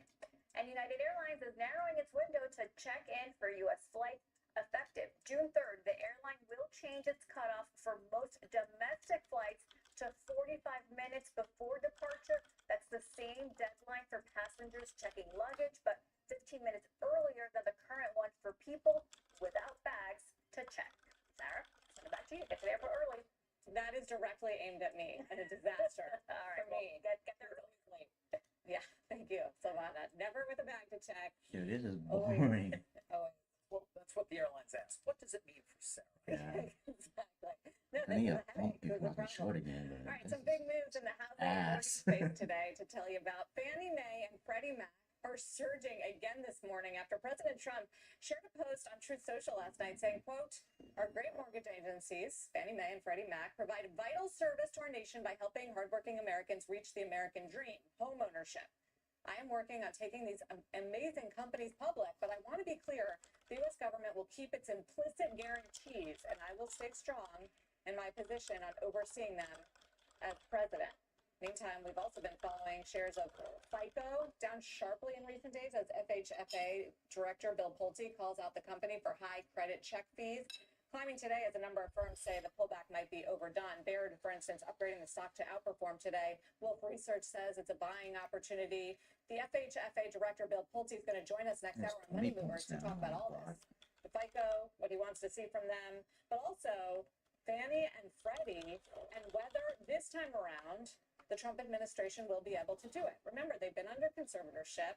Trump 1.0, they tried to take them public. Congress got in the way because of the explicit guarantee. So how this time are they going to do the implicit guarantee? And what benefit, if any, is it going to be for homeowners and for people who need to access mortgages beyond obviously just the fact that they're getting out of government control and big windfall for people, investors like Bill Ackman who've owned these stocks? Huge windfall. One of the key ways to play a Trump presidency, if you believed he was going to be victorious in the election, was this: the idea that they would once again enter into the efforts that. Oh my God! Hold on. First Trump administration to take these out of conservatorship, which they've been in basically since the financial crisis. So late, we're talking late 08, where they were about to fail. But to your point, I mean, they are the mortgage market. They are there as the buyer, obviously with the implicit guarantee. Oh, shit. Government that when they issue these mortgage-backed securities made up of the mortgages they're purchasing, that the buyers can be certain they will be money good. Yes. And it does create a lot of liquidity for a mortgage market right now that's not particularly nearly as active, given where rates are, obviously having nothing to do with what Fannie and Freddie are doing. No, but they've been crowding out the banks, we hear, Fannie and Freddie. They've offered really good rates. Well, I mean, it's interesting because what got them in trouble in the first place was, of course, competing with the very banks that were also packaging up the mortgages that were being originated by a lot of firms that were not adhering to any sort of underwriting standards, Quality control, which was really the underlying problem for the financial crisis. We got a lot to tackle, Bill. Yeah, a lot calling for lower short-term rates, and a lot more. It's going to come up in the middle of the next hour. Meantime, it's been a tough year for healthcare and biotech, but one firm says that names in the space could benefit in a big way from AI. We're going to hear that case when we come right back.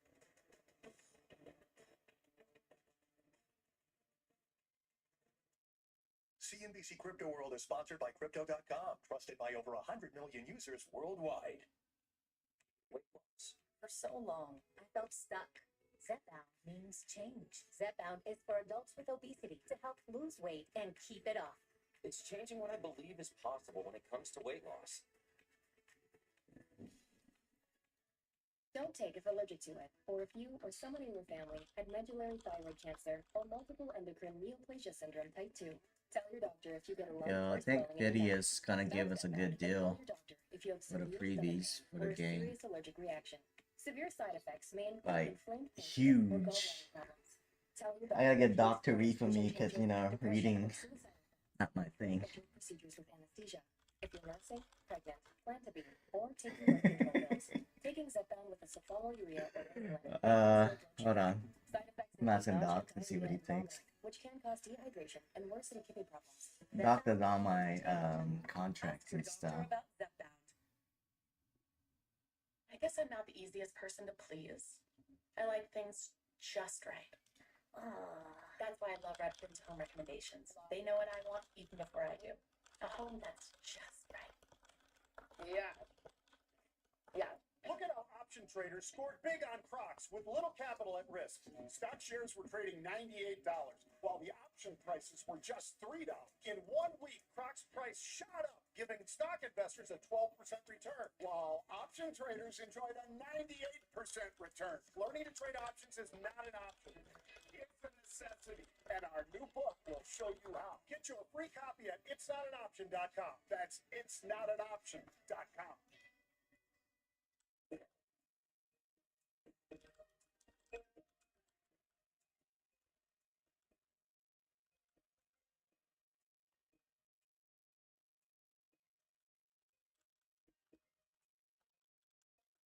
Peter Piper's pepper pigs proved painful, so he ordered all he needed in one place on Amazon Business. And positively prospered. Amazon Business, your partner for smart business buying. Hey, Matt, what is this artwork?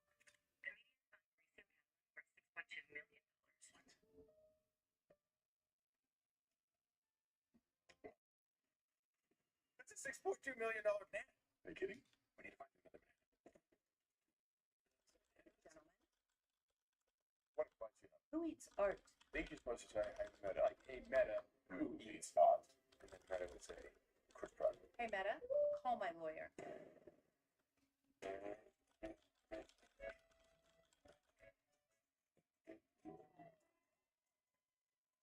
It's big, it's back, and it's only $6. Get the big box y'all love today. And one major benefit of the AI revolution could come in the form of drug discovery. We've certainly heard that oftentimes. And it is, according to a new note from Jeffries as well, which says the technology could lead to faster development, higher success rates, and it could lower costs. Michael E. Jeffries, senior biotech analyst, joins us now. Michael, it has been offset of late of one of the benefits of generative AI as it continues Oh, you made to more mature. payouts? Now, what are we talking about in terms of what you see as the real benefits of the Again? industry, and Nice. over what time period? Oh, did you get the 30% off? Biggest potential beneficiaries of generative AI. Jensen Huang is out there talking about that. They've got partnerships out there with biotech companies. And we know that biotech is $1 billion to find a drug in up to 10 years to get a drug to market, and 90% of drugs fail. So we think that based on analysis and some of the technologies these companies are doing, you could cut the drug time by years and cut the probabilities significantly in half to get drugs to market, and that can save billions of dollars and increase odds of success and return on investment for companies and investors. Yeah, and what time period? I mean, obviously, we're still in the early stages in terms of this technology itself, and certainly its adoption amongst companies that are developing drugs. What are you seeing on the ground right now? Well, we've spoken with many of the big companies like Amgen, Novartis, many of the big biopharmaceutical companies that are talking about this. We have data about how many times they mentioned this. And you're correct, it is very early stage. And we're out there saying 5 years from now, we think we'll see tremendous progress in drugs that are in the clinic from test tubes today that were basically done using generative AI. So we think we're 5 years out there, but some of the big companies like Amgen particularly are talking about how they're integrating this into the early stages of discovery. So we can cut a 10-year process, maybe down to 7 or 8 years. Right. Obviously, a much greater return for your investment, conceivably. You know, near term, though, Michael, what I'm hearing from some who invest or did invest in early stage biotech is concern at the FDA. I think it's Vinay Prasad, the gentleman who oversees the Center for Biologics It's making you money, right? Research. The idea that they may actually make it tougher to Oh, get I don't trust the after hours, but you know, is that doing New York, it makes money. I mean, I got like so many payouts. I think in the short to medium term, you're correct. It helps. I mean, if the bot's short and then your chart's looking short too, you just follow it, you know? Yeah, and get a better position than the bot, and you make good money A on lot of it. the stocks and a lot of the sector to pull up the XBI has sold off tremendously. A lot of this has been talked about. Yeah, I think yesterday we just went straight up and I couldn't get in, so I was just fading the bot. Because so much of the negative news has been priced in. I'm gonna email Marty them back. McCary has been out talking about how they want to push things forward, not only with rare diseases, but including with eventual integration of AI and some of the preclinical stuff that's been talked about. And so we do think a lot of the negativity has been priced in, and we do see the stocks moving up over the course of the year as investors digest what was negative headlines and probably not going to be so bad. So pay attention to what Marty McCary is saying. I think he's going to be out on listening tours with biopharmaceutical companies. I think they've talked about that. I think they'll be more on the circuit talking with investors. We might even have them at the Jefferies Healthcare Conference. We'll see. And I think that overall, a lot of the negativity is priced in. So we're actually optimistic for the rest of the year. Okay, and finally, our viewers do like to hear some names. So, you know, in terms of those companies that are going to enable the big biotech and or pharmaceutical companies to develop things more quickly, are there names? Are there companies that are actually trying to use the AI right now? We think there's 3 ways to play.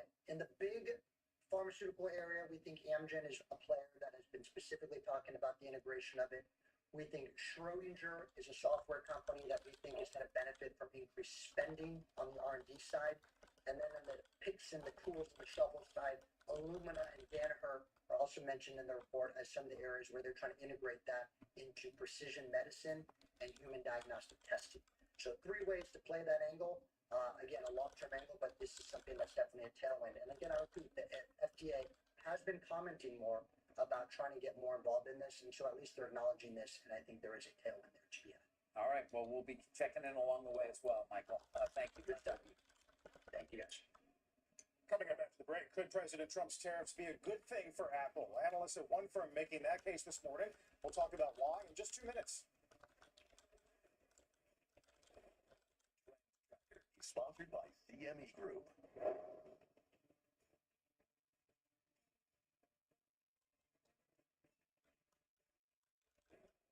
CME Group, where risk meets opportunity. Do you want to know where to invest $1,000 right now? Well, forget about AI, quantum computing, electric vehicles, cryptocurrencies, and robotics. A little-known technology is projected to become roughly 10 times bigger than all of these technologies combined. The World Economic Forum says that it's arguably the most exciting human discovery since fire. And billionaire entrepreneur Vinod Khosla says you can make 1,000 times your money by investing in this phenomenon. But if you want to claim a stake in this revolution, you have to act fast. We're about to cross what Barron's calls an impending tipping point. So, do you want to know how to get started with this technology? Go to the website on the screen, and I'll show you how. Hi, my name is Whitney Tilson. I'm a former hedge fund manager. I've been featured in virtually every single major financial publication and TV show. How did I accomplish all this? I'll tell you this. I don't come from money. In fact, my parents were teachers who met in the Peace Corps. The secret to my success is that I have a knack for finding explosive investments in massively disruptive technologies. I bought Amazon in 1999. I bought Apple in 2000. And I bought Netflix in 2012.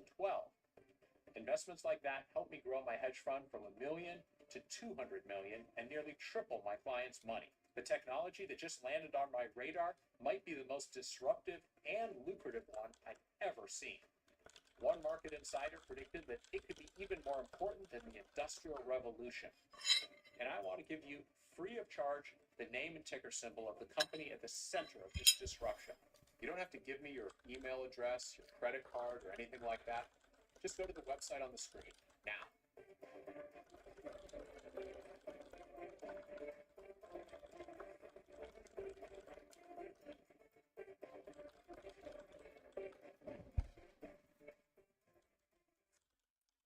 Some people like doing things the hard way, like doing their finances with a spreadsheet instead of using Quicken.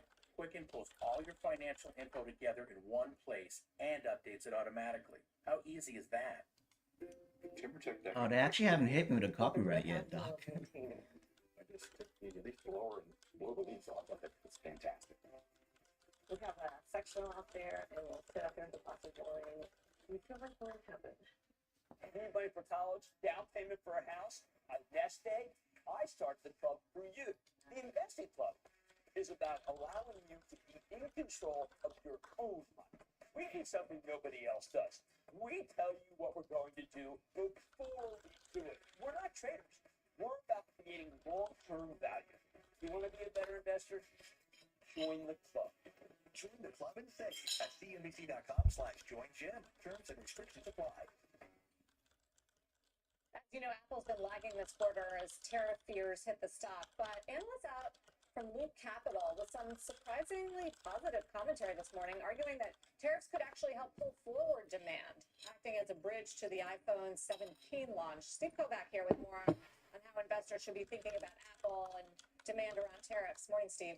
Hey, good morning, Sarah. Yeah, I'm not totally buying this argument that tariffs are a good thing for Apple. We've seen the reaction in the stock for that. And like you said, Loop is kind of implying here that pulling forward those iPhone 16 shipments ahead of the tariffs this spring gives us that nice setup for the iPhone 17 launch we're expecting this fall. But let me tell you what is new and notable in this report here.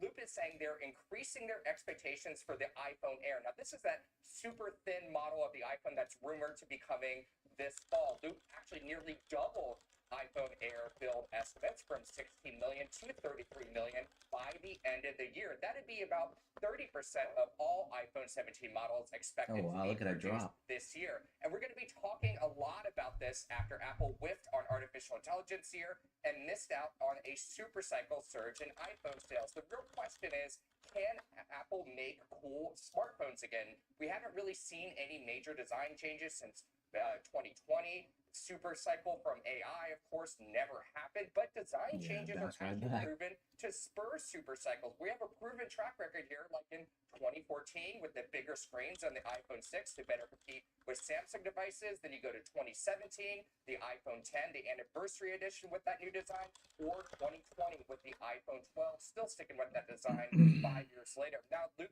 supply chain checks shows that Apple thinks it might have a hit on its hands with this iPhone Air by ramping up the build so significantly. As for tariffs, though, Loop is expecting price increases for the iPhone 17 lineup. That'll help offset tariff impacts if those tariffs ever materialize. We know there's 25% could be coming at the end of June. Carl, I'll send it over to you. It's going to be an interesting cycle, Steve. Thank you, Steve Kovac on Apple today. When we come back, wealthy families getting more bullish on stocks, shifting into equities at one of the fastest paces on record. We'll talk about why in a minute.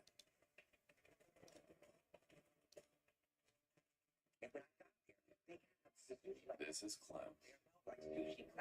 Clem's not a morning person, or a night person, or a people person. But he is, and I can solve this in 4 different ways person.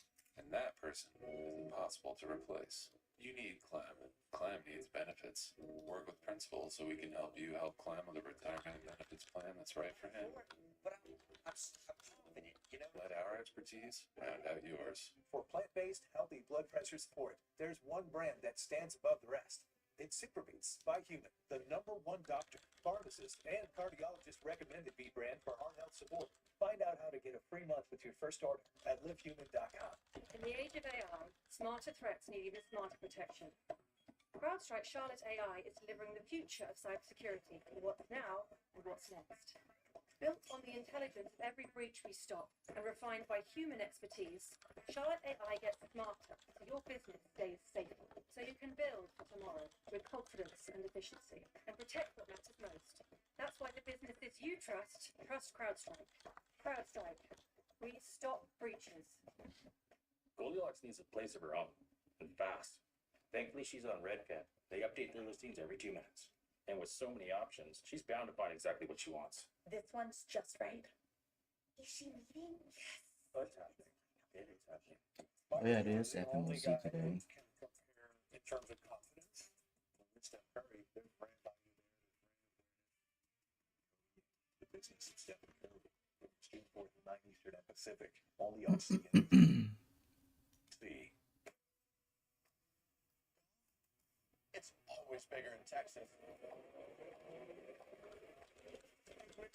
Remarkable round of golf. Absolutely stunning. Man, this is amazing. It's a party out here. Live is lit. Stop the party here in Dallas. Where do you go to a golf tournament and get an amazing concert? Nowhere but Live Golf. Get your tickets to Live Golf Dallas.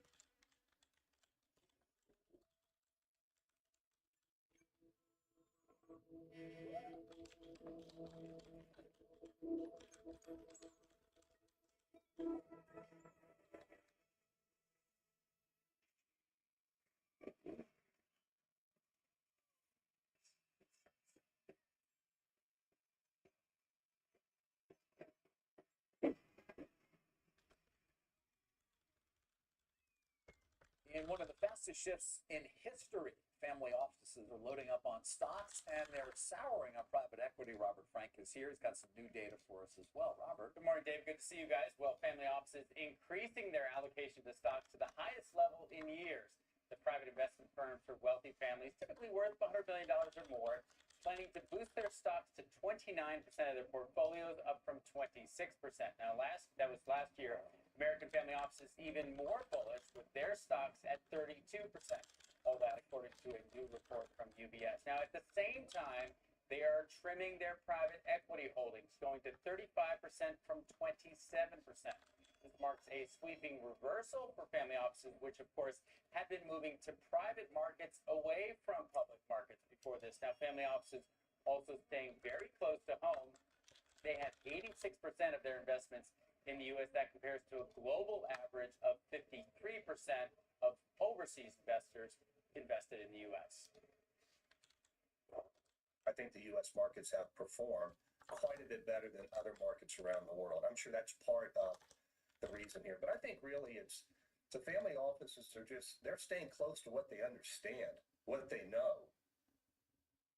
See all of the investment portfolios of today's family offices and where they're putting their money, and get the Inside Wealth newsletter at cnbc.com/insidewealth or scan the QR code cnbc.com/insidewealth. So what's the issue with private equity? I mean, I can imagine a number, including, of course, number one being fees, but what is souring them to the extent we're aware? Exits.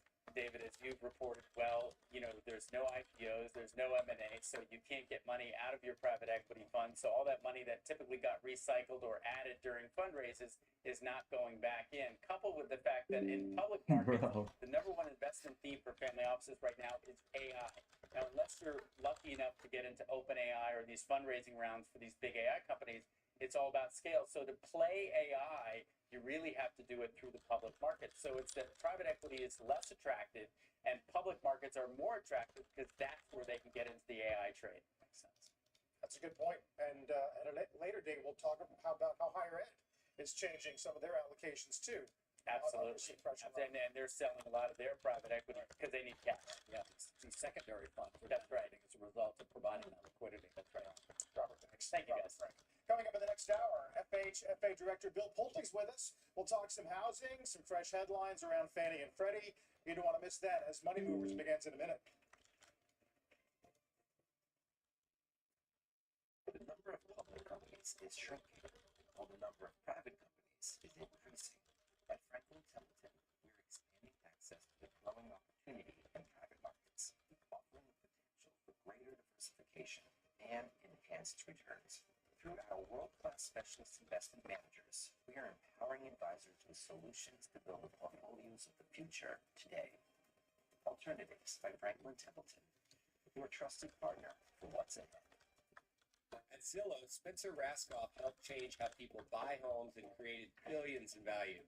But his only regret was not letting everyday investors in sooner. Now, Spencer and I are targeting a $1.3 trillion opportunity with Picasa. Backed by leading VCs, we're building the future of second home ownership with over $100 million in adjusted gross profits. Now you can join top investors for just $2.80 per share before our share price changes. Learn more at picasa.com/invest. Introducing AG1 Next Gen. The daily health drink backed by 4 rigorously designed clinical trials. Next Gen is clinically shown to increase healthy gut bacteria by over 10 times and to close common nutrient gaps. It's one drink for whole body health. The next generation of AG1 is here. Omaha Steaks Suns Out Funds Out sale event is here. Right now, get 50% off site-wide. Save on favorites like pork tender filet mignon, juicy chicken breast, sides, desserts, and more. Order now and get 8 of our famous burgers free. Visit omahasteaks.com/TV today to save 50% and get 8 free burgers for the best value under the sun. Just in time for Father's Day. Sarah Benvino, Brandon Cole, Jablonski Auto Body, LLC. What'd she call her? Oh, you mean Jablonski Auto Body LLC? We actually sold the twins' Navy rings. You know, like stadiums, kids are so expensive these days.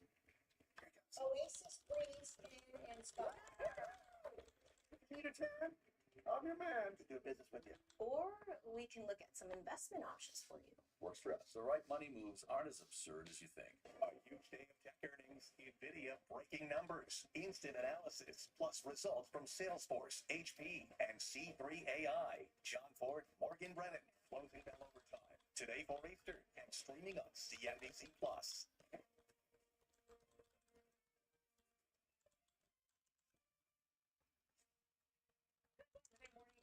Money Movers. I'm Sarah Eisen with Carl Quintanilla, live from Post 9 of the New York Stock Exchange. Today, the countdown is on to NVIDIA. The chip giant set to report after the bell. Investors squarely focused on the impact of those export restrictions to China. Retail's tariff trade. Macy's cutting guidance. Abercrombie expects a $50 million tariff expense. What their outlook signals about the health of the consumer. Plus, housing in focus. Mortgage rates hitting their highest level since January. President Trump looking to take Fannie and Freddie public, and FICO facing greater federal scrutiny. We're going to discuss all of it with FHFA Director Bill Pulte in an exclusive interview this hour. Meantime, lost a little steam. Had a nice opening bid, but the Dow's down about 100 points. S&P down about 15. All sectors are red. Communication services barely eking out a gain of just a couple hundredths of a percent. VIX back above 19 as well. That's interesting to watch. Not clear why we lost some steam, but we'll watch going into NVIDIA tonight. Treasury yields a little bit firmer. We got a big auction later this afternoon as well on the 5-year in 10 minutes. We'll start with one of today's big retail movers, though. Abercrombie & Fitch surging more than 20%, filling a beat on the top and bottom lines for the first quarter. Company did, however, pull back its full-year earnings guidance, adding that the current outlook includes the estimated impact from the tariffs, 30% from China. Joining us now is William Blair's Dylan Carden. Dylan, it's great to have you on. I spoke a little bit with Fran Horowitz, the CEO of Abercrombie, and she said, we control what we can control. She's never seen a time when consumers 3 weren't minutes under looks like pressure, it's trying to go back up. because of their playbook, what they're doing, Check that out. Yeah, it's at the bottom already. it's working. So what's priced in at this point in terms of I don't feel like trading really today. connecting well with the consumer in this kind of environment? Sure, yeah, and I mean, Hollister's doing well, Abercrombie's rolling over, right? We're kind of playing a game here. We're trying to catch a little bit of a falling 15 minutes. Still looks like I had more downside. 15 minutes, so maybe I'll short it. We get 500 again. Hollister, if it follows a similar trajectory that Abercrombie did, start rolling over around a similar time, right? So I think the expectation here is that Abercrombie kind of Shoot, what date should I pick for the freebies? when Hollister starts to really decelerate. And then you're sort of picking a multiple on a lower market. They told me pick a date and they'll set up the codes. So 25 on YouTube and 25 on Twitter for 2 days. Yeah. Awesome. $77 price target, so we've got what, $20 above that price. But then the theme here is that it's a tougher. Oh, you can't hear me, Doc? Is it better now? Uncertainty on the part of the consumer. How do you pick standouts? I mean, Hollister with more than 20% comps in this kind of environment is impressive, but there are others. Dick's also doing quite well. How do you pick the winners? I gotta move it closer then.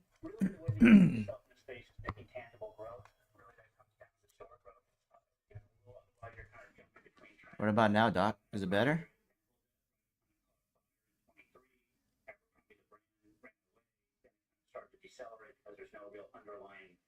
Cool. Let me pick the date.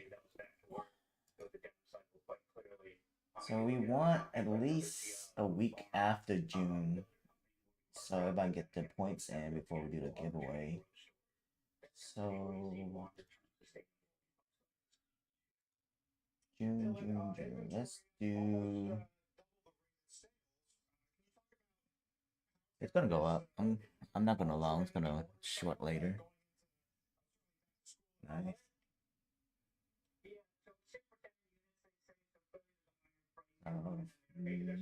Monday to Tuesday. Yeah, Monday and Tuesday would be good.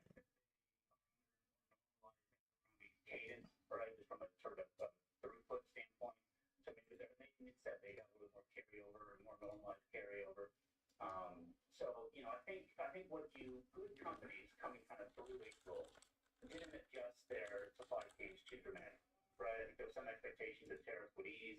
You're seeing that. And so I think that, you know, there wasn't much of a pull forward or pause for a lot of these companies that relates to inventory. Nice. So how long do the inventories last? If they have built up inventory, and that's why we haven't seen necessarily big price hikes for the consumer, how many months does that go on? And then what happens? Okay. Personally, I don't think there's a lot of pricing power in this space. To answer your actual question, there's about 6 months, right? So if you go to April. All right, more people getting payout on Lucid now. Hell yeah. Late summer, right? A lot of people are now uniform sort of consensus is it's 10% across the board, 30%. That's what every company essentially committed to today. Not yet. If you look at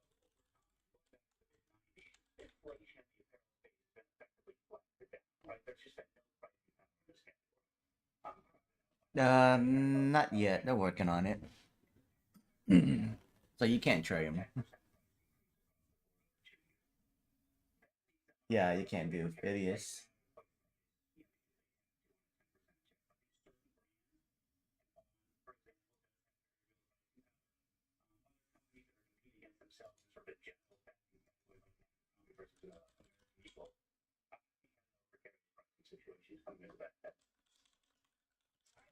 We'll leave it there. Thank you very much for weighing in. Some of the big retail numbers, John Carden and William Blair.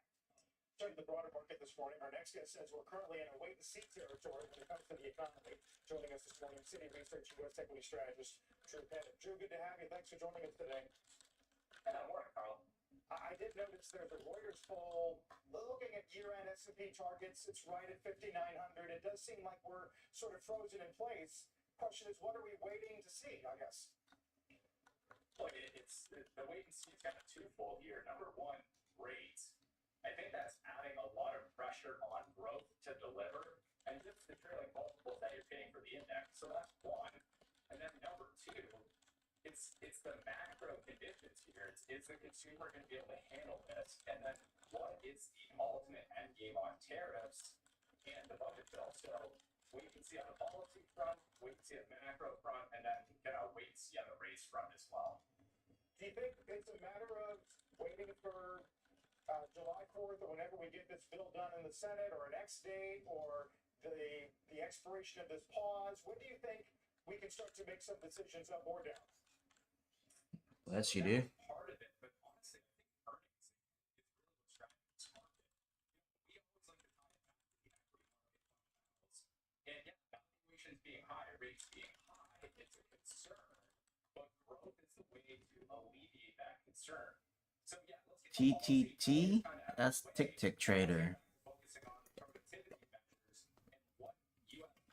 That's when I tell you buy that straight to funding was 50% off, remember? They have Tradeovate. Yeah, they have Tradeovate and Project X.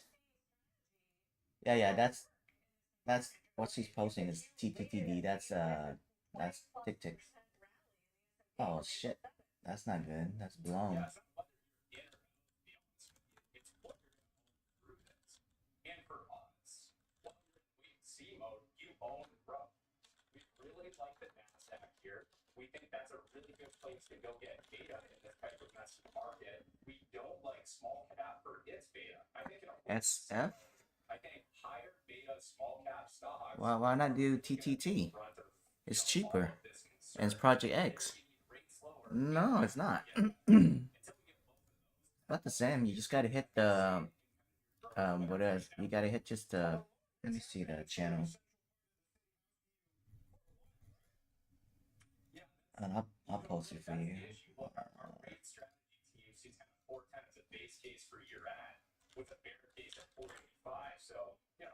Just get the 50K. As all you need is 52,500 to get some money out, and you get 1,200 out. That's not bad. It's the same as Tradeify.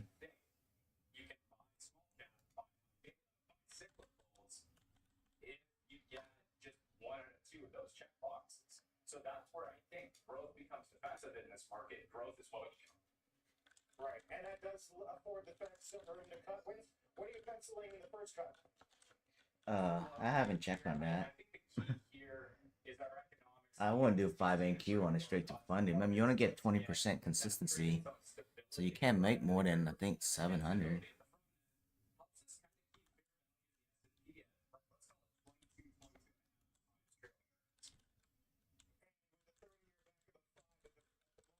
Speaking, does that also provide some relief to the long end? We're going to talk about this with Bill Pulte in a few minutes.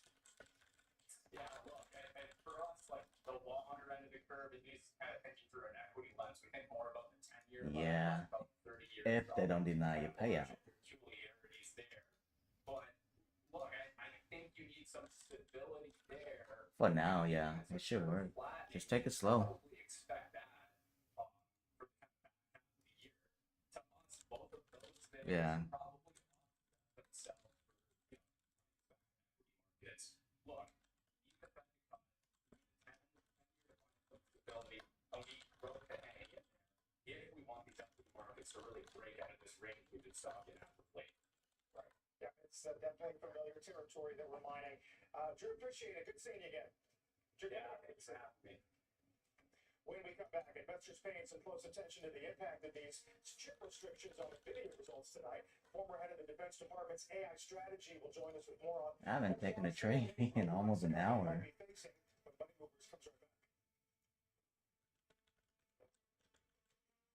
It was, yeah, it was working. It still works.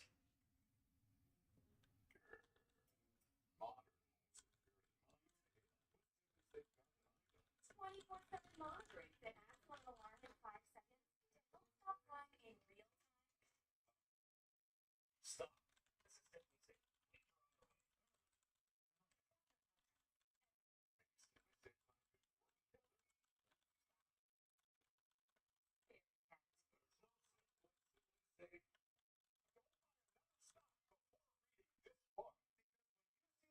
You could be making on options versus stocks. You'll realize that in today's market, buying and holding stocks alone, the simple, beginner-friendly option strategies you'll learn in our new book could take your investing returns to a whole new level. And today, we'll give you a copy for free. Get your free copy one last at itsnotanoption.com. Itsnotanoption.com. Don't stop.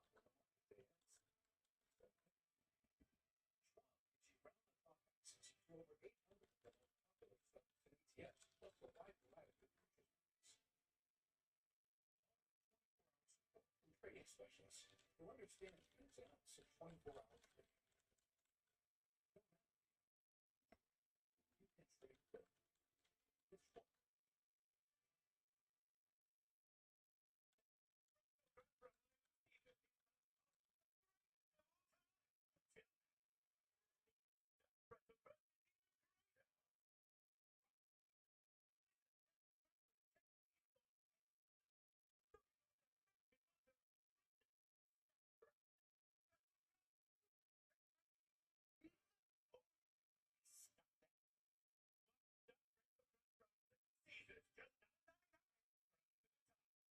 Pizza. Do you think this candle will cover up my French balloon? How impossible. Hey, do you mind paying all I have for difference? Yeah, at all. Should change for it. Unlimited 2% cash back with the Wells Fargo Active Cash Credit Card. Hey, welcome to Easy Trading. Here, we're all using the Exxon Global Rewards Plus app to earn savings and pay at the pump and inside the store. Yeah. Almost everybody in our group, a lot of them got banned, dude. For no reason. People that's negative, they weren't even making money. My buddy got zero payout, like zero payout, and he's banned. Yeah, it's, I don't know, something's going on. It's just stupid. Talk to some of the people I know, and they say they don't know what's going on. Yeah, last year they were actually doing it for people with like big payouts, like 300,000, 400,000. Yeah, yeah. I think August and September. But this time it looks like it's a hot mess.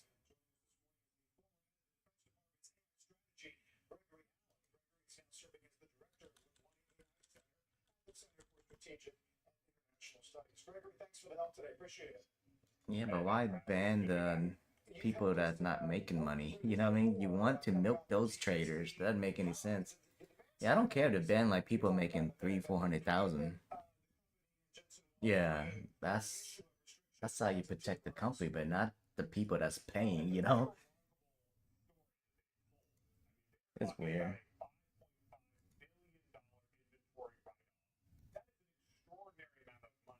The largest, or at least one of the largest write-offs in history. And that's because NVIDIA was banking that the Trump administration was not going to block their exports of these H20 AI chips, the chips that NVIDIA specifically designed to comply with prior export controls that the Biden administration has adopted.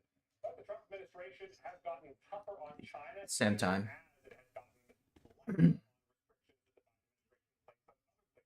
Yeah, it was the same time. I think it was a DCA. They banned DCA, and then the next month they say you can DCA, but you, yeah, but you can't do 30%. Yeah.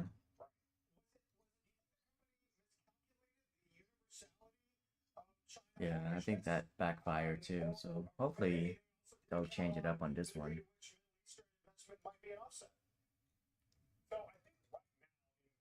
Taking a strategy in Washington, D.C., of publicly praising the parts of the Trump administration's policy that they like repealing the Biden Yeah, administration. that Apex copier, I had to delete that. Deals with Middle Eastern countries, but loudly criticizing parts of the Trump administration policy that they don't like the chip export control by China, which really No, no, it's not. I pay for the lifetime, but it keep messing up on me. Yeah, the built-in one, Tradeovate. But you can't add other firms on it, because like for mine on NinjaTrade, I can add all the firms on it and use the Apex copier. But I blew a lot of funded account using that, so I'm not gonna do it. Feel blindsided by this loud criticism just after they Good relationship, those two. Uh-huh. And Jensen. But back to the Defense Department, what about security? Yeah. What about the security issue that is underlying? Oh, that is weird. Is it a better strategy to what they did? Yeah, that is. Make these deals with the Gulf Yeah, big time. to ally them away from China, or the export controls that the Biden administration put in place? Well, the export controls that the Biden administration. Yeah, Apex copier is like a little bit easier. So whatever you do on one account, it just, buy on the other account. But when MF? What MF? Oh, that one. What's her name? Cussed him out on Twitter. Yeah, I don't know. Alpine is using it. He says good for now. Yeah. Trace Sync or something like that. Physical security of those chips and cyber security of those chips to try and stop the smuggling. So the Trump administration is not denying the overall national security risk of China's rise in AI, including AI for national security and military and intelligence applications. But what they're saying is that has to be weighed against the benefits of broad adoption of American technology. Yeah, same time. That's why I don't like the copy trade. It's expensive when you blow on 20 or 30.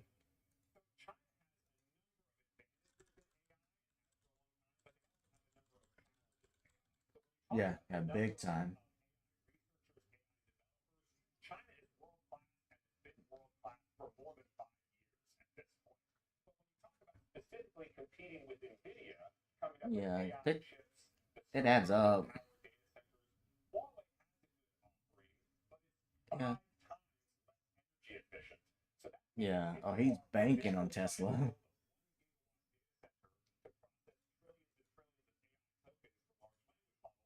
China, you have to build a 5 gigawatt power plant to power that same data center for compute equivalent. ISIS, I think. Oh. Oh shit, who is that? No, don't tell me our buddy. No, why did he leave? Yeah. What the? No. I did. Oh, fuck. I just saw the chat. They torched his Apex, and he was also on the list.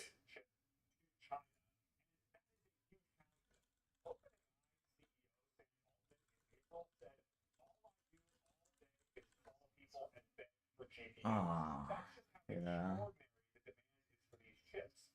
Oh, he didn't have much left, but he can't buy anymore. You know what I mean? That's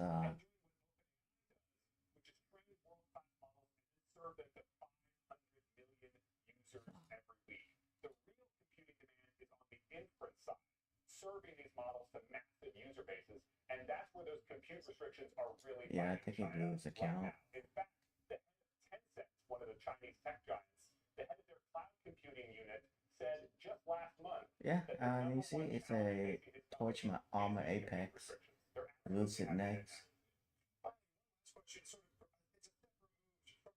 That sucks. This interview in Axios this morning with the head of Anthropic, basically arguing that entry-level jobs are going to be dramatically cut by the inclusion of AI, not in 10 years, but in the next 1 to 5 Yeah, he's been in it for a long years. time. He's just gone through like a bad loser streak. Yes. He's in the US though.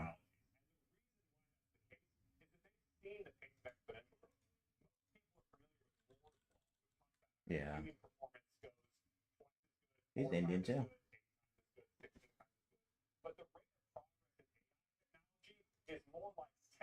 Yeah, he tried MES. Yeah, he's pumping now.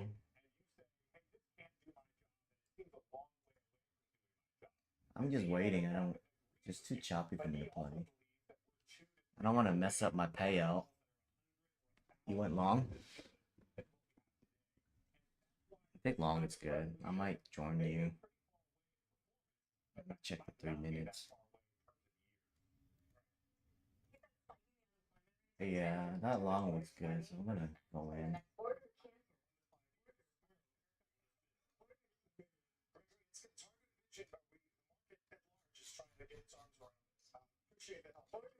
I was by the dip anyways.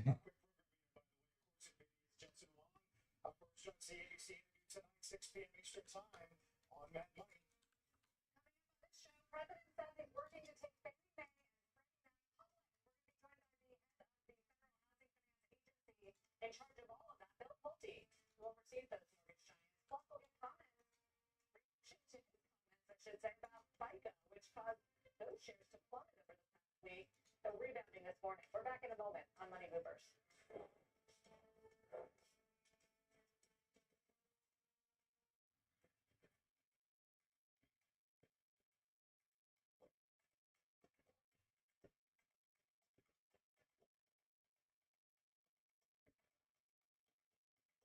Yeah, I'm in long at 74, so let's see. No, you should be if you apply by May 30th at University of Maryland Global Campus. Offering online and hybrid courses and lifetime career services. Learn more than 135 degrees and certificates. You buying it? It's expensive though. You see the PA? Yeah, it's more expensive than before. For like the 300K, it's like $200.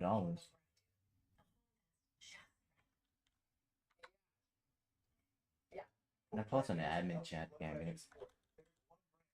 I don't think anybody was reading it, so I don't know. That sucks.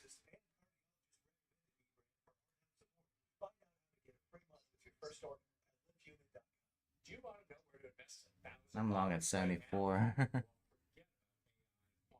Electric vehicles, cryptocurrencies, and robotics.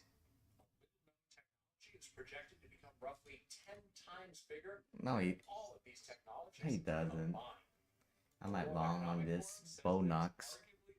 Yeah, I'm gonna long this Bonox. I'm trying to get this to pay out.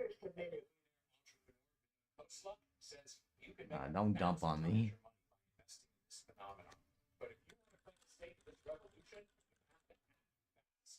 we're about to cross Over the field.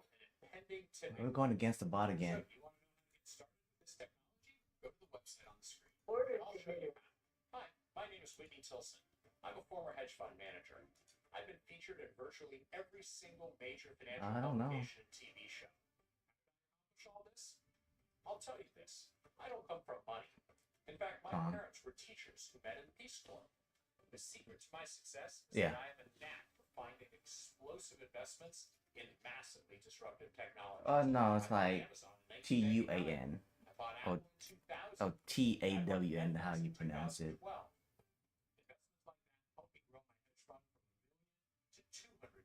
And nearly triple my clients' money. The technology that just landed on my radar might be the most disruptive I need the pump. I want to get out now. I've ever seen. One market insider predicted that it could be even more important than industrial revolution. And I want to give you, free of charge, the name and ticker symbol of the company at the center of this disruption. You don't have to give me your email address, your credit card, or anything like that. Just go to the website on the screen now. Oh, he's on a call helping his wife. Yeah, he said he'll come back in when he's done. Yeah, I need his pump to get out.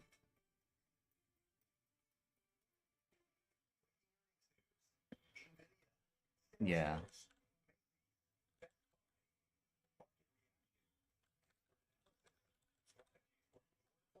We should just short instead of long. Just follow the bot. I think it's gonna bounce. 3 minutes looks like it's gonna bounce, so it's good. 15 minutes still bad, so I'm just gonna short next time.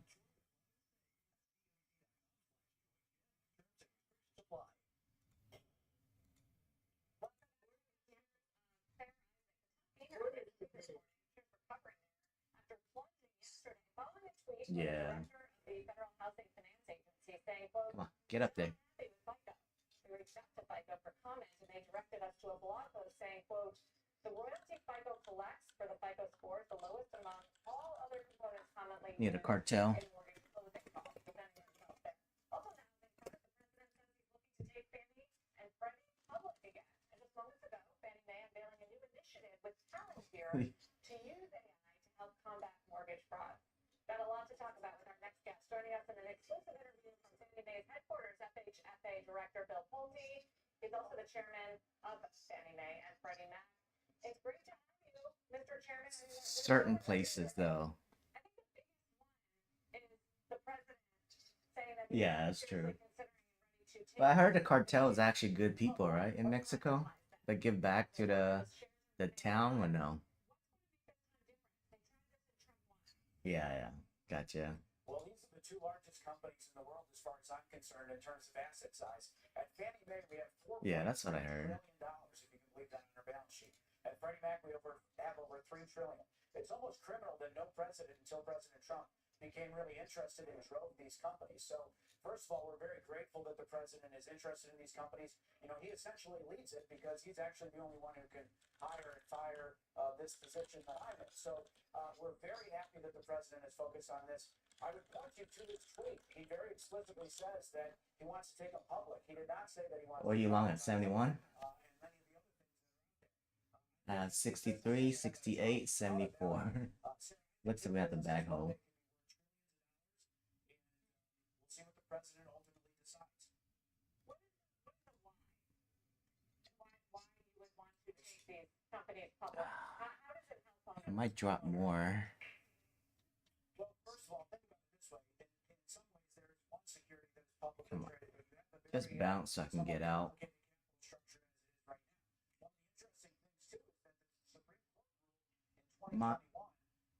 Mine's funded. So President Trump now has control over agency as well as U.S. Treasury, and this opens Yeah, you can do it. They're not strict. whether the president decides to sell a small piece or what have you. That's entirely up to the All president. DCA at 410 if it go down. Hope not. would go into fully public? What about the implicit guarantees? What exactly does that mean? Different than explicit guarantees. Well, we're currently in an implicit guarantee environment. A lot of people say we are in conservatorship. Interestingly, the president has not said anything that he wants to end conservatorship. Yeah, NVIDIA. ER, and then FMOC. So, yeah. Gold just went short. And Trump.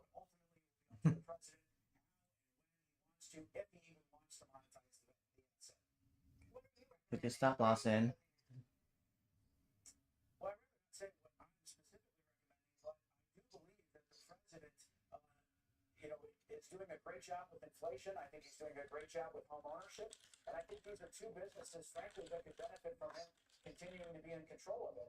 And that's why he said, I believe last night, or at least this is what his tweet said, that he would be staying in control and running them. And I think that's a very good thing for America. We need somebody who I understands gotta get out. There we go. Get me out of here, baby. Got one out. bond market with ideas of how they would receive any of these scenarios that you're laying out? How do you keep them from remembering the hot stove of 2008? Well, that's something that Secretary Vest and Secretary Lutnick and I are working on, and ultimately we'll brief the president, but it will be the president's decision. I actually think that some of the things that the president has said could compress spreads. Why? Because Hello? he's taking an interest in this. I mean, What's up? had a president that has been this interested in these companies. Carl, What happened? 16,000 people. Yeah, we're stuck in a long now. What happened to your TTD?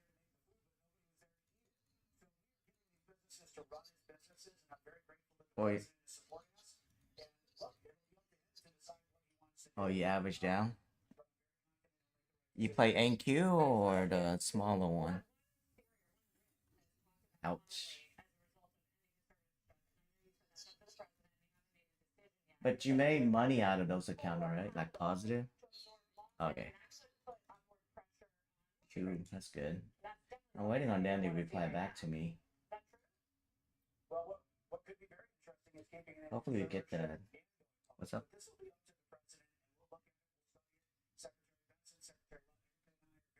Oh no. People gotta work, you know. I'm not average down. That's true. Well, most people wake up at 6.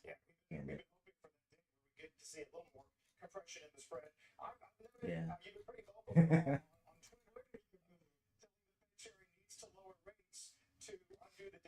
I tried DMing him. He hasn't replied back. 6:30? That's normal. What gives you the confidence that a trim by the Fed would give us relief in the mortgage market? Well, Chairman Powell... PW is catching heat again. I posted on Discord.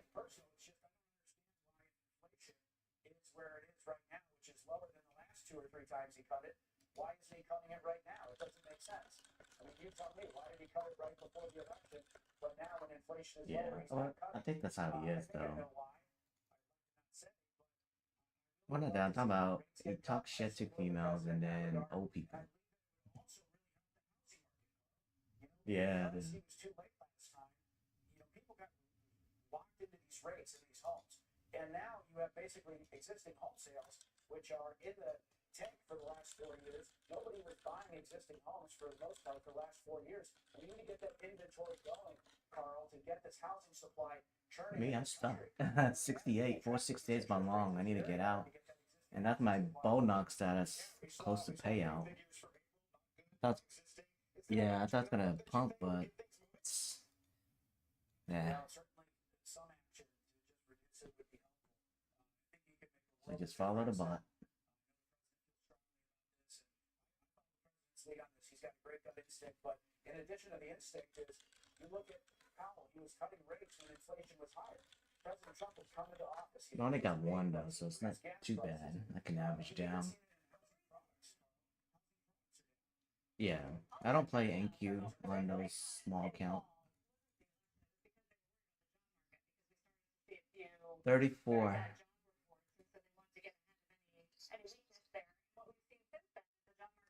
I just need 150 to get payout, or 200 to get payout. Well, the urgency is that you have a housing market that would greatly benefit, in my view, from lower interest rates because it would get existing home sales going and restore the American dream quicker. I think that the president will be successful. I hope AV comes back later. Huh? What do you say?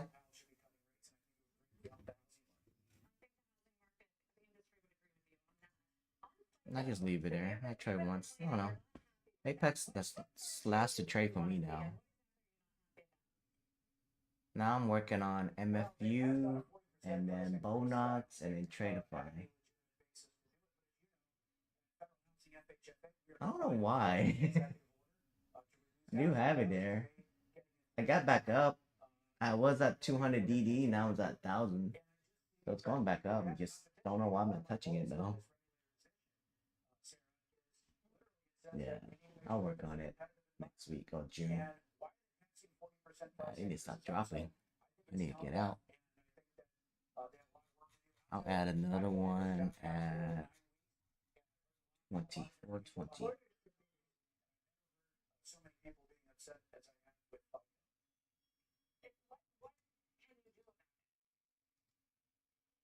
well, we'll see. We're going to be making some decisions. You know, these days, FICO was great. But, you know, in the age of automation and AI, you know, credit scores, we need to just make sure that they're as low cost as possible. We want companies to thrive. We want to stay out of companies' businesses. But when they're passing 40% price increases on, when people can't, for the last 4 years, afford the American dream, we're exploring all ways to reduce costs, and this is just one of them. I don't even know if it has to do with my tweets, the stock price. I'd be surprised, frankly, because my tweets were, you know, somewhat. Your tweet took FICO down the biggest single day stock performance to the downside in 20 years.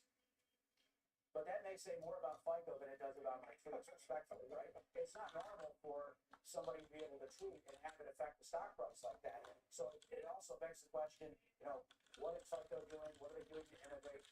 And, you know, that will be for the markets to decide, not us. Again, I'm just focused as the regulator on reducing costs.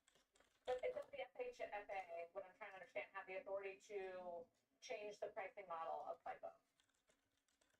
Well, we are looking, as you know, at Fannie Mae and Freddie Mac, we're looking at every way to reduce costs.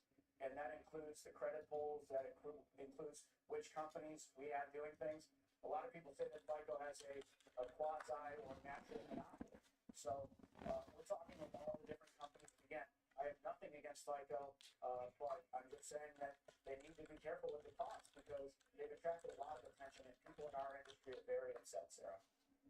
I just got one more, Bill, on Fannie and Freddie, and I mean, you were around for 2008. You remember the financial crisis. We talked a lot about it this morning with Kramer. I just wonder what you remember from that era, and how much of that lesson for the economy sort of informs your current view about the markets. Well, they're absolutely critical, and I appreciate the question because $7.8 trillion is in these companies, Carl, and we have a president that is finally interested in these assets. It's a great thing. I mean, I don't know why these other presidents weren't interested in it. So I welcome the president's support. He'll make the right decision. The market will be safe and sound. And I actually think MBS spreads may compress over time. And like I said, we're studying all avenues. But at the end of the day, we're running these things like businesses. In a year, 2, 3, 5 years from now, these businesses will be stronger than ever before and way more valuable than ever before. Well, the valuable investors are certainly excited. I think Congress has to be on board as well. But Bill, while we have you, I do want to hear about this Palantir partnership and with Fannie Mae and how it's going to cut down on mortgage-related fraud, which is a big issue. It is. Palantir is going to be great. We have $7.8 trillion, like I said. We have mortgages that haven't really benefited from having AI applied across it. You know, we've been very big, Sarah, as you may have seen, on occupancy fraud and some of these things. Fraud increases price. Again, it doesn't have to do with FICO or title insurance or what have you. Anywhere where there's a way to take out costs, we're looking at doing it as long as it doesn't jeopardize safety and soundness. And fraud is one of them. So Alex Karp, I've been very impressed with them. We'll probably also see if they can help Freddie. Maybe also like XAI to look at that as well. But I think we're going to be stunned with some of the fraud we see. I don't think it's a systemic issue, but definitely we don't want fraud in our mortgage markets. There's a lot going on. Any timeline on all of this? I mean, clearly you're picking the issues: affordability, Fannie, Freddie. Can we expect a timeline here? Weeks, months? We're working very hard. We're working in Trump time. We're going to keep working in Trump time. Yeah, don't do it on your funded though. That's too risky. You don't want to risk your money. Yeah.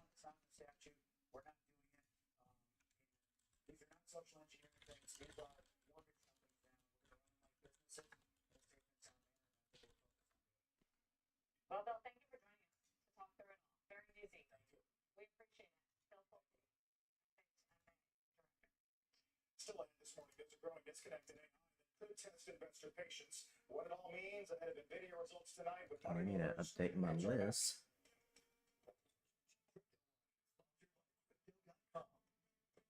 Help MFU give me like 10 freebies. I'll be so happy. Yeah, I want some for the giveaway. Photos Apex user. Outcast. Mike Cannon, founder of Signal Relief. Much of my career has been working in construction. I love outdoors and horses. That active lifestyle is what has caused my body to hurt. I didn't want to let this affect my family or my life, and that's what motivated me to create a team to build the Signal Relief patch. Clinically proven to reduce the impact of I can't. I don't want to go outside. I can't play ball. I'm old. And those guys are too tall. Especially with Indians, man. They're fucking tall.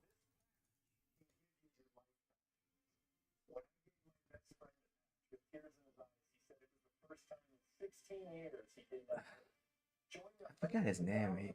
I think you know him. I think Subin or Ruben, Indian guy. I gotta show him a pic. He played basketball all the time at the rec center, over by your area. The #1 doctor, pharmacist, and cardiologist recommended B brand for heart health support. Find out how to get a free month with your first order at livehuman.com. Yeah, I can do that. Fast. Thankfully, she's on Redfin. They update their listings. Come on, get me out of here. And with so many options, she's bound to find exactly what she wants. This one's just right. Actually, I went to see my mom this week, mom and dad this weekend, and they say he came to visit right after I came. He left. Like right before I came, he left. Yeah, so I saw the food on the table, so that's good. He's visiting them. Yeah.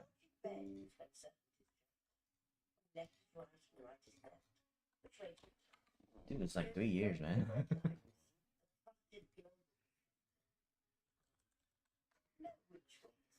He just left, right? He just bounced. Yeah. Prices were just $3. In 1 week, Croc's price shot up, giving stock investors a 12% return, while option traders enjoyed a 98% return. Learning to trade options is not an option. It's a necessity. And our new book will show you how. Get your free copy of itsnotanoption.com. That's itsnotanoption.com. If you know luxury, it's not just important. It's order committed. We got what, 2 hours left before the news?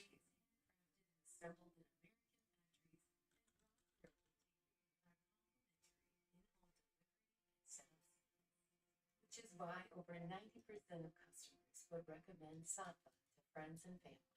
Satva, luxury mattresses made affordable. The new Ninja Swirl by Creamy. Turn almost anything into ice cream. And now, just prep, break, block, spin, and swirl.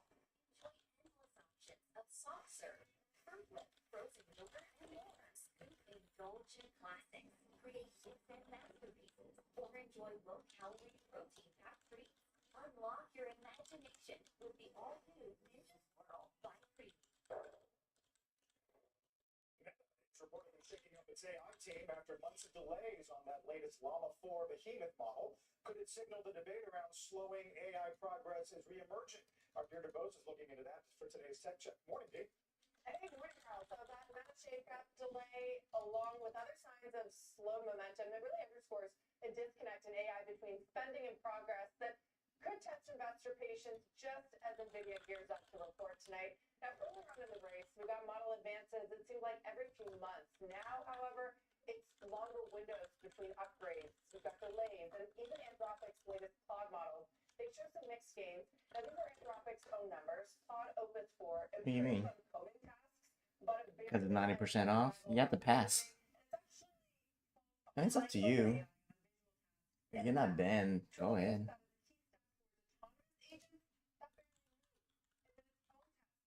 Remember, it's only for 1 month, so you have to pass. But if not, you gotta cancel that. Yeah, the next month. No. Today's the last day to buy it, but if you don't pass it, you need to cancel because 50% next month.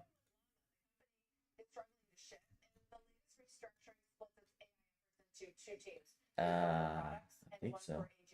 Let me see. Now, this is all meant to speed up output, Yeah, today's the last day. In the wrong direction. Then there's DeepSeek's highly anticipated R2 model, which still hasn't arrived.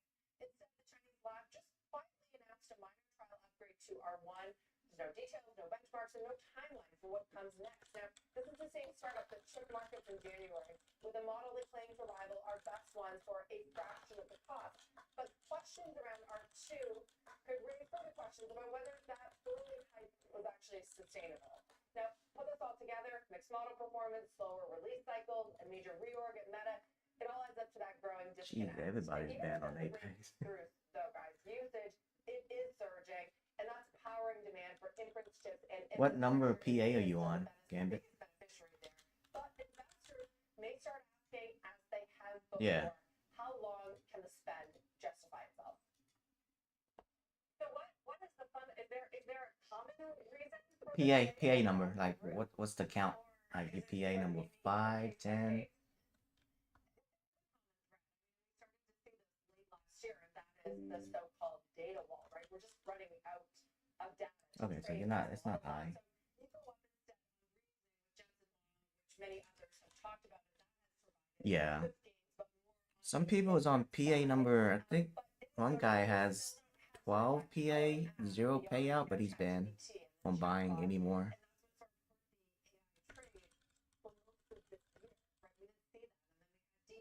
No, he wasn't banking on them.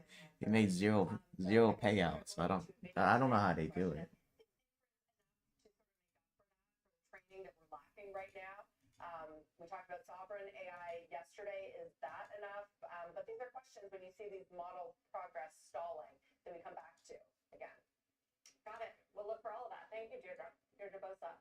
When we come back, the read-through from Okta results for the rest of the software industry. That one's a big mover down almost 14%. Depends on your payouts. Tech Check is sponsored by Comcast Business, powering possibilities. Trading Schwab is now powered by Ameritrade, giving traders even more ways to sharpen their skills with tailored education. Get an expanding library filled with new online videos, webcasts, articles, courses, and more. All crafted just for traders. And with guided learning paths, stacked with content curated to fit your unique goals, you can spend less time searching and more time learning. Trade brilliantly with Schwab. You founded your kayak company because you love the ocean, not spreadsheets. You need to hire. I need Indeed. Indeed, you That fish looks good. So you can hire easier. Visit Indeed.com/hire. Down, up, right, left, inside, out. Sometimes help make sense of nonsense. Go beyond the headlines. A trusted global perspective. Know which way is up. It's gonna pump soon, I think. I hope. Sure. But they might not have the best bike routes. Kimbo, who sold you her bike on off-road, knows them all. Discover life outside the box.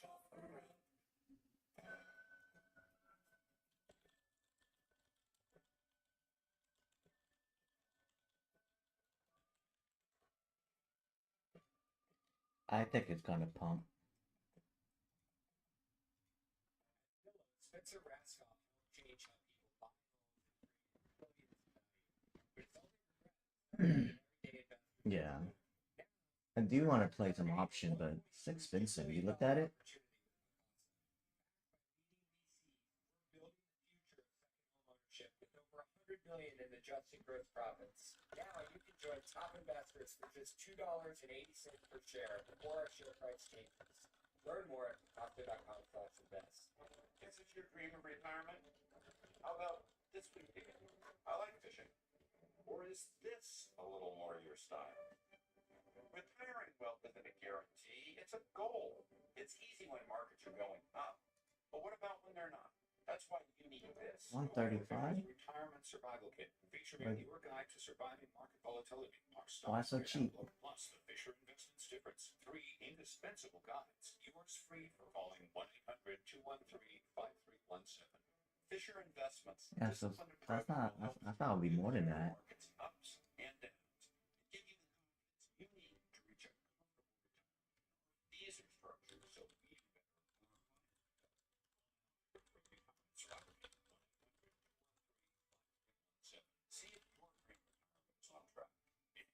only it was $1 million or more. Call Fisher today. Call 1-800 Yeah. 4353. I don't think the stock bot is that good though. Instant analysis plus results from Salesforce, HP,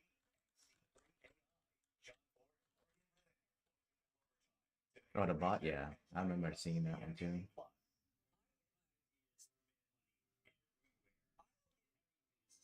Study it all the time. My viewers are my bosses. You come to my show, you learn how to do stocks. Weeknights, Eastern, CNBC. I love it. Me too.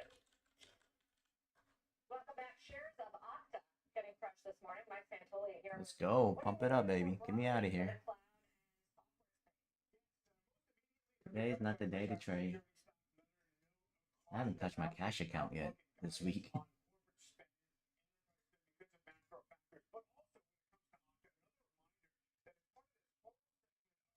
I haven't. I did last week. I was positive. I don't know why. I just don't feel like trading them.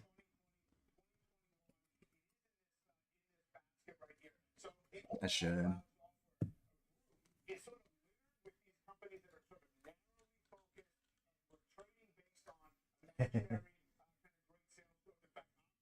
But I can't average down a lot because it's only 25K.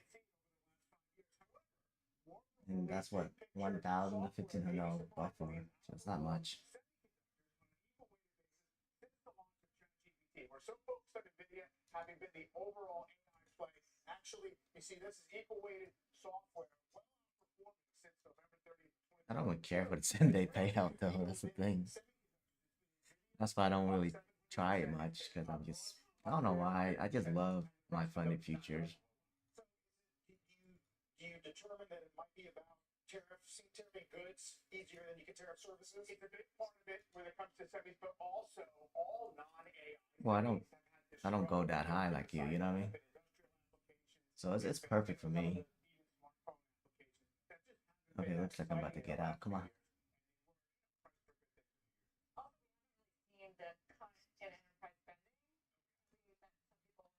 Yeah, 68.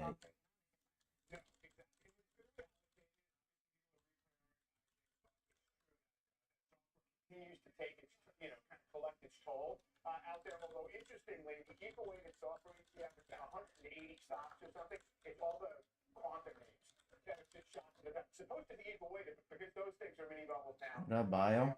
Yes, we know about your fascination with quantum. Just trying to get out my long stuck bag holding. Yeah, I'm along at 68.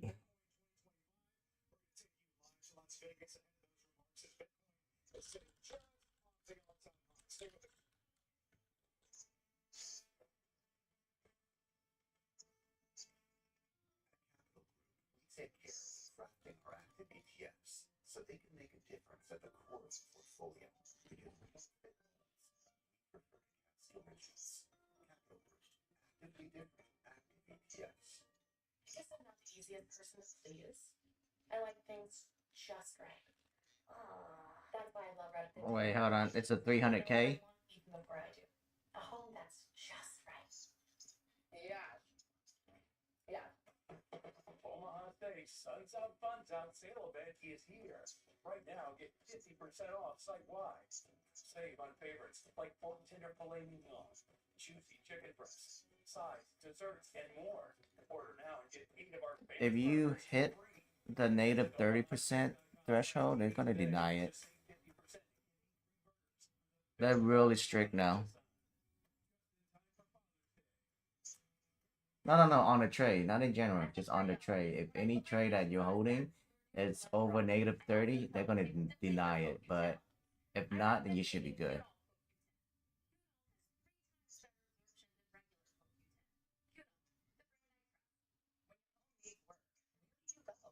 Angie? That's where Angie came in.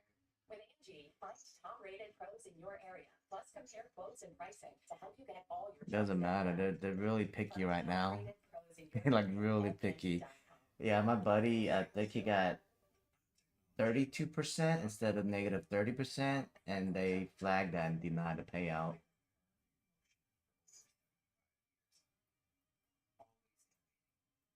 Yeah, so after you get denied, you just gotta make $50 for 6 more days, and then flip 2 more days to get you 8 days.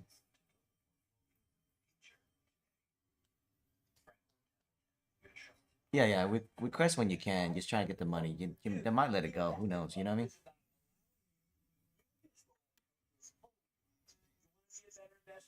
You got 2 more days.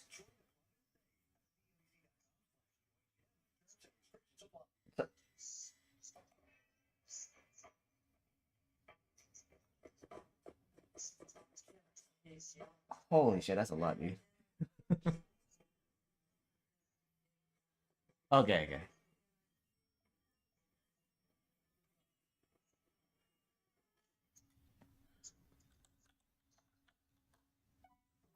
Nicotine with the board makes all the difference.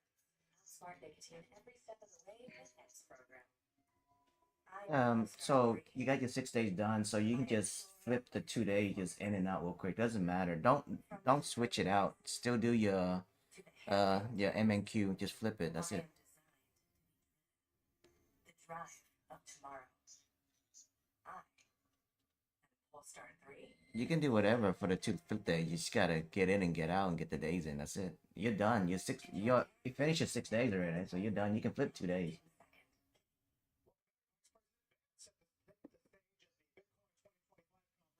Yeah. Yeah, I'm still holding. Oh, just one. It's not bad. Yeah, it's nothing.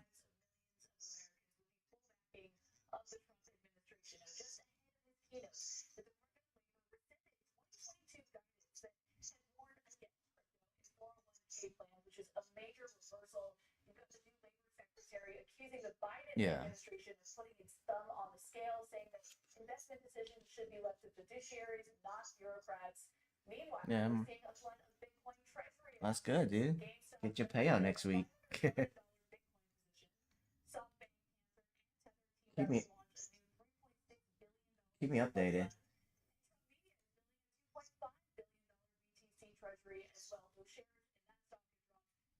Are you the hold on?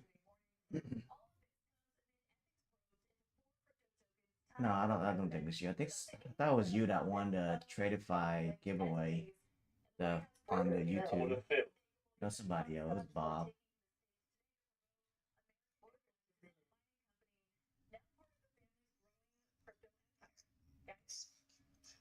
Hey, good job, buddy. I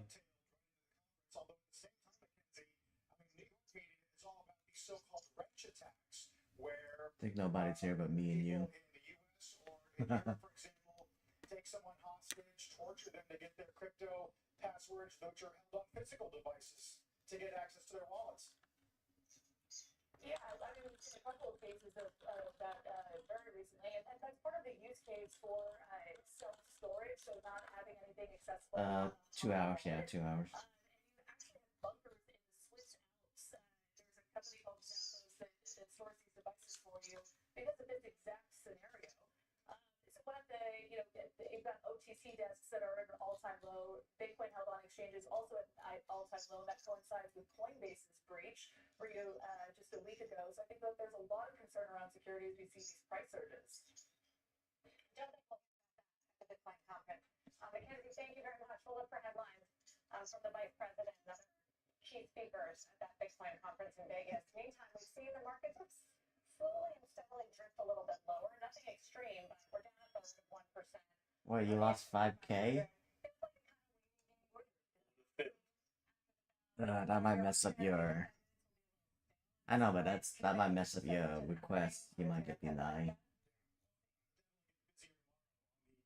Yeah, okay.